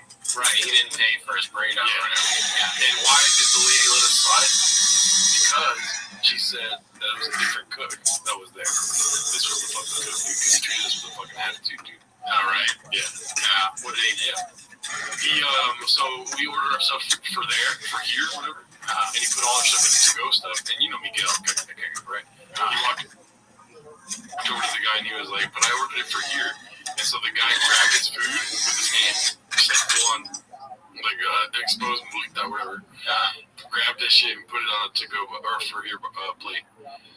If I was a taco truck guy, I could see having fun disrespecting Miguel. Yeah. He's so soft-spoken. Respectfully, he was like, hey, man, I ordered for here. And then you're just like, oh, I'm going to fuck with this guy. Fuck this soft-spoken, nice guy. What are you going to say about this? You're looking at him the whole time. Yeah. I put your shit on a plate. I don't know why I'm turning him into Sebastian Maniscalco. Aren't you embarrassed? I can't even do Sebastian. Look at this. It's on a plate now. It's on a plate. What are you going to do, Miguel? Yeah, so it's 10 minutes to shop. We promised the people. Right now, 10 minutes? 10 minutes, pull up a clip. All right, let's see what we got. Once you pull up a clip, I will put it on my watch, 10 minutes to shop. All right, you got. What if there was a study done and that's all people can take?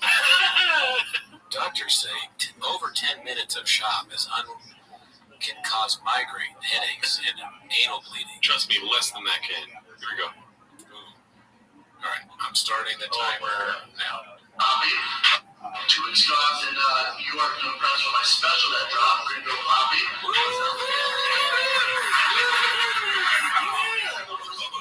Really, dude? So what's next? What's the next stop? I go, Philadelphia. Even freezing can go one way. Disgusting. Wait, who said disgusting? Cool, man. I don't know. I think he's saying just like people like that he talks to. right after the South Street shooting, he's doing this. Oh, really? Wow. Damn.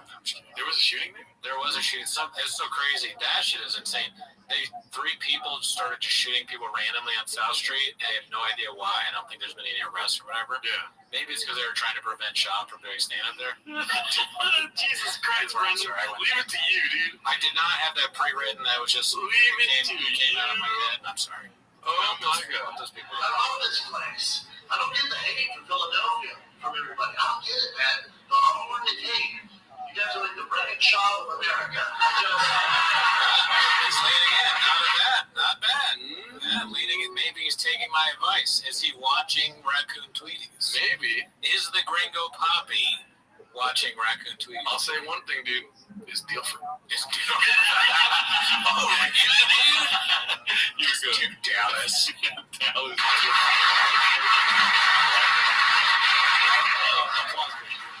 See, we get credit for this, too. Yeah. We're not just haters. Oh, cheesesteaks. My favorite. Oh, God. Why is he so happy immediately?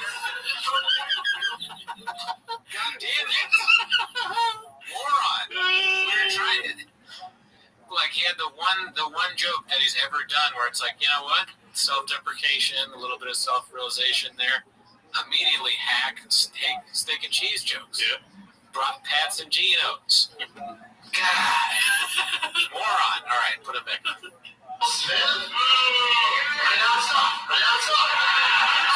Dicey.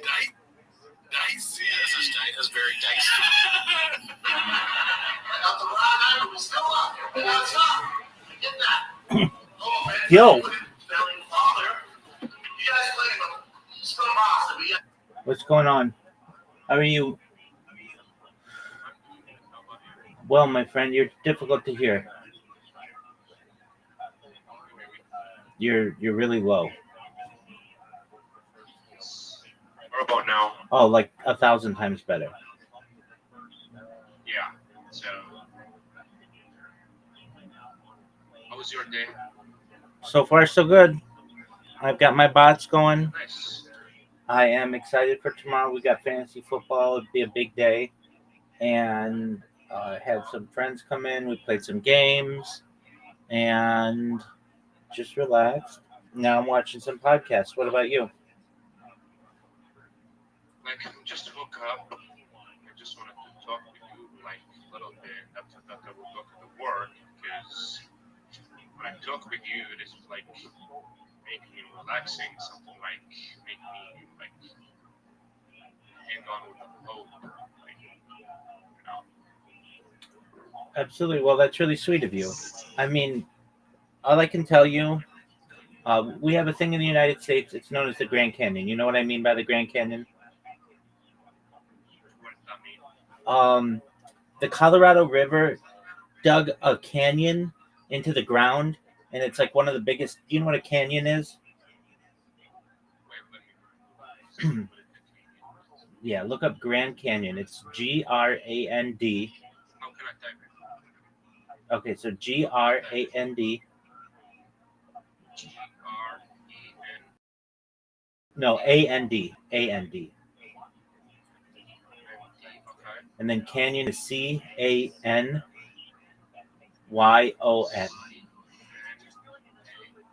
No, CANYON.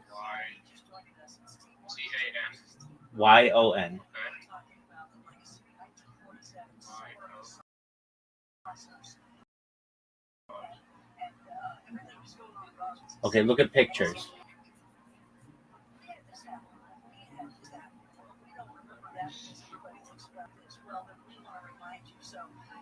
Go to images and just look at it. Okay, so all of that started with one water drop. Basically, at one time, it just rained, and that created a little stream, and that stream eventually created a river, and that river eventually created that canyon. And it's a lesson to me as a streamer that the more that I stream, the larger my canyon grows. And if I do something enough, basically, if I stream every single day, for 100 years, people will find out about it. It's just a matter of time. And so I just need to be patient. It took millions of years basically for that canyon to be dug, or thousands of years at least. And eventually it became this massive, massive project, but it all started with just one drop of water. And in the same way, my stream started with me just doing one live stream basically. And here I am closing in on 4 years of streaming. And when I started this Discord, it was like wasn't it was like just like a year ago. It wasn't that long ago. And I have over 2,000 people in here now, which is just a huge, massive amount of people. And I get people from all over the world: Australia, Iraq, Israel, France, United Kingdom, Africa, Canada, absolutely, South America, United States, big time. And so we basically created this beautiful community. And what I have to say is the most interesting things in the world to people. People are sick and tired of divisiveness, basically like just complaining about people. What people want to talk about is future technology and things that we can do to improve the world. And these are very exciting aspects of my life and what I've been able to discuss. Thousands of years ago, or even hundreds of years ago, people wrote diaries just every day. The sky was blue today and it rained and I ate a chicken, and that was my day. And, they would write journals and diaries. Well, essentially, this is just a video journal or video diary, but it's really the most powerful way to communicate in the world. And it will allow me, the fact that my data is archived, I'm creating like a new Bible or a new Epic of Gilgamesh or a new Talmud. I mean, it's so much data that it's going to take years for people to be able to digest. Like right now, if you just watched one of my streams, it would take you 4 years to see everything that I've done. And you haven't seen in the upper left corner, you're going to that says 24/7 YouTube streams. Put that link into Google and look how many live streams I have going simultaneously.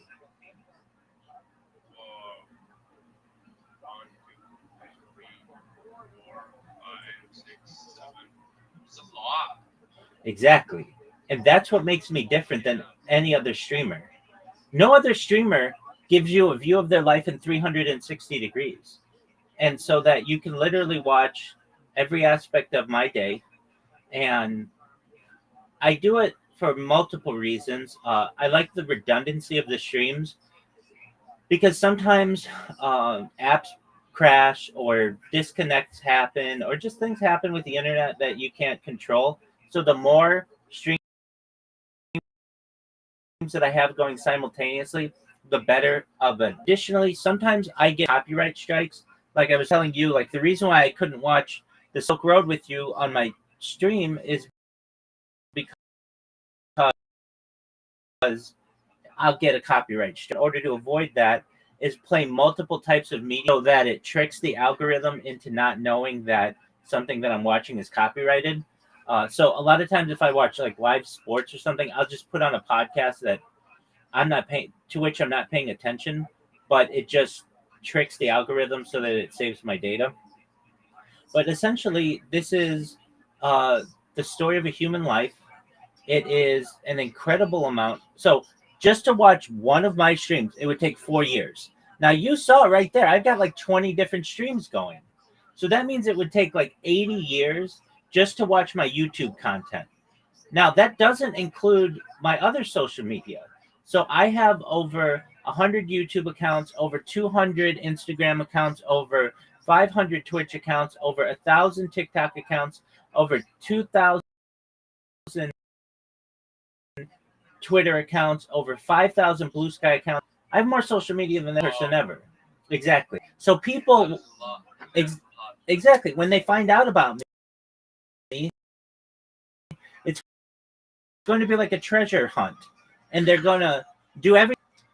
We're in the wild, wild west of the internet. I don't know if you are familiar with that term. I'll elaborate.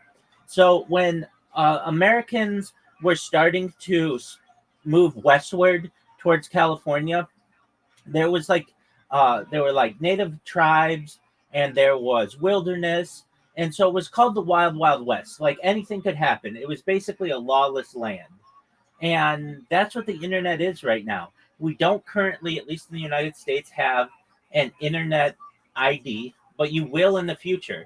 The United Kingdom has already said that they are creating this and that it's going to be implemented very soon. So once once that happens, you won't be able to create 20 different YouTube accounts.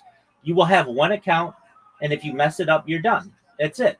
But basically, my archive will still be there. So there are people who, I don't know if you know what graffiti is, but it's like when people take spray paint and they just spray paint on the walls of things and just leave it, and it's their art. Okay, well, basically, I've made the entire internet my graffiti. Basically, like I just put myself out there, and generations of people will study what I've done. And when I talk life extension technology, I really mean this. I don't think I'm going to die. And that may sound loony to some people, but I'm a realist. And I know how science has advanced. And we're already having people with brain-computer interfaces successfully implanted in their brain where they can use a computer without a mouse. They're quadriplegic. They can't use their arms. They can't use their legs, but they can control a computer. We already have that. The first successful Neuralink implant brain computer interface is a man named Nolan Aspro. And basically, this man lost the ability to use his arms and legs in a diving accident, but he can play video games better than you or I can or anyone else on Earth. He basically has an auto aimer in his head, and it allows him to be able to use a computer faster than a regular person. And there have been other implants of that. Now, 10 years ago, that would have seemed like science fiction. Like, that would have seemed like that's impossible to do. But we already have that. That person lives with that on a daily basis, and they've already implanted it in another half dozen people. And then they've created a cap that allows you to have essentially a wireless brain-computer interface. This has already been done. So for me to think that the ability to have life extension technology, I mean, scientists already calculate that the first person to live to be 200 years old is already alive. And the idea that from there we can have mind uploading technology where we scan someone's brain into a computer like a CAT scan or an MRI, knowing where every atom is in their central nervous system and their peripheral nervous system, for later download as an android, an avatar, a cyborg, a cybernetic being, a clone of themselves, a robot, an ethereal being, whatever they want to be. But essentially what they're able to do is live a digital immortality. That's not that far away. And when people are like, well, that just seems like future talk. So did the brain-computer interface that they already implemented. So would AI. And especially with the gift of AI that we have, we're going to be advancing through society so much faster. I don't know if you've seen the advancements that we have in robots already, but these robots are able to fight people and like they get thrown down and they automatically just get right back up. They're able to work 24 hours a day, 7 days a week, 365 days a year, and never need a break. That's going to replace the human in every aspect of society very, very quickly. So with those things being said, you're on the cusp of something very exciting. And I'm here to be a positive individual. I'm here to have an optimistic view of the future. And I'm here to give people hope. And so if that's something that you need, I'm definitely here. I can only control what I can control.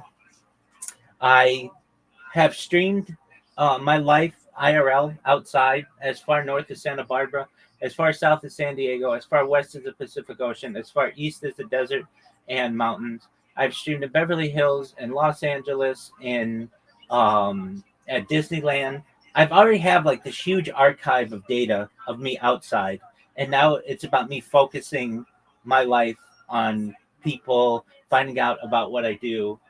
And I know if I just stayed in Discord all day and didn't even promote myself, I would eventually, if I didn't get my Discord ban, be very successful with what I do.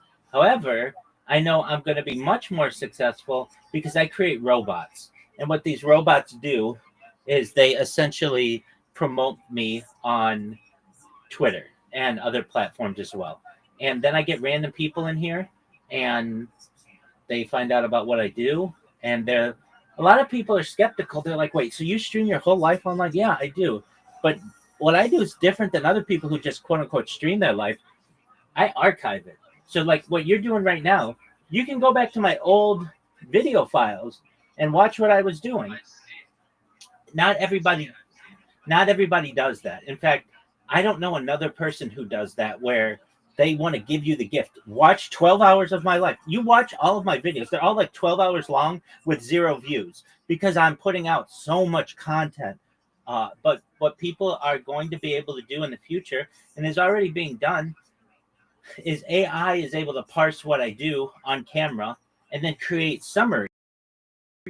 So you'll just be able to go through and be like, oh, this is when Rabbi has this discussion. This is when Rabbi talks to this person. This is when Rabbi did this. It just basically gives you a breakdown of everything that I do, which will make it a lot easier for people to be able to digest all the content that I have. And it's going to be extremely exciting. I mean, when I say, like I'm sure you're aware of the importance of petroleum. Petroleum is a natural gift that your country has and that area of the world, but also other areas of the world, and how valuable it is. It has built Riyadh, and it's built Dubai, and it's built Abu Dhabi.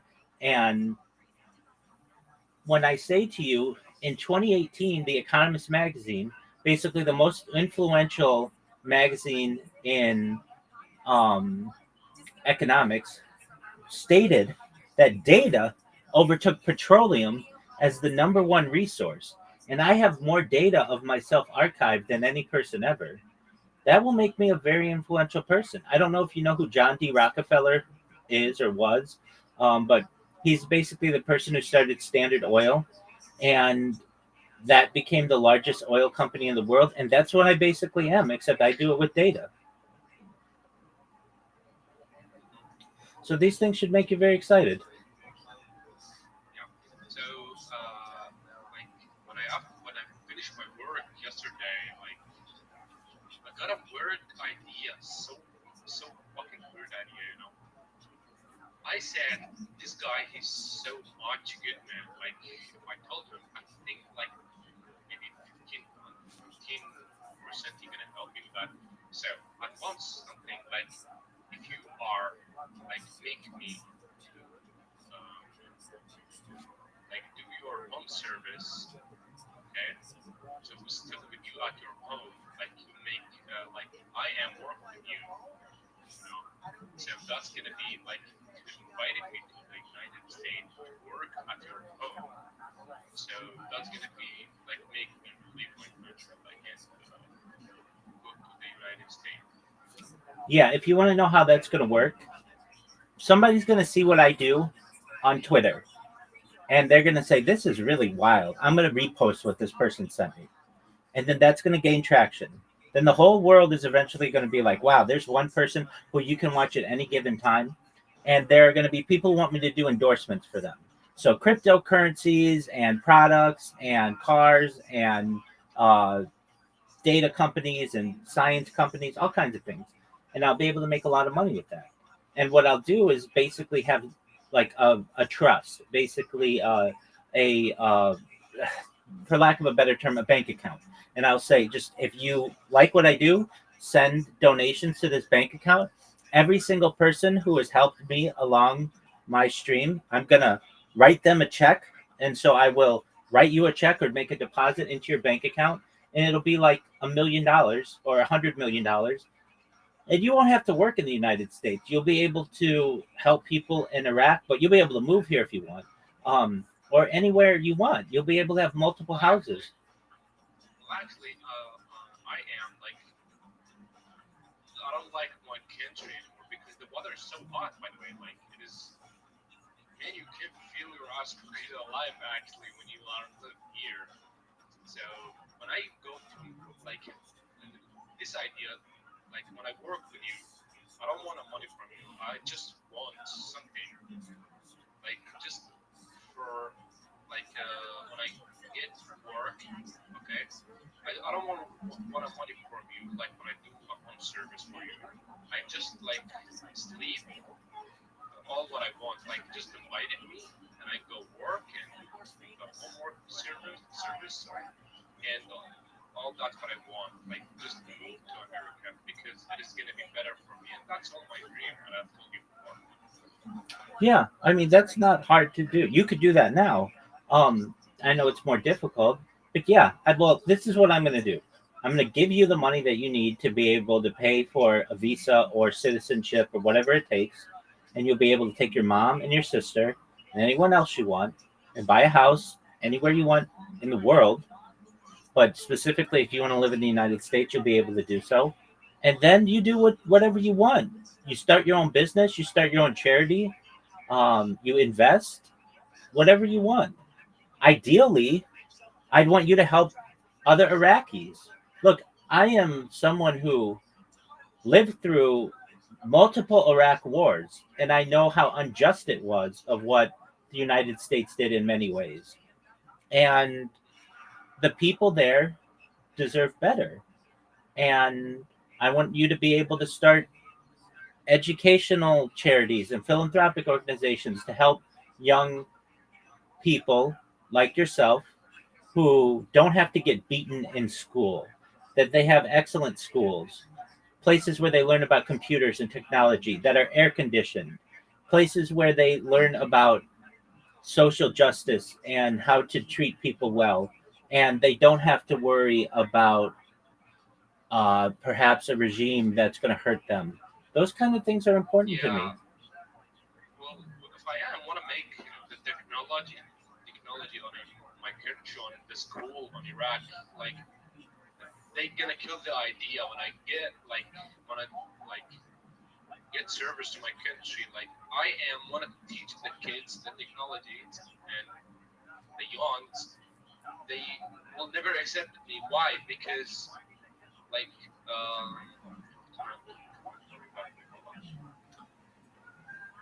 This isn't just a game, it's a once in a generation event. The Harlem Globetrotters 100-year tour. Celebrate 100 years of high flying dunks, 100 years of show stopping moves, and 100 years of changing the game. Bring the whole family and be part of a legacy that never stops. The Harlem Globetrotters 100-year tour. Get your tickets today at harlemglobetrotters.com. If your kid is sitting in a savings account, it's a risk. Old school advice says save more, but today the strategy is broken. When inflation spikes, print money, cut rates. like there is fish. Let's see this word. I'm gonna send it to you, okay? Because I don't know how to say it. Spell it for me. I send it to you on the chat, the private chat. Okay, I don't use those accounts. So if you, I don't use those accounts for chatting. So I'll send you a message. Okay, here we go. You're listening to Coast to Coast AM. Hello there, Connie Willis, and a shout out. Okay, so what you wrote. Okay, no, I do see this. There are phobic configurations that prevent the thing and do not support it. Dog. They've only been around for like 20 years. They haven't been around that long. When I say to them that I want to rebuild Babylon, that's going to be very interesting to them. When I say to them that I want to create air conditioning outside like they have in Dubai, that'll be very interesting to them. All of the oil that they possess, they didn't possess 20 years ago with Saddam Hussein. He's gone. And unless they want the same type of result that he had, they're going to listen to me. I'm going to make them recognize that it doesn't matter if you're Sunni or you're Shiite Muslim or you're Catholic or Protestant Christian or you're Orthodox or another type of denomination of Judaism, that we all don't differ that much, that we all basically have the same traditions. We all come from Abraham. As Jews, we've come from Jacob and Isaac and Abraham. As Muslims, you're or they're story comes from Ishmael, and basically we all have the same father, uh, at least from a patriarchy standpoint. And if I had this conversation with someone, was it from Qatar? No, somebody from. They actually had an Iraqi wife, and they came in not recently, and recently, like within the last week, and they're like, okay, so like most people are gonna like what you do, but what about the people who are like, women need to wear hijab? Okay, that's fine. If you want that, that's cool. We're gonna create a biodome, basically a place where they can live if they want to wear hijabs and things like that. But at any point those women don't want to wear a hijab, they can leave. And eventually those people who have these really strict customs will die out. And we won't have to worry about them anymore. We won't have to go to war with them. We don't have to kill them. They'll just basically die out. And there are Like, ways. and I ask it. I'm sorry. Like, and I ask it myself when they killed and torturing the people. Like, if they said that God tell us we have to kill the people, then why the God that create the heaven and the hell? So what is the like the point of this part? Like why the God that create the heaven and the hell, and you are killing the people? Well, I don't. That's like, yeah. They would have to understand that That's I don't want anyone to die, and they shouldn't either. And also, they should me understand too. that they don't know that if I'm human enough to say, as a rabbi and Orthodox Jew, that at the end of the day, we don't know. We don't know if there's a God. We don't know if our religion is right. We don't know even if the sky is blue. These are just things that we interpret, but nobody really knows anything. And I could say the same thing to them, that you may have a story that's relatively new in the big scheme of things. From a religion standpoint, my religion, we take the beginning of the world 5,786 years ago. And Islam is like 1,400 years. It's not that long. Like, that's not long at all. It's relatively new. So we explained to them, look, maybe Muhammad was right. Maybe Moses was right. Who knows? We don't know. You're just doing what your parents told you to Yeah, do, and what their parents told them to do, and what their grandparents told them, et cetera, et cetera. But basically, if you recognize that you don't have a boss until, like, and I'm also going to be live streaming this, so that's a huge power. This isn't going to be behind closed doors. Basically, I'll put pressure on them to say, look, you need to stop torturing people and executing people. You should.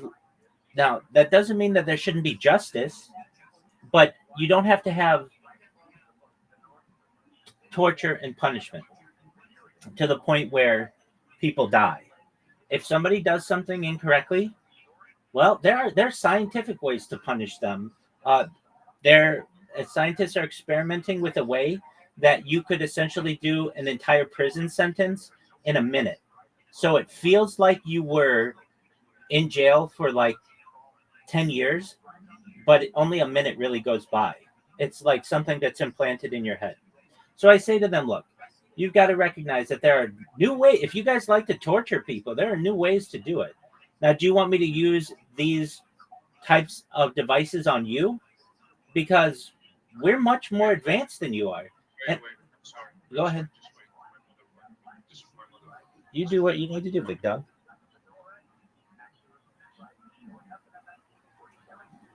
You guys claim it. That's fine. That's all right. I get it. I claim it too. Was here long enough to claim it as a Philadelphia. I get that. You know what works about Ben Franklin? I don't know how long it's going to be before that dude gets canceled. I won't be canceled. I don't want that at all. But dude, get some George history, man. Dude, you cancel culture canceled Dr. Seuss. You don't think they're gonna come for our boy Benny Franklin soon? Have you really think, dude, Tortoise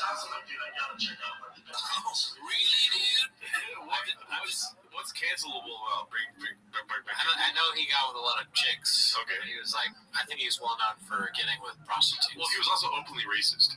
Oh, well, he wasn't. Yeah. I mean, back in the time, that probably makes sense. They probably all were. You know, I mean, they're in the time of slavery. Well, he was more openly racist than the founding fathers. Than others, so he's more racist than the others. Like Thomas Jefferson was having sex with his slave, but he was also trying to abolish slavery. And Ben Franklin wasn't trying to abolish slavery. Ben Franklin was like straight up just saying like that black people are inferior and stuff. What scares me about this clip is Shab may know more about Benjamin Franklin than I do, but only because he just read Wikipedia recently. And you graduated college, dude. Yeah, I did, but I don't remember every fact about Benjamin Franklin. Yeah. You know. So, but I'm skeptical that Shab is going to come up with a good joke or point about this because he talked about Benjamin Franklin, but said nothing that he's done, and then brought up Dr. Seuss. So, you know, his favorite author. That's a 1 out of 3 has read. Really, dude? All the places you'll go, the places you'll see, and it's just him going to Dallas. I'm a good. Dallas. It's different. It's a subreddit. When we're talking about it is. See? That's too inside. I don't like that one as much.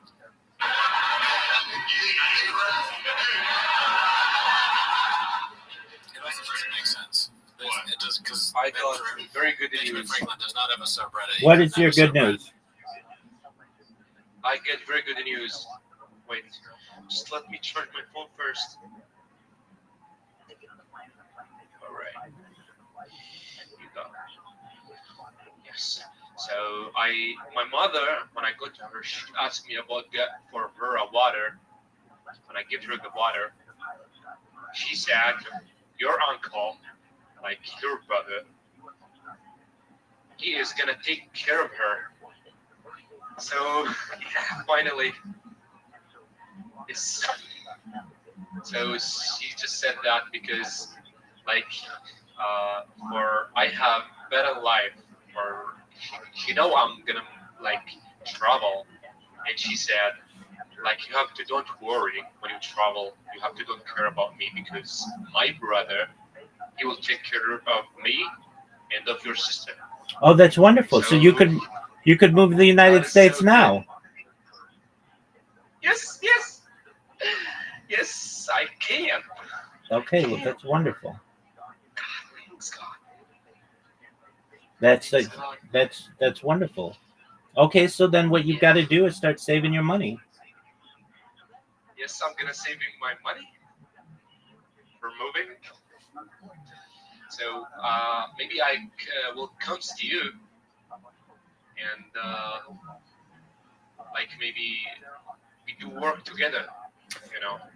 Oh, I If you understand. accepted that, like, if you accept that, actually, if you don't, I will never come to you and you will never see me. No. That's fine. I want to see you. I just want to go viral first.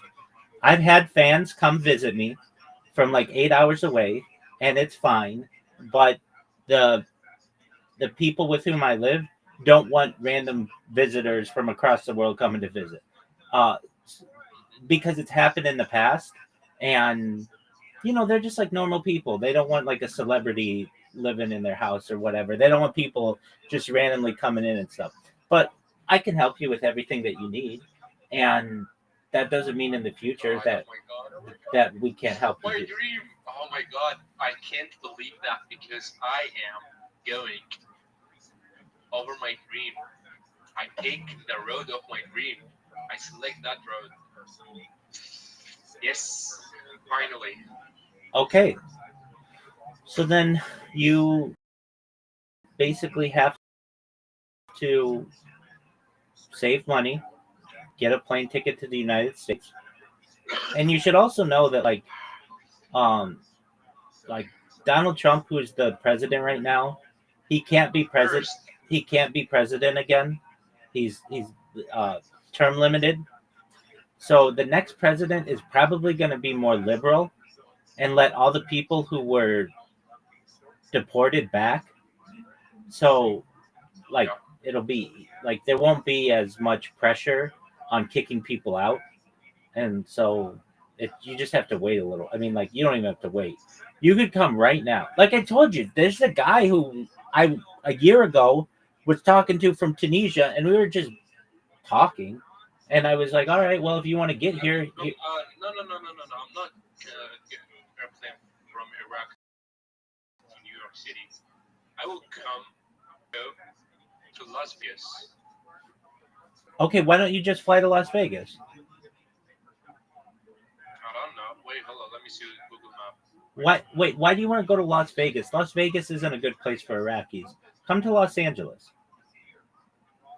Oh, sorry, Los Angeles. Yeah. Apologize, my bad. That's okay.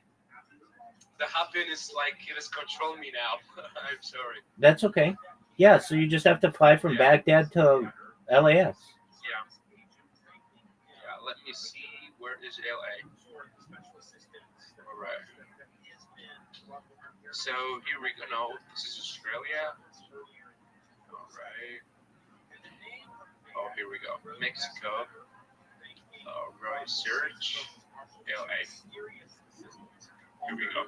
Oh, it's so closer from Baja, Mexico. Like if I take this road, and yeah, this. No, but it's not here. Where is LA? Oh, there is Los Angeles City.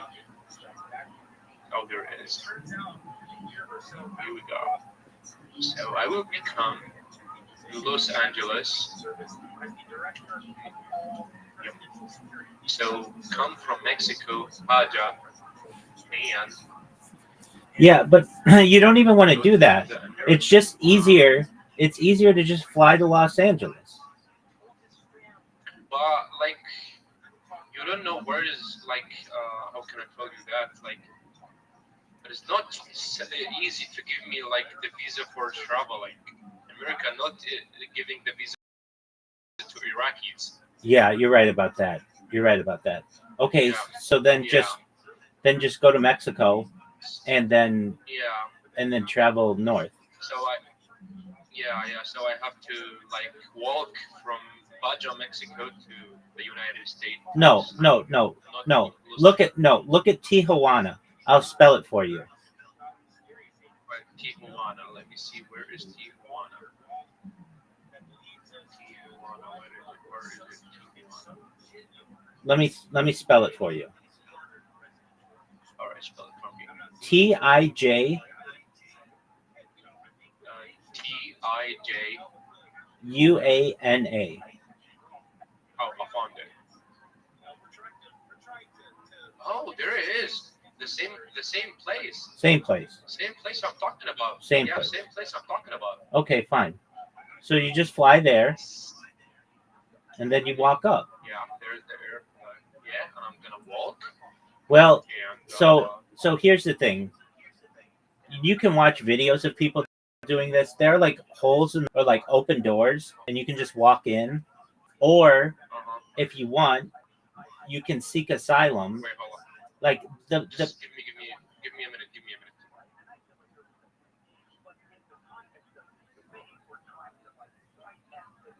It's just not a funny, like, it doesn't really lay in for me. Also, Brendan Schaub did not invent anything. You're comparing inventing electricity to. Well, also, Benjamin Franklin also paid somebody off to invent electricity, apparently. Like, he saw some dude doing a trick with the kite, and he was like, hey, that's pretty neat. And then, okay. So, yes, sir. So basically, like, you have multiple opportunities. I want you to do this the legal way, and if that fails, then you do it the illegal way. But you basically just need to walk to the border, which is like a few miles from Tijuana. It borders it. And you say, hey, I'm from Iraq, and I need to seek asylum. And they'll be like, okay, why are you seeking asylum? And you'll be like, look, they killed my dad, and there's like they're gonna kill me, and so I had to leave the country. And they can either let you in as an asylum seeker, and then you get a court date, and then you eventually it's like 5 years in advance. So you get to work here and live here and get a driver's license and get food stamps and everything that you need to start your life here, and then you have a court date like way into the future, like 10, 15 years into the future. Like you'll already be established by then. You could already have a child in the United States. I mean, and then that child is American, like by default, basically, according to current law. They may change that, but Well, the first thing I have to do now, I have to like make a passport, Iraqi passport. After that, so I have to get $800. Right? Yeah, $800. So that's gonna be take a few months from me. Oh fuck. it'll take 50 days. Yeah, something like that. But this 50 days I wanna eat and I wanna like I understand that. You've got rent to pay. Yeah, make okay. something for eat for fun. Well, look, I'm telling you, you will not be the first person who went this route. I said I told you this yesterday, but there was a guy in Tunisia, and he and I really connected with the idea of desalination technology because he's like, look, I live in Tunisia, and we have the Mediterranean Sea, but none of the water is drinkable. And I explained to him how desalination technology works, and he's like, oh, that's great. And he took a boat, I believe, to South America and then just walked up. And then, like, this is within the last 2 months, he came in here and he's like, yeah, do you remember me? And I'm like, no, who are you? And he's like, we talked I'm from Tunisia. I'm like, oh, yeah, I remember you. And he's like, yeah, I did what we talked about, and I'm working as a security guard now and in California. And I'm like, oh, well, that's great. And I was like, well, where in California? Like, and he's like, well, I don't really want to say because I don't want to get in trouble. I'm like, okay, that's totally fine. But that's wonderful. You could be my neighbor and I don't even know it. And it's just a really beautiful story. And so okay, but let's look at what's the worst thing that can happen to you. You come to the United States and you get caught and they deport you. Okay, you tried, and that doesn't necessarily mean that you can't come back again. It's not like if you fail, then you just try again. You make it your life goal. There are people here who have made it their life goal. Look, I know a lot of Iranian people, and they had the revolution, and they became very, very successful in Southern California. Extremely successful. Some of the most successful people in Southern California are Iranian.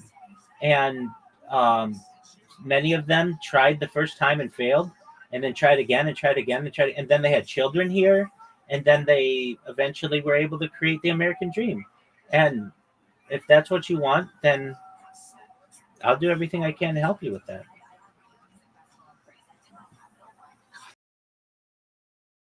I just wanted to ask you about something with it. Like, when I be in America, I swear to God, I'm gonna like return the money for you. Like, can you help me with like just for my passport and my travel ticket No, to travel? no, I don't give out money to people. If I did, I would have no money myself because I'd be giving it all away. So you have to do all that on your own, but I'll advise you in any way that I can. And you have a major advantage of most people who are immigrating to the United States. You speak very good English. And Yeah. that's like a huge advantage. If you look at the migrant caravans that come to the United States, none of those people speak English, and they're coming from like Guatemala and Peru, and that none of them speak any English. So you'll be able to come here, and literally on your first day, you just go to a construction site and you say, I want to work, and they'll be like, all right, we pay $20 an hour, and you get paid at the end of each day, and we'll pay you cash. And you'd be like, all right. And so long as you can take care of your body, which you already do, you'll just be building like a house or a building of some sort. Like, see, I'm actually a bodybuilder. Like, that's become from construction worker, this muscle. Excellent. Excellent. And then you'll get paid, and then they'll have a new construction project, and if you did well on the first one, you do it on the second. But see, you speak English, and so you'll be like pretty well. I have a weird question. Have you gone to New York City before? Yeah, I've been to New York City. Oh, I love New York City so much. Excellent. I mean, I would say that New York City's nice, but it's cold. You're from the desert. You're not gonna do well there. True, bro, true. That is true. That is true. That is not gonna. I'm not gonna control myself with that because it's so cool. Right, and the construction industry isn't 12 months out of the year there, and it is in the United States, or it is in Southern California. So, and then there are other things that you'll be able to do that you don't really recognize, but you'd be able to work as an interpreter. Um, for, I mean, what's your primary language? What? What's your primary language? What is the primary? I don't know what is primary. What was your first language? Arabic, actually. Okay, great. So you could work as an Arabic to English interpreter. Oh, yeah, that's right. Now, if I were you, that's how I'd be making my money, because you make a lot more. You make $16 an hour doing that. So you can work construction all you want. Wait, that's no way. That's not gonna happen. Why? $16 per what for hour? Oh yeah, like $25 an hour.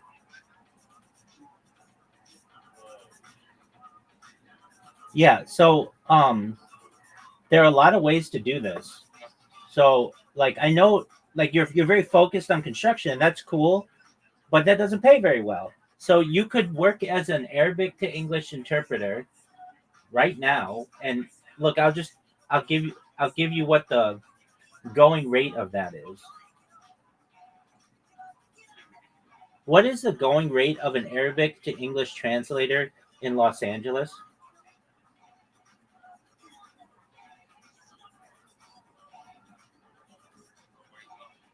Um, so there are. I'm still in Iraq, and I'm still in Iraq, and I don't do anything for now. But I'm still happy. I don't know what is. Yeah. This happiness come from where? I don't know. Sure. So it's about $30 to $100 an hour. Oh, that's nice. Yeah. Now, what you can also do, and like, this is what I would do if I were you, is I would do translation for videos in Arabic. So basically, you watch a YouTube video and you translate it to Arabic or to English on YouTube, and they'll pay you between 10 and 16 cents a word. So that's like something like probably $25 an hour. But first, when I become in Wait, LA, wait, you I have to focus. You can do that in Iraq. Like right now. My English is not very, very, very, very good. It's fine. It's fine. I don't know it. It's fine, and you'll learn them very quickly. So like if I were you, like, do you have a resume? Like, don't worry. If I be in LA, maybe I hope you accept that. Like, I'm gonna be with your home, like, a few months for just be like I can get a home and I get a car, like just be at your home like for a few months. Yeah. If you want, actually. Yeah. That's You can't do that. I can't just have random people living with me. The place where I live won't allow it. I'm the only person allowed. It's like I have like a contract, and so I can't have other people live with me, or I would do that. What you can do though, and what you should do, is you need a resume, and it's very easy to create. You just go to ChatGPT and say that I need a resume for an Arabic English translator, and I want to be able to market myself on different websites. Okay, and it'll populate. It'll give you all the information that you need. And then you just take that information and you start applying for Arabic interpreter jobs. And they work remote. And so you just sit at home and you translate and you'll make like $25 an hour. You'll make in 1 hour what you make in a day in construction. And then you make enough money so that when you move to the United States, you just get a place of your own. If I could, I would let you sleep on my floor, but I can't do that.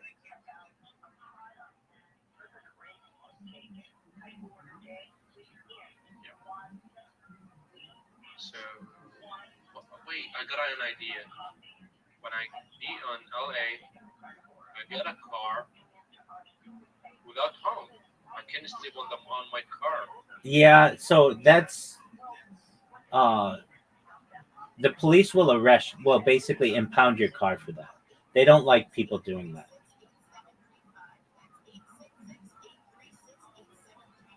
There are people who do that. There are people who. It's gonna be like big problem. It's gonna be for me. No, it won't. It won't. You just need to save enough money to be able to pay for your first month's rent. So that's gonna be take many months from me. Like it is not gonna be 50 days. No, you're not listening. You need to work as an Arabic to English translator. You'll make a month doing that. You'll make like probably $1,000 to $2,000 a month. You do that for 6 months. That's on America, not on Iraq. Actually. No, you work for an American company. Oh, really? Yeah, they're American company. How can I get that? How can I get that? So, you create a profile on Indeed.com and ZipRecruiter.com, and you look for remote work, which means you can work anywhere in the world, and you put in Arabic translator. And then what will happen is you'll put in your resume. Someone may call you or email you regarding your skills, and then you have an interview with them. And if they want to hire you, then they hire you. You can also just work freelance where you just translate words per minute and you get paid to do that. There are other. So can you give me what is name in English? Like that work? Yeah, so just go to Indeed, IND.com. I found that Indeed. So I just wanna like what the name of work like from Arabic to English. Okay, so you want Arabic translator. Translator. How can I type that first? ARABIC space BIC. AR space. No, ARABIC. Wait, hold on. BIC. IC.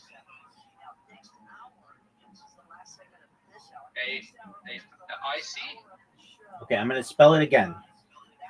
ARABIC.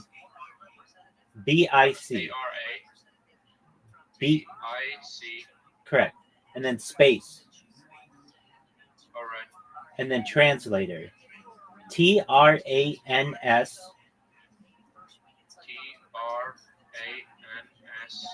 LAT. I found it. Okay. Now where it says location, put remote.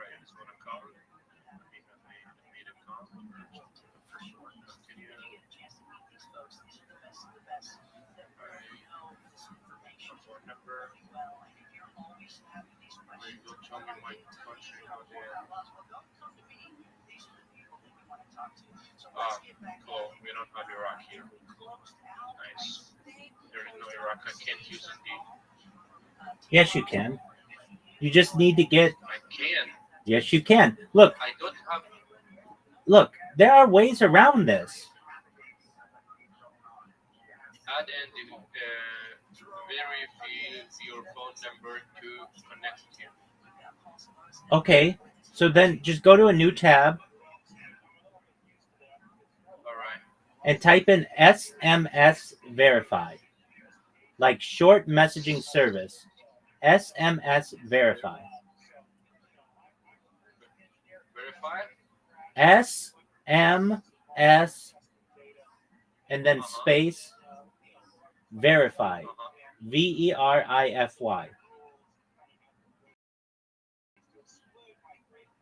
I found it. So there it is. But that's gonna work. You might have to try a few different ones, but eventually it will. All right. Let's see if that works. So,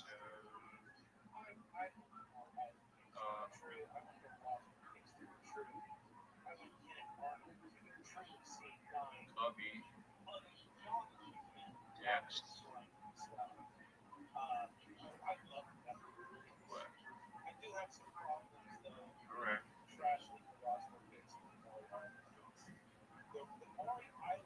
Give me.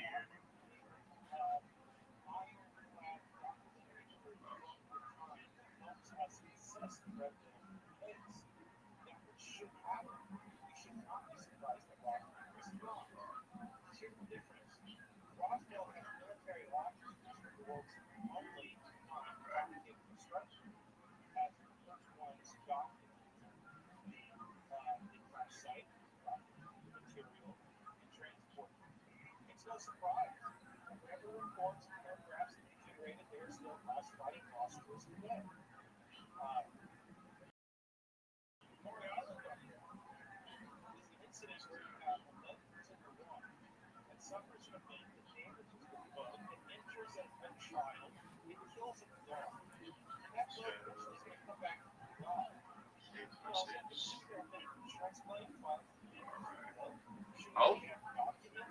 Oh my god. Yo. How does it work to stick the dog? Oh, there's the card.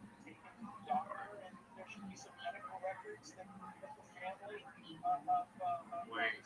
This work.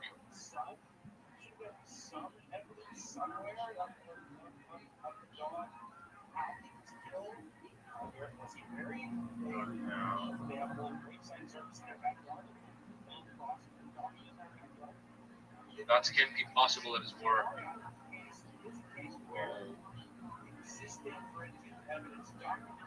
Well, actually, it is work. So, ARA. BIC. Alright. Listen, Mustafa. We got to get something straight right now. Anything is possible. Okay? Anything. I talk about bringing back your father. I talk about having you live in the United States. These are all possible things. Okay? It just takes time and effort. But with enough time and effort, anything is possible. Okay? Even perhaps time travel. Like, what do you mean? I mean, like, you could go back in time and witness events that happened in the past with enough energy.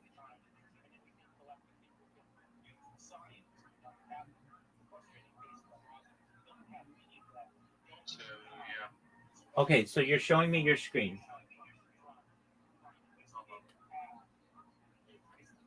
So, Italian, Russian, No, you want Arabic. Arabic,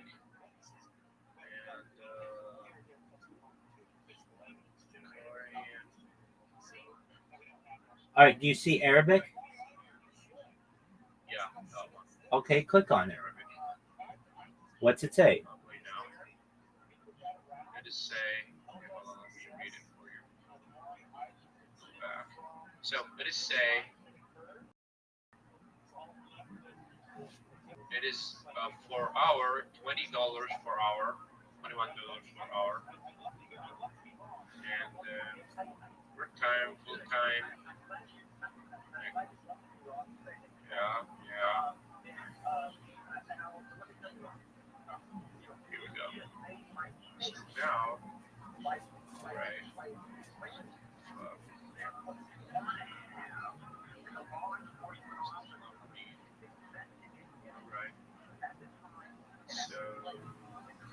country, Iraq,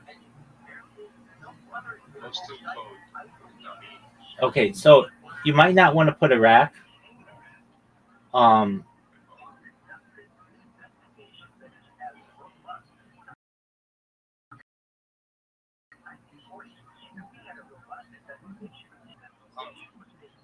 Yeah.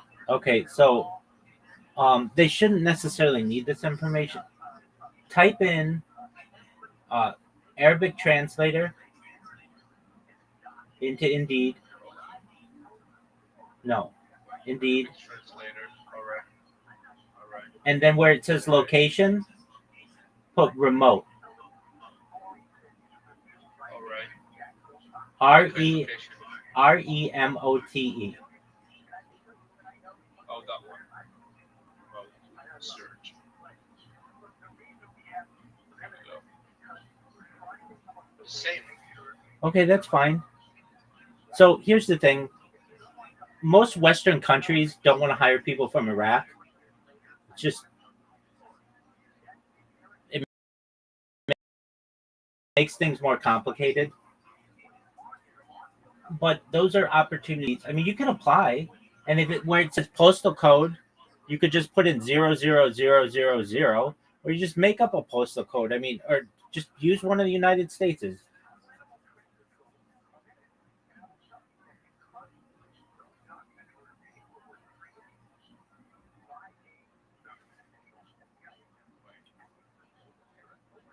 Okay, but here's something.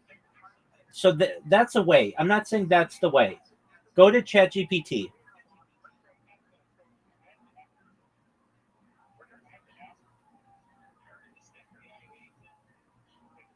This job is.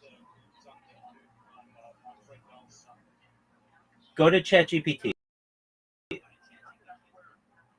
Wow. There you go. Okay. Now, please provide me a list of Arabic to English translation companies with links where I can translate per word remotely.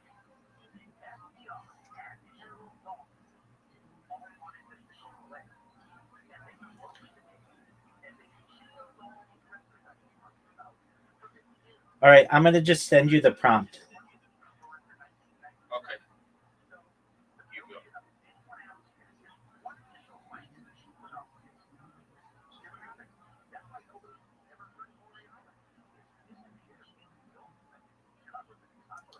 All right, just put what I just sent you into ChatGPT. Go to Discord, look at the message I just sent you.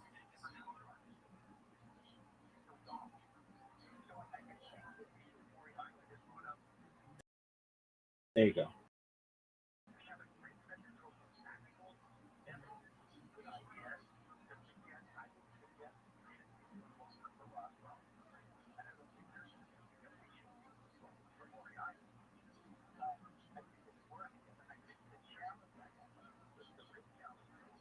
Ah. Wait, I will be right back. Benjamin Franklin's Brian Callen is. Who is this Chad? Who's that one guy? Alexander Hamilton was not the same. Alexander Hamilton. Yeah. Yeah, it was. Oh, he was. Yeah. Oh no, I was thinking of the badass, the president. John Adams. No, John Adams was at the same time. John Adams. You're thinking Andrew. Andrew Jackson. Yes, Andrew Jackson. And I don't really know. I'm bad at the time frame, but Andrew Jackson was what, like the 16th president or something? That's Abraham Lincoln. I think Andrew Jackson was the 10th. Man, I'm tired, dude. I'm tired. I didn't shop. I'm like shopping out. Oh, that was such a shop moment. Oh well, you know, judge not lest ye be judged. You're acting different. Different. Get to the North Arch. Why would Ben Franklin had hose? This is real, dude. Dude, I don't like a fling here and there. He's married for 4 years. He had string up several girlfriends every fucking year in France. This dude was slanging dick, Philly. How long did it take for him to mention dick, dude? You're doing well. You're slanging dick. We know that from the subreddit. Benjamin Franklin getting slandered by Shop here. Surprising? He discovered electricity. Electricity? Eyeglasses. Oh, really? That's what like historians are saying that right now. It's so unfactual. This is on the history teacher subreddit. They're like, oh, really, dude? Yeah. Shop. Yeah. Okay, so just go to ChatGPT, and did it give you a list of places that do that?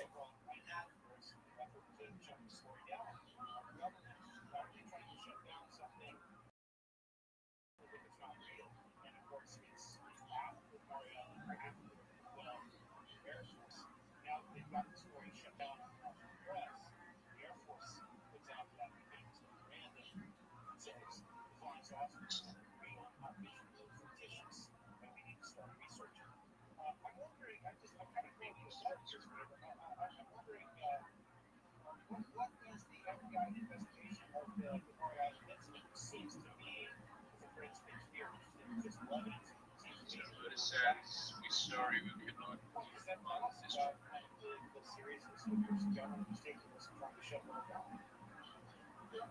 Okay, well, that's fine. Just a broken link. Go back to it. No, go back to it.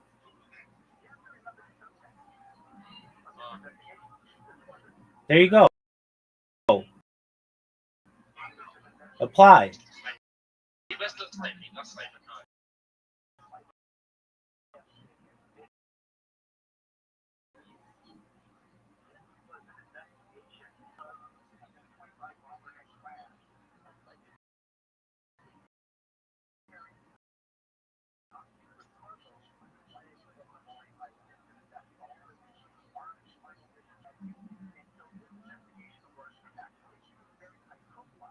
All right, so you know what to do. I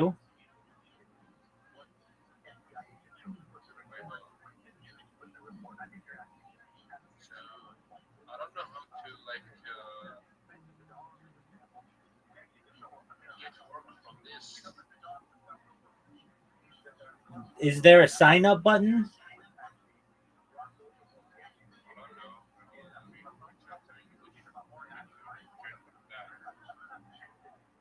What do the green buttons say?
Philadelphia, it's fucking 1718. She loads it up. He just waits there for a girl to walk in with glasses on. Like,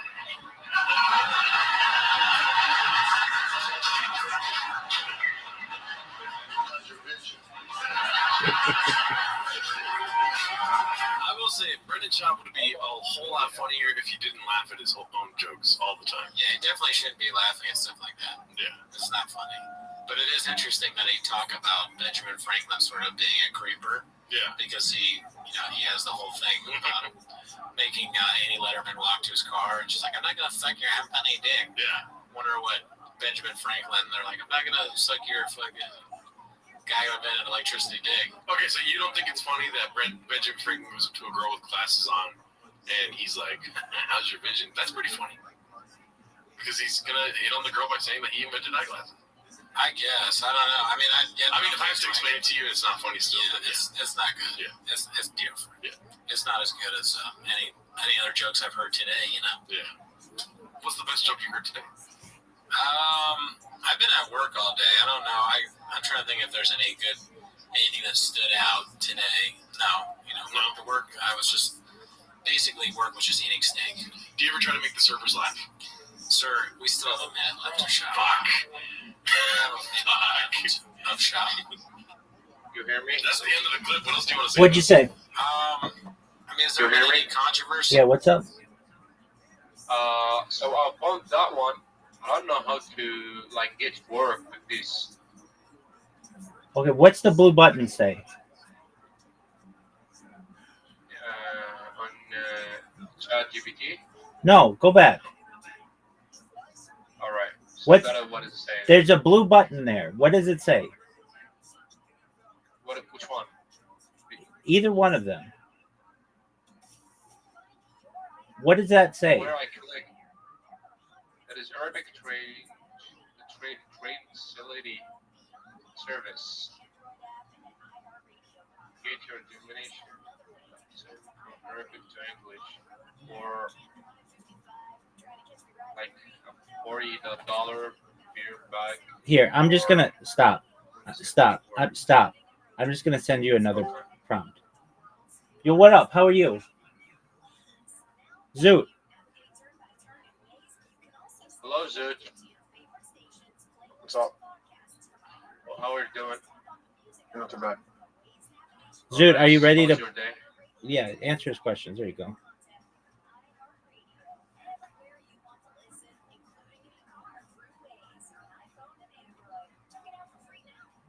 Rabbi. Yo, baby.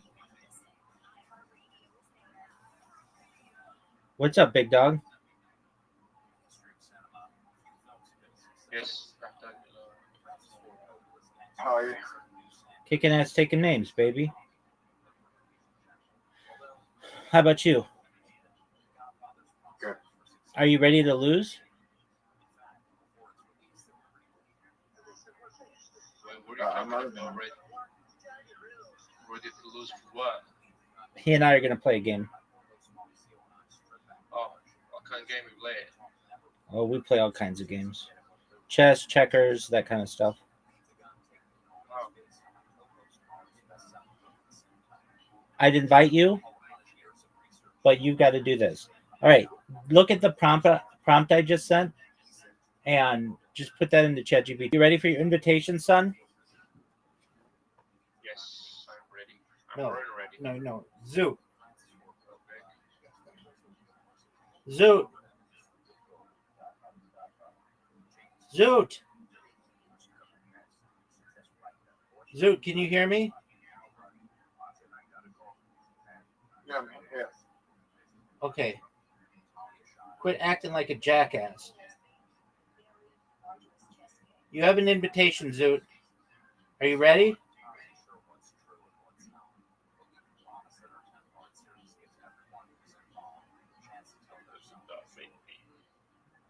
Zoot, you have an invitation.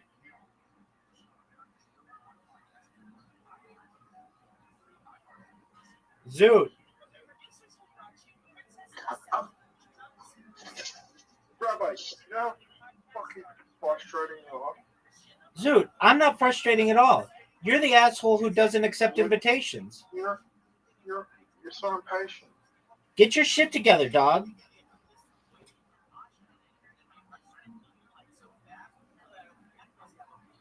Oh fuck! What is this place? I've never seen this before. Same. Matching tiles will trigger a bomb?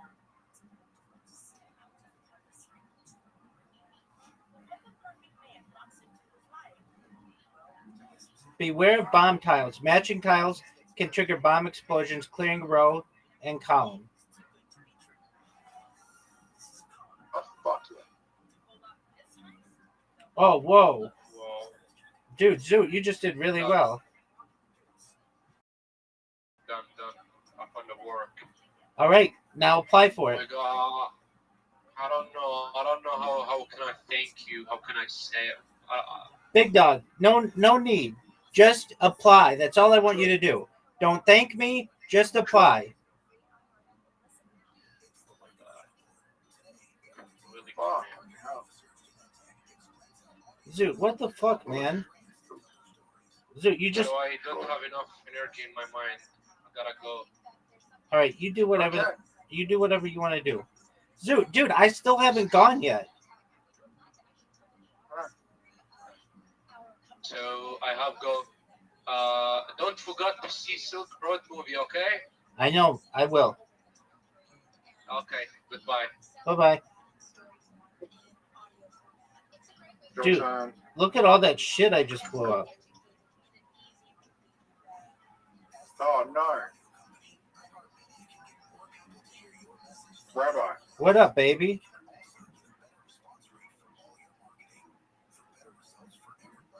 One.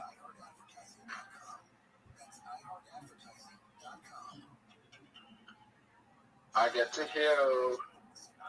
That was a good move. You're at max hit points, dog. If I do that, then... Oh, wait. This is good for me. Dude. This is wild, Zoot.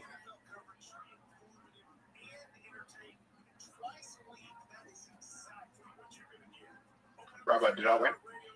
Maybe.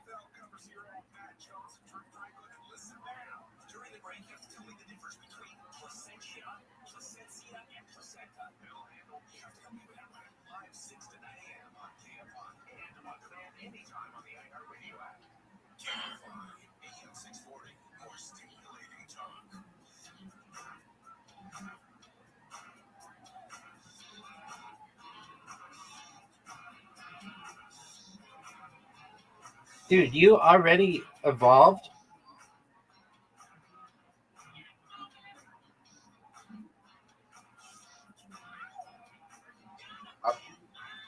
I won.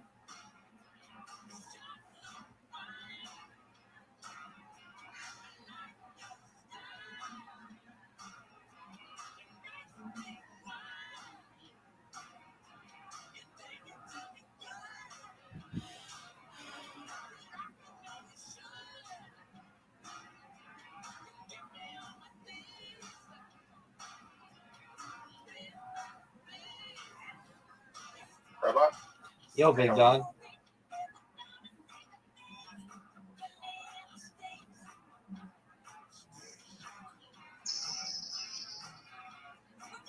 Zoot, do you Can I like... get an explosion? Zoot, do you like this level? Yep.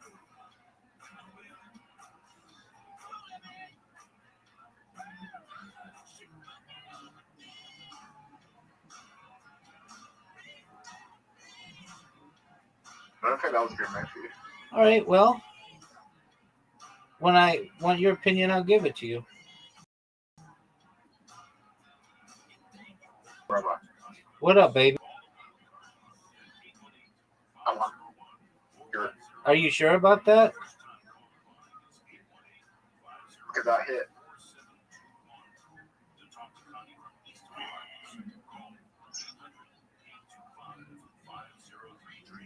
What are you going to do, Zoot?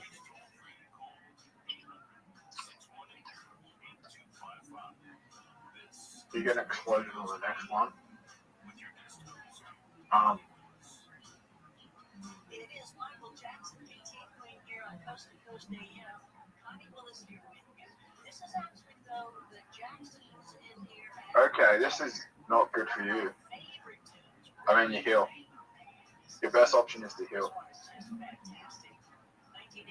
Where do I heal? Top left corner.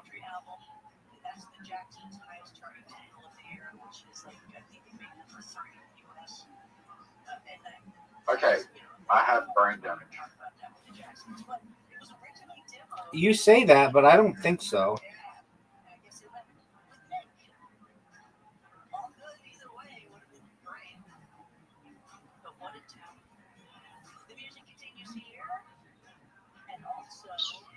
Good news is, Zoo, did you play a lot of Australian rules football or rugby or soccer when you were a kid?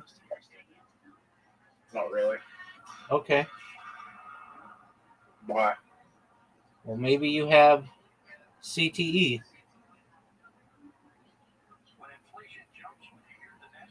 What's that? It's like something that football players get from too many concussions. No, I definitely don't have that.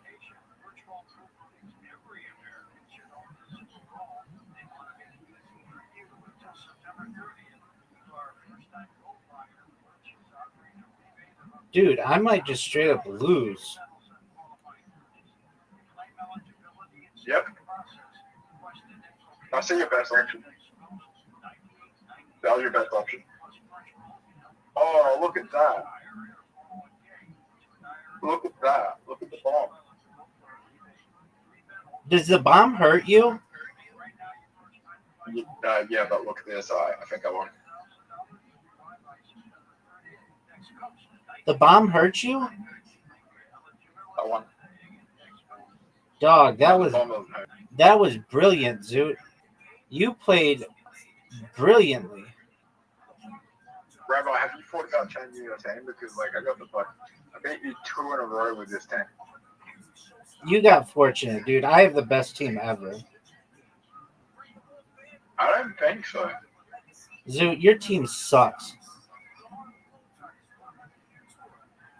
Depends on the background. Oh, yeah.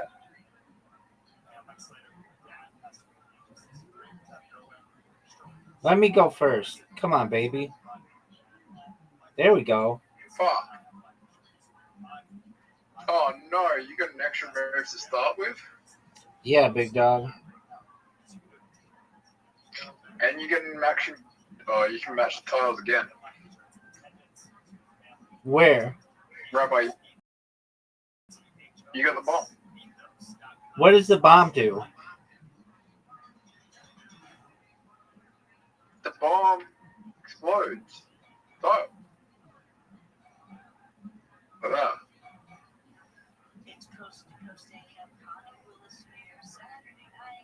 Rabbi, you got the most obvious move ever.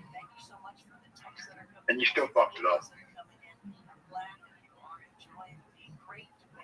Do you know why you fucked it up? Dude, just go. How about that?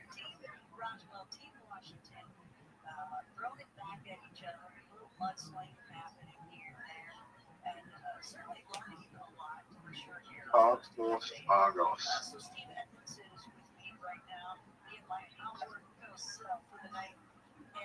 You ever had Calm down, Zoot. You just fucked me, Zoot.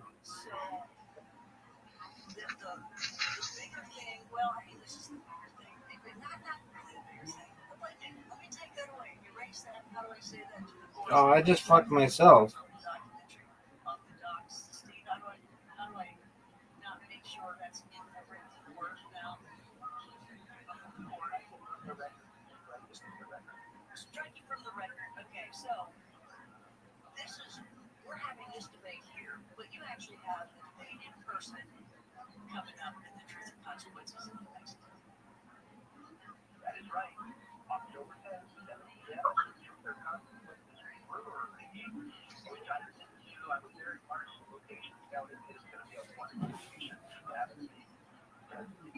kitty, kitty, kitty.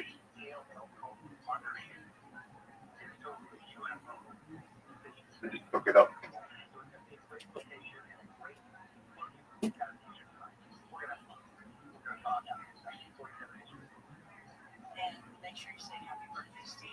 If you rather one load, Dude, how about you just go? How about you quit sucking your own dick and go? You fucked me. Yeah, that was not cool, dog. stop the bomb. You're trying to slow the bomb down.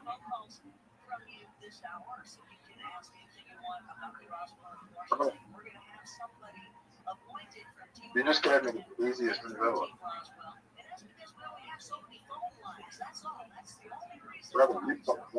All right, well, just go. How about you just go?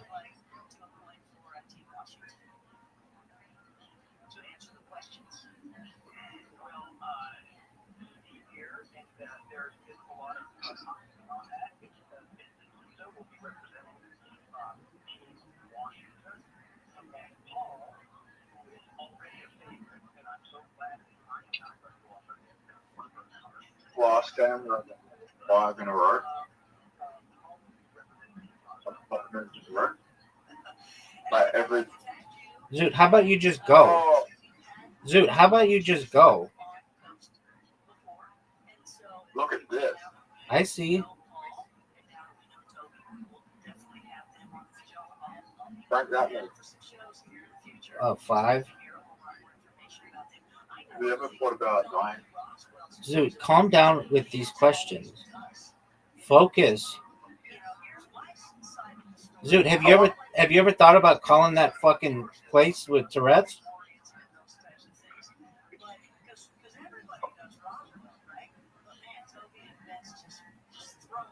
Have you ever thought about... Zoot, answer my question. Have you ever thought about going viral online? Zoot, Zoot. I'm working on that. You're not working on your thing. How long do you think before you go viral? Zoot, how long do you think to call that place? 10 minutes. You're not going to call them. Maybe I don't want to cure Tourette's. I know. And then you're not going to have a normal life. You're saying you can't have a normal life with Tourette's. That's like the most stupid fucking thing I've ever heard. Dude, I'm telling you that at times your Tourette's makes you annoying. And it makes like, I'm very patient with you. But other people aren't going to be.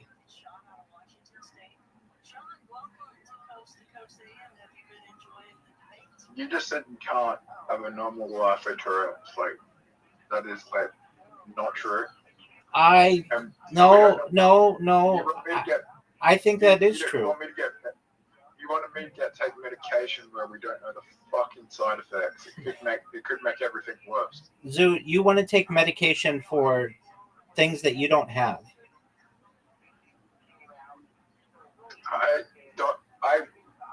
You don't listen to a word I fucking say because I've been anti-medication this whole fucking strain you go back to. No, you're not. You take Ritalin and all kinds of other shit you talk about. So you're not anti that medication. I know you're not. I tried Ritalin. All right. Well, then you're not so anti-medication, are you? You didn't listen to the part where I said I'm not going to get I didn't pay to take it. I got given it. Okay. That still makes you pro that medication. You took it. No one forced it down your throat. It doesn't.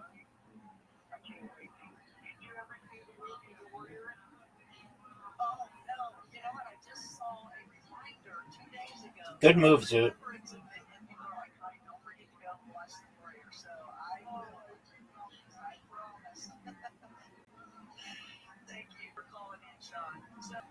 Well, there you go. For Team Washington is right there in the area, and he's right there behind you. So we've got Vince with us here, right? Vince, you're here with us. Okay, and also Paul, you're still with us too, right? Okay, and so Paul, remember when you find out the last pieces of evidence or something you were talking about, I think you said you had to get the last pieces of evidence before. Are you guys ready? Go.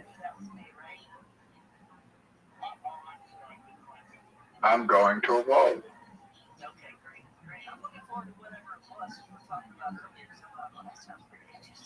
I don't like how it takes so long for you to evolve. Okay. Well, we'll definitely have you back on and talk about those things because I think that's interesting that you're still finding things. Rabbi, you walk. I think that's amazing. I don't know about that, son. Should I go to the beach tomorrow? You should call that place. Are you ready? Yep. Dude, Are you doing stand-up on Monday? yeah, that's tomorrow night. Are you excited? Yeah. What joke are you going to say?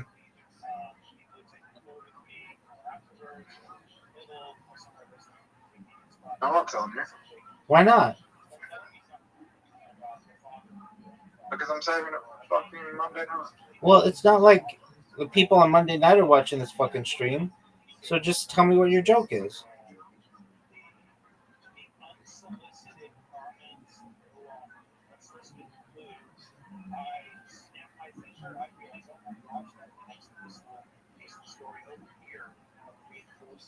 I think your taste in comedy is fucking dog shit, by the way. I think I have the best taste in comedy of all time. I don't think that you're a funny comedian. How about that? No, I just think you're dog shit. Zoot.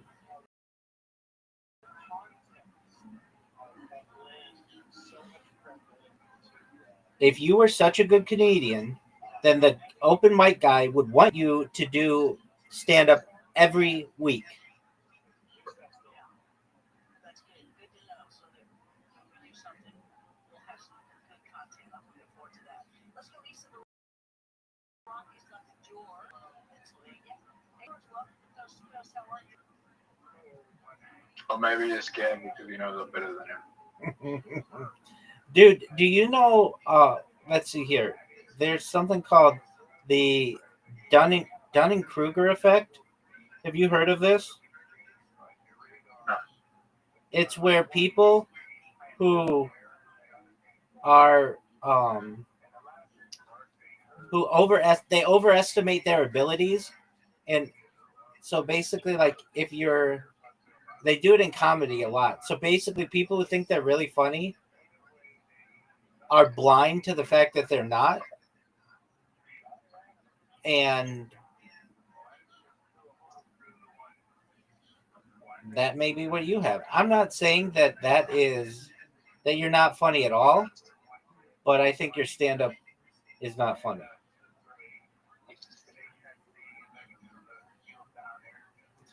But I don't know. You don't share it with me. You're like the most secretive comedian of all time. I'm sitting here. I'm waiting for your jokes, and you're like not telling them.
Oh.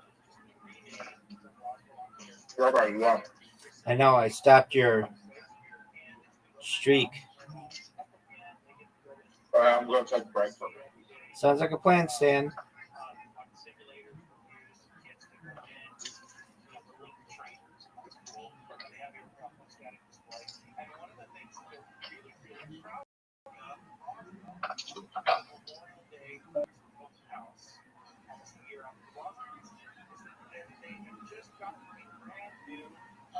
Assistant radar. It's not something they have. So I think a very skeptical by claims they're talking about how the radar the flying saucers and stuff like that. As for the bodies, I have to admit, I mean, I've gone through phases very recently. I started See with them lately, or is the Bobby Lee shit over? Guess what, dude? Not keeping up. Not keeping up at all. No. I want more shop content. I'm like, you know, I'm enjoying the shop shit. Yeah. Well, you want to see if there's another video? Yeah, well, we can see how long it takes you because we have 1 minute left. Okay, I'm right here. Let's see the first video. Boom. Let's go. Of course, the videos. I heard something. Tap over day. A lot of bad white basketball team. The worst basketball team you've ever seen. What's that, dude? He cannot do anything but stereotypes. Someone? He's obsessed with stereotypes. Yeah.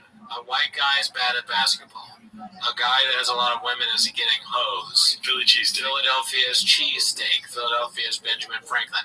He owns nothing original. Shop never notices anything that hasn't already been done. It's like he has some sort of disorder where he's like, if he were to come here, he'd be like, Gerardo's Alhambra, Chinese food, right? Chinese food is here.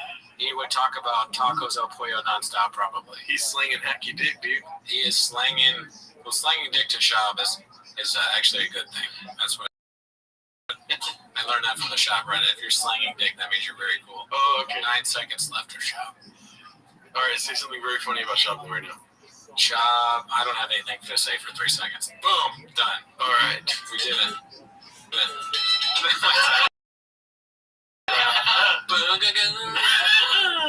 I'm in hell. I feel like you're gonna be like, now the next segment, 20 minutes on Shop. Yeah, now the next 30 minutes. A full hour on Brian Callen with Shop.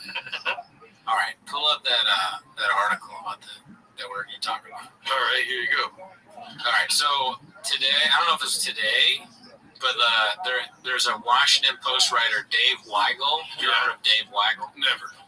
He's like, I don't really know who he is, but I remember seeing him on Twitter because he's one of these like news journalists that has like a Twitter following. So every once in a while I'll see like a retweet. I think he has a cartoon profile. I don't trust people with cartoon profiles. Yeah. But so he apparently retweeted, I have a picture of it on my phone, so I'll just read it off. He retweeted somebody named Cam Harless who said, every girl is bi, you just have to figure out if it's polar or sexual. Yeah. And another person, another journalist at the Washington Post retweeted that, and does it in the article what she said? Felicia Sunmez. I'll tell you what though, his name is Weigel. Weigel retweeting that, you know what I'm saying? Good point. So she said something like, "Oh, it's great to work at a publication that allows retweets like this," or something like that. But I'll try to find it. Some sarcastic wrote on Twitter. Oh, there it is. Fantastic to work at a new fantastic. Yeah. So just right off the bat, the phrasing lets you know that this is sort of an annoying person. If we can be honest, when you tweet. When you write like that or talk like that, whatever your side is that you're on, even if you're right, when you're like fantastic to work, it's like it's grating. Fantastic to work at a news outlet where retweets like this are allowed. Allowed. The Washington Post allowed David Weigel to hit the retweet button. So my problem, my views. This is going to shock you, Racketweets listeners, but my views on this are nuanced, and I believe they're nuanced. My real problem with this, gets canceled. Yeah, for saying nuanced. My real problem with this is that the tweet itself, every girl you just have to figure out polar or sexual, is not funny. Yeah. It's not funny. So if you retweet something like that, you're a moron. Yeah. Because you're tweeting something that's just not good. I'll break it down as to why I don't think it's funny, just like I would Shop. So every girl is bi. First of like that in of itself is like, no, that's not true. That sounds like something like a weird lefty person would tweet. You just have to figure out if it's polar or sexual. What's funny about that? And I guess he's saying that like every woman is crazy. Hilarious. It's no different than the lefty Twitter, like the viral tweets about like men are trash or are men okay or men suck or that's all not funny. It doesn't make it should be canceled. They're just hacks. It's hacky shit, right? Like you should just because some viral, and it can be man or woman because both men or women do the whole like men suck or women are dumb. Just because one of the men suck tweets, they do that does not mean that they should get fired from their 15-hour a week work from home barista job. They're just like whatever it is that they do for a living shouldn't be affected by their tweets.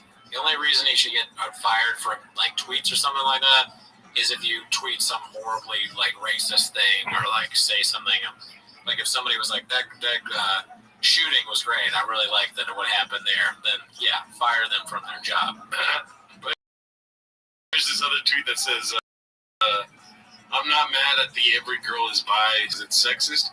I'm mad because it doesn't include biracial and I feel left out. I guess, yeah. I don't understand that at all. Oh, she's making a joke. I don't think that's funny either. I didn't laugh. I was laughing because of I don't know, but and so this shit blew up like crazy. Yeah. This guy, the guy who retweeted it, has been suspended from his job, and then this woman Felicia, what's her face or whatever, is going off saying that she's being attacked or whatever. And then nothing is happening to this guy Cam Harless, who's the one who's tweeting it. He's the one who's not funny. So in my opinion, he's the most guilty out of all of them. Yeah. Again, if you find this tweet offensive, should it not be still don't think that you should be that angry with it because it's so dumb that it's it should be below what you when I hear a really bad joke from a comic that I don't respect, I don't think about it for all day. I'm not I cannot believe this comedian who's not funny said something unfunny. Yeah. I can't believe that this person who I've never seen do anything good, who I dread seeing at open mics, who always says something offensive, it's shocking to me that they would again say something offensive and unfunny. And that's why I look at this guy's profile picture. He's a big fat guy, big beard, cowboy hat. His name is Cam. What do you think is going to come out of his mouth? Dude, David Weigel has a tweet. Yeah. Is he replying to somebody or what? Yeah, but you know how back he's replying to Maya Angelou. He's replying to Jesse Birdie. Who's Jesse Birdie? Probably a woman. But is it a joke? It was in the old days of Twitter where there was no reply, it was just you're adding people. You know what I mean? See, because that sounds like a joke. You know how you joke with your friends? You say you shut your whore mouth. Yeah, you know how you say that to your friends. Yeah. You do though. Well, yeah, I call you a bitch all the time. Yeah, exactly. Yeah. But he does though, and I think it's funny. Sometimes with your friends, you say you shut your whore mouth. You're not. That's what I don't like about today's world. Is you read when people get in trouble, they read text messages and tweets, and they're like, "I can't believe you said that you would sever them in half." Well, they're not really gonna do that. They don't literally mean. It's just shit you say. It's locker room talk. It's Oh, look at this athleticism. Look at this move. This. Listen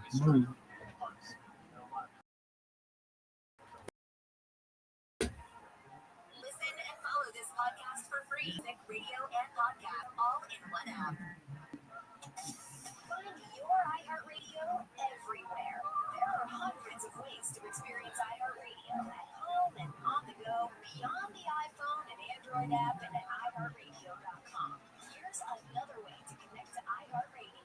the road again? Can't drive 55, trying to catch me riding dirty? No car ride is complete without the perfect soundtrack. That's why iHeartRadio wants to complete your commuting and road tripping experience by integrating with the world's largest navigation app, Waze. Now, while you navigate turn by turn in Waze, you can also stay connected to your favorite stations, playlists, and podcasts from iHeartRadio. Just tap on the music icon from the Waze navigation screen and select iHeartRadio to listen to all your favorite content. iHeartRadio, everywhere you want to listen, including in the car through Waze. Check it out for free now. iHeartRadio, anywhere you want to listen. iHeartRadio is there.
Talk to Connie Willis. Call the wild card line at 818-501-4109. The first time caller line is 818-501-4721. To talk to Connie from East of the Rockies, call 800-825-5033. From West of the Rockies, toll free, call 800-618-8255. This is Coast to Coast AM with your guest host, Connie Willis. Do you remember the time Michael Jackson on Coast to Coast AM from the Dangerous album 1992? I think this was about a 9-minute short film. You couldn't call music videos, they had to be called short films because they were that long. Who was in there besides Michael? Eddie Murphy, Magic Johnson, and I remember too, boy, I gotta look this up, but I do remember his entertainment movie was like a gorgeous ancient Egyptian extravaganza. It was good. There's no doubt about it. So those of you that have never seen the videos, go back and watch all these different videos with these songs. Just amazing, amazing stuff. So don't forget, if you are single and you're looking for someone, and we'll talk about the things we talk about tonight and all the other nights. Well, Paranormal Date is where you want to go. That's you've been like trying everywhere, and they don't like you talking about these things. They run as soon as they hear you mention something that we discuss here on the coast. Well, you know what? There's millions of us, so this is where you can find a Paranormal Date. George Story put this together, and it has been completely successful. Over 100,000 members. You can go check it out. It's free to sign up. You can talk about all these wonderful things. In fact, it's got categories. So you can, if you're into ghosts, you can talk to people that are into ghosts. If you're into abductions, you can talk to people into abductions. So I think it's something interesting for you. So if you want to go into it further, use code word George for a really nice discount. We also have conspiracy date that because you guys are a little separate. You sit at your own picnic table over in the corner. I know you're over at top of the way. And we also have senior Paranormal Date. To learn more, go to coasttocoastam.com.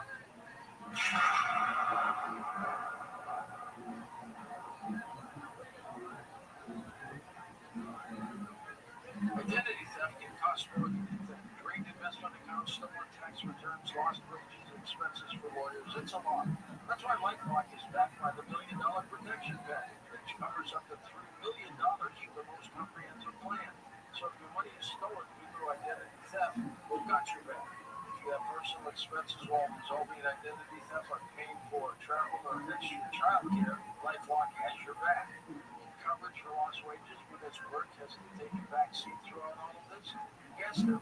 LifeLock has your back. Plus, there's coverage if you need to pay fees for lawyers and experts to resolve your case. Don't face the burden of identity theft alone. Protect your future and finances with LifeLock.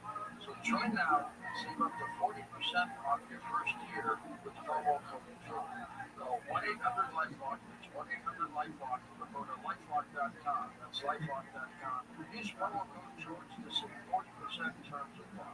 Rising debt, stock market swings, and global shocks can affect your retirement. But even in this economy, there's still opportunity. Protect your retirement with a secure, tax-advantaged gold IRA. Instead of leaving a 401k IRA in commercial markets, gold, physical gold or silver, real protection for your future. The Noble Gold makes it simple. Visit NobleGoldInvestments.com and chat with a specialist. The conversation is free, and the peace of mind is priceless. NobleGoldInvestments.com. Past performance may not be indicative of future results. Investing in precious metals involves risk. Consult your financial advisor before making investment decisions.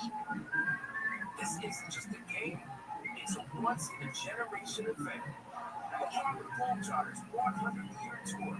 Celebrate 100 years of high-flying dunks, 100 years of show-stopping moves, and 100 years of changing the game. Bring the whole family and be part of a legacy that never stops. The Harlem Globetrotters 100-year tour. Get your tickets today at harlemglobetrotters.com.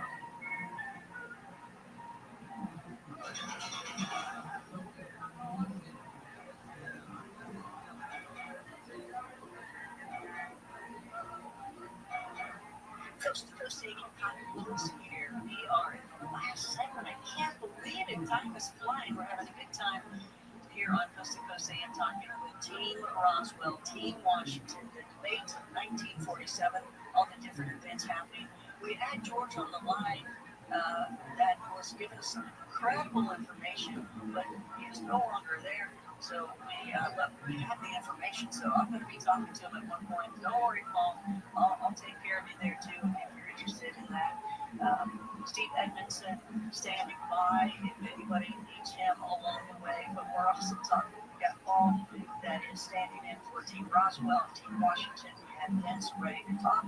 So you guys ready? We're going to grab some more phone calls. All right. Let's rock and roll. I can't believe it's wrapping up here. Rock and roll. Okay. Aaron, west of the Rockies, down the valley. Hey there, Aaron. Welcome back to Coast AM. What you got for us?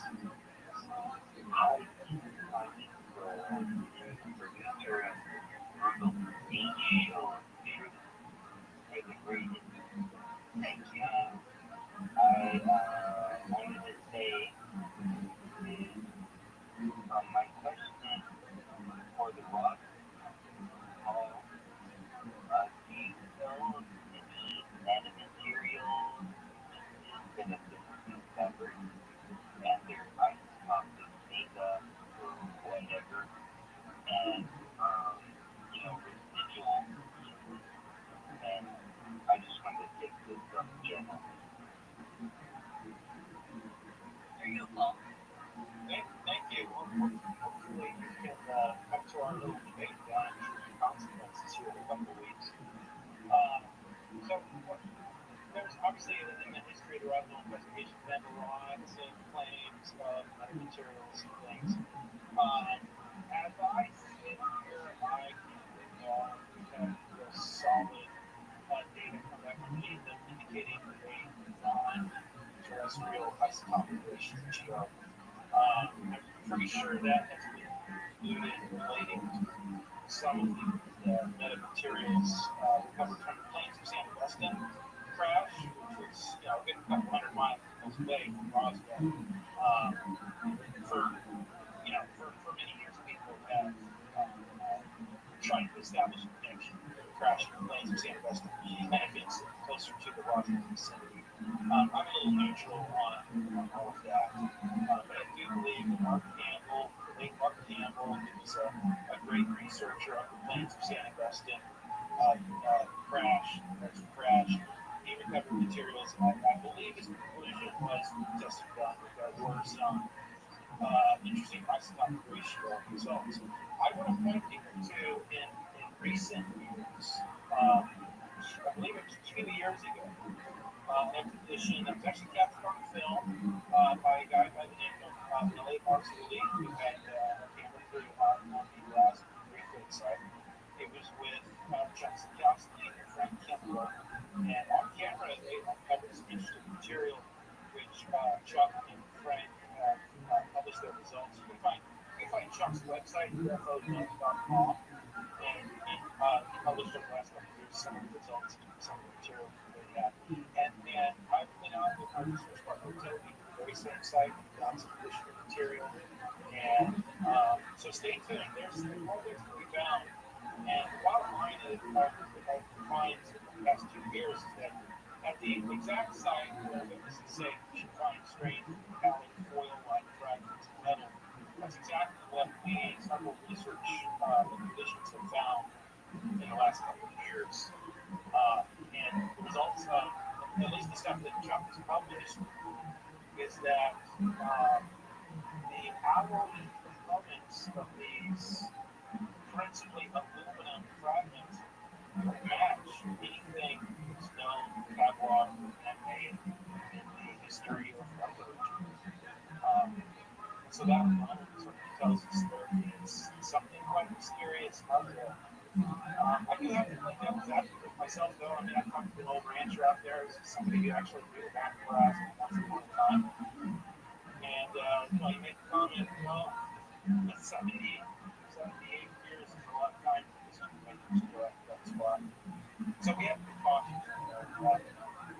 Isotopic ratios would be very important to suggesting that this not a return.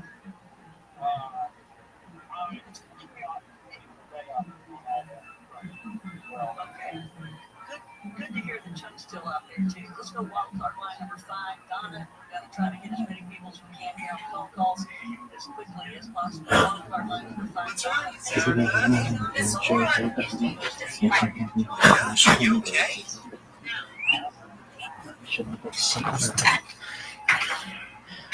Step inside my office. Can you get out of my line? Can you see that she's the victim of violence? Can you? Can you? It's all about you, kid. What, you want a fudge bar? Oh.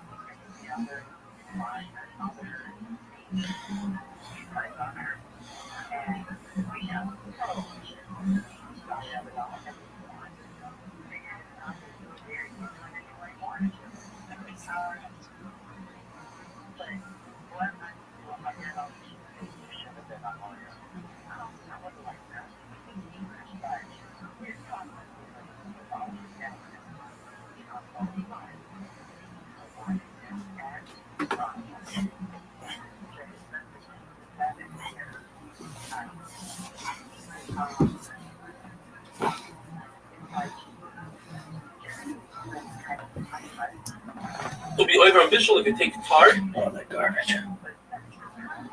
There is some truth to the rock. Hard to soften it up. Even though later on it becomes just as hard as it started out with, it's still considered official because you softened it up.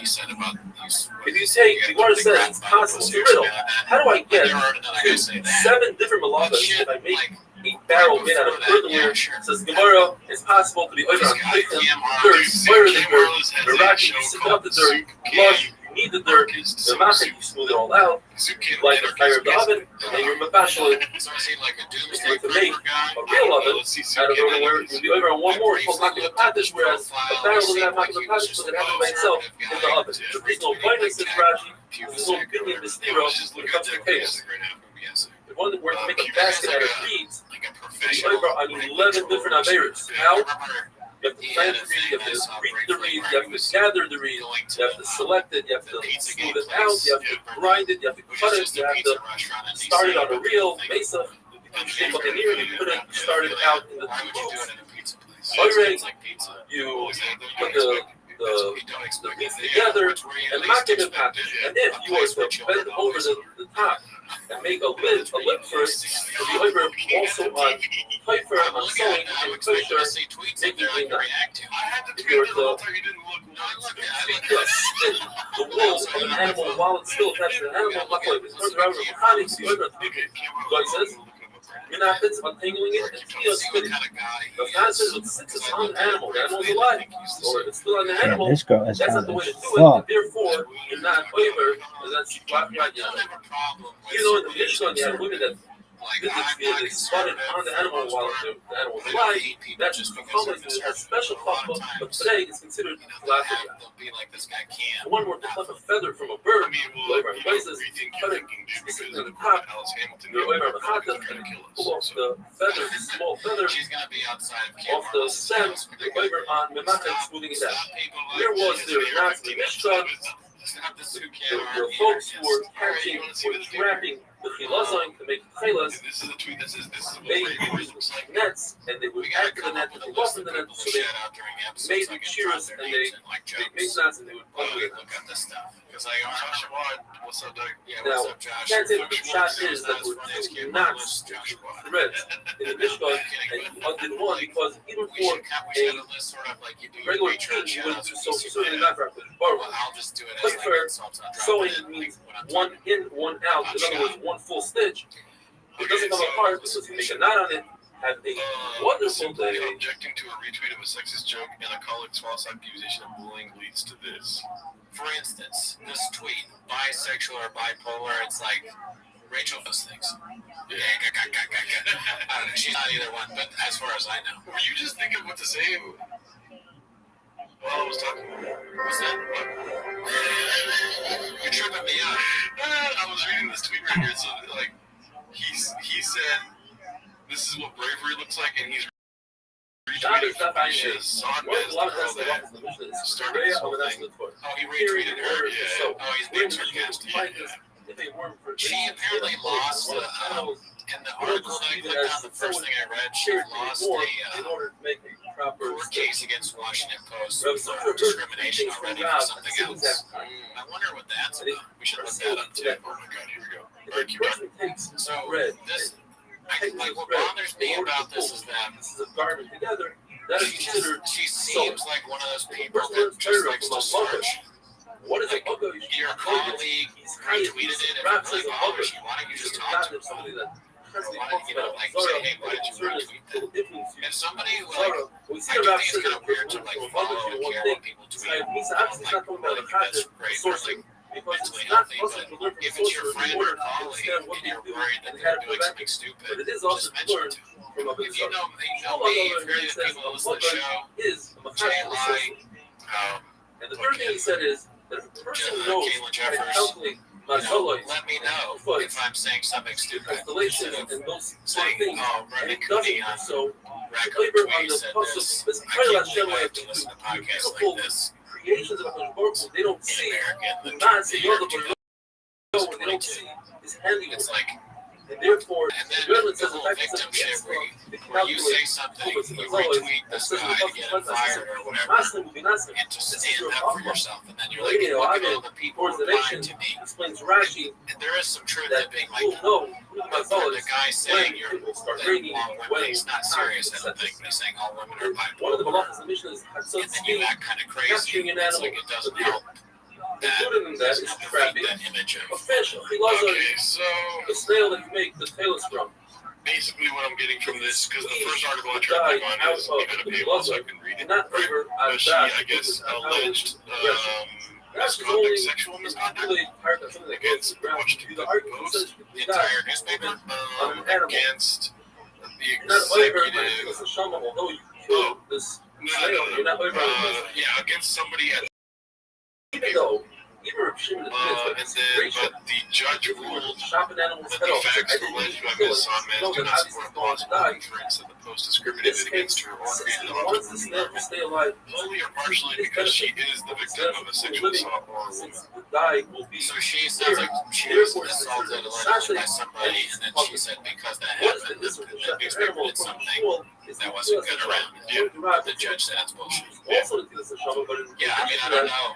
Who knows, but it definitely, like, it it leads you to like with that and then this new thing where she's going crazy about some tweet. It's like it paints a picture of the person and then show blood on the neck of the animal by the mother. Show a picture of her. Other people will see that it's fresh meat and they'll come and they'll buy it. The images. Says the Mishnah, two malachas. If you saw looks like the hide and you can't die, don't say that those are one and the same, and therefore let's take one of those away. Instead, insert the malacha on Saturday, creating lines that we have in the Torah. Putting lines into the hide is also the rights. Rabbi Rothschild says, and this is explained by Rashi, if you solve you can kind of tell because you want to stuff about people sometimes by the pictures they pick, you know, that for is the habit online. that's Like her Rabbi profile says, seems very intense. Just intensely choose picture and it says that's the kind of person that tweets like this. smoothing out and But it could also be, and then look at this one. says I Rabbi mean, he's jolly, dude. It Looks like he ate Carmel. smooth out dirt between the pillars of a building. Yeah, they ate Carmel. Usually says the Kriya Lachas. If you Yeah. And I just thought that my main issue with this is like don't retweet stuff that's not flavor on the cutting wood, I mean, specific he's gonna go back to work, right? He's just take a bandage. it's crazy that you can get suspended for a retweet, especially one like that. Who cares? That is Memachik. The Washington Post. Anything I that mean, if there was like a history of him having like finish him off. crazy ass, retweeting things in the office with his voice. Is there history? For instance, I don't know. if you It's take the a first stone one. that's already Function. not attached, detached from the This ground, Dave, smooth this is it out, his or you first try to cancellation. make a prediction on a tweet I mean, below this glass, shit put him or on you the have map. a What is a garment cancellation? that Like, I small never heard things in this the little fibers bother you and you take it out. I heard That's because I'm on Makif Twitter all the Attack. time. He's like a Twitter person now. It had writing in Yeah. the Mishkan that was just like on a single panel right. He's suspended for a month. 1, 2, north, south, Yeah, and the same that to thing. me is crazy. Can we just let Torah people is tweet of the stuff? Mishkan. I hate the things where it's like However, my tweets don't are racing reflective is of my opinions of my own. Like, yeah, duh. Right. If someone else tweeting for you, then of course Doesn't they're matter your how he opinions. does it. You shouldn't have to say that. I don't think you should get Very in long trouble point. for things that you Right. retweet. It could also be like If you a did it by Russian accident, hotel. Doesn't have to be racing. I butt The tweeted letter once. could be racing. Yeah, it's actually kind of funny. I had my phone in my pocket, Right. and it was on like unlocked, you know. He looks like he's mad at Hard. And I cannot see What is because it? of These the are light. those ones that Well, tell so, are the more than 39 I version. looked at my Although phone. when you leather, I saw that you I also had hide a it from the on shorts, every folder. and it said, Get "Is it this a out. butt You try to tweet?" get it out. You try to tell them. Now we need to It was like an article from the New York Times, like about some charity. Public Yeah. are And included it in had said that that he knew. Some I of you would that are have, like additional retweeted that. halachas. Man, he should straight up just go for a butt tweet defense, dude. Halachas. I mean, you could, I guess, and you can do that, but then no one believes you. Being down No one the chest, believes the anything area. men say anymore. We have in our mission. If you're not on whatever side, One less than I- 40. Meaning that's nobody angry, goes to if you, those even if who you're are telling the included truth, it's in like, Mesa fuck you. and Oyer. Fuck you for, you Says know, in whatever I Louisville. think, and whatever I'm mad There's about another that day. group, Yeah. not a Doesn't large matter. group. Like Also, if you want to retweet something racy, just go to Brendan's Twitter and Don't get talk a about couple yourself. flappers That's tweets. There we go. See? Dave Weigel could have retweeted any number of flappers tweets, but instead he chose to retweet some juggalo Store. who's like eating soup cans and who's an anarchist apparently, who follows So people don't store fucking it. But you store it. Jack Yourself a Podosek flavor, and no one else. whatever that. What's the guy? What's What's the rock star guy? The guns. One of them Dave says, Navarro. "Damn, he the other one I don't says, think Dave Navarro. I share it." No, I think it's the guy who like threatened to kill him. He's like, I'm sure my AK-47 is a couple bottles of yours. These are the worst guesses. Yeah, I said who was the southern man that threatened a bomb with a gun, and he said the Dixie Chicks. I remember the Dixie Chicks were all political. I'm not political, dude. Yeah, I mean, I'm not that political I'm either. historical, dude. I want my history. Yeah, but you didn't know too much about Benjamin Franklin. I know I that would full just cannot be going to the tree by yourself. He knew less He than says shot. that I knew he had a hole in his head, didn't he, for fucking of syphilis? this year. Different people, But that time, syphilis was a and thing. I was just arguing that everybody has the same shear. Yeah, there are plenty of people retweeting syphilis. They're like, I can't believe I have to work in a place like this where people have syphilis. I just don't like that anybody at any time can cancel you for nothing. Yeah. I don't like that this guy's working with me and you already sued. Who sues when they work for and then stays working? The Washington Post sounds like a horrible place to work. You go to work, you think you work all day,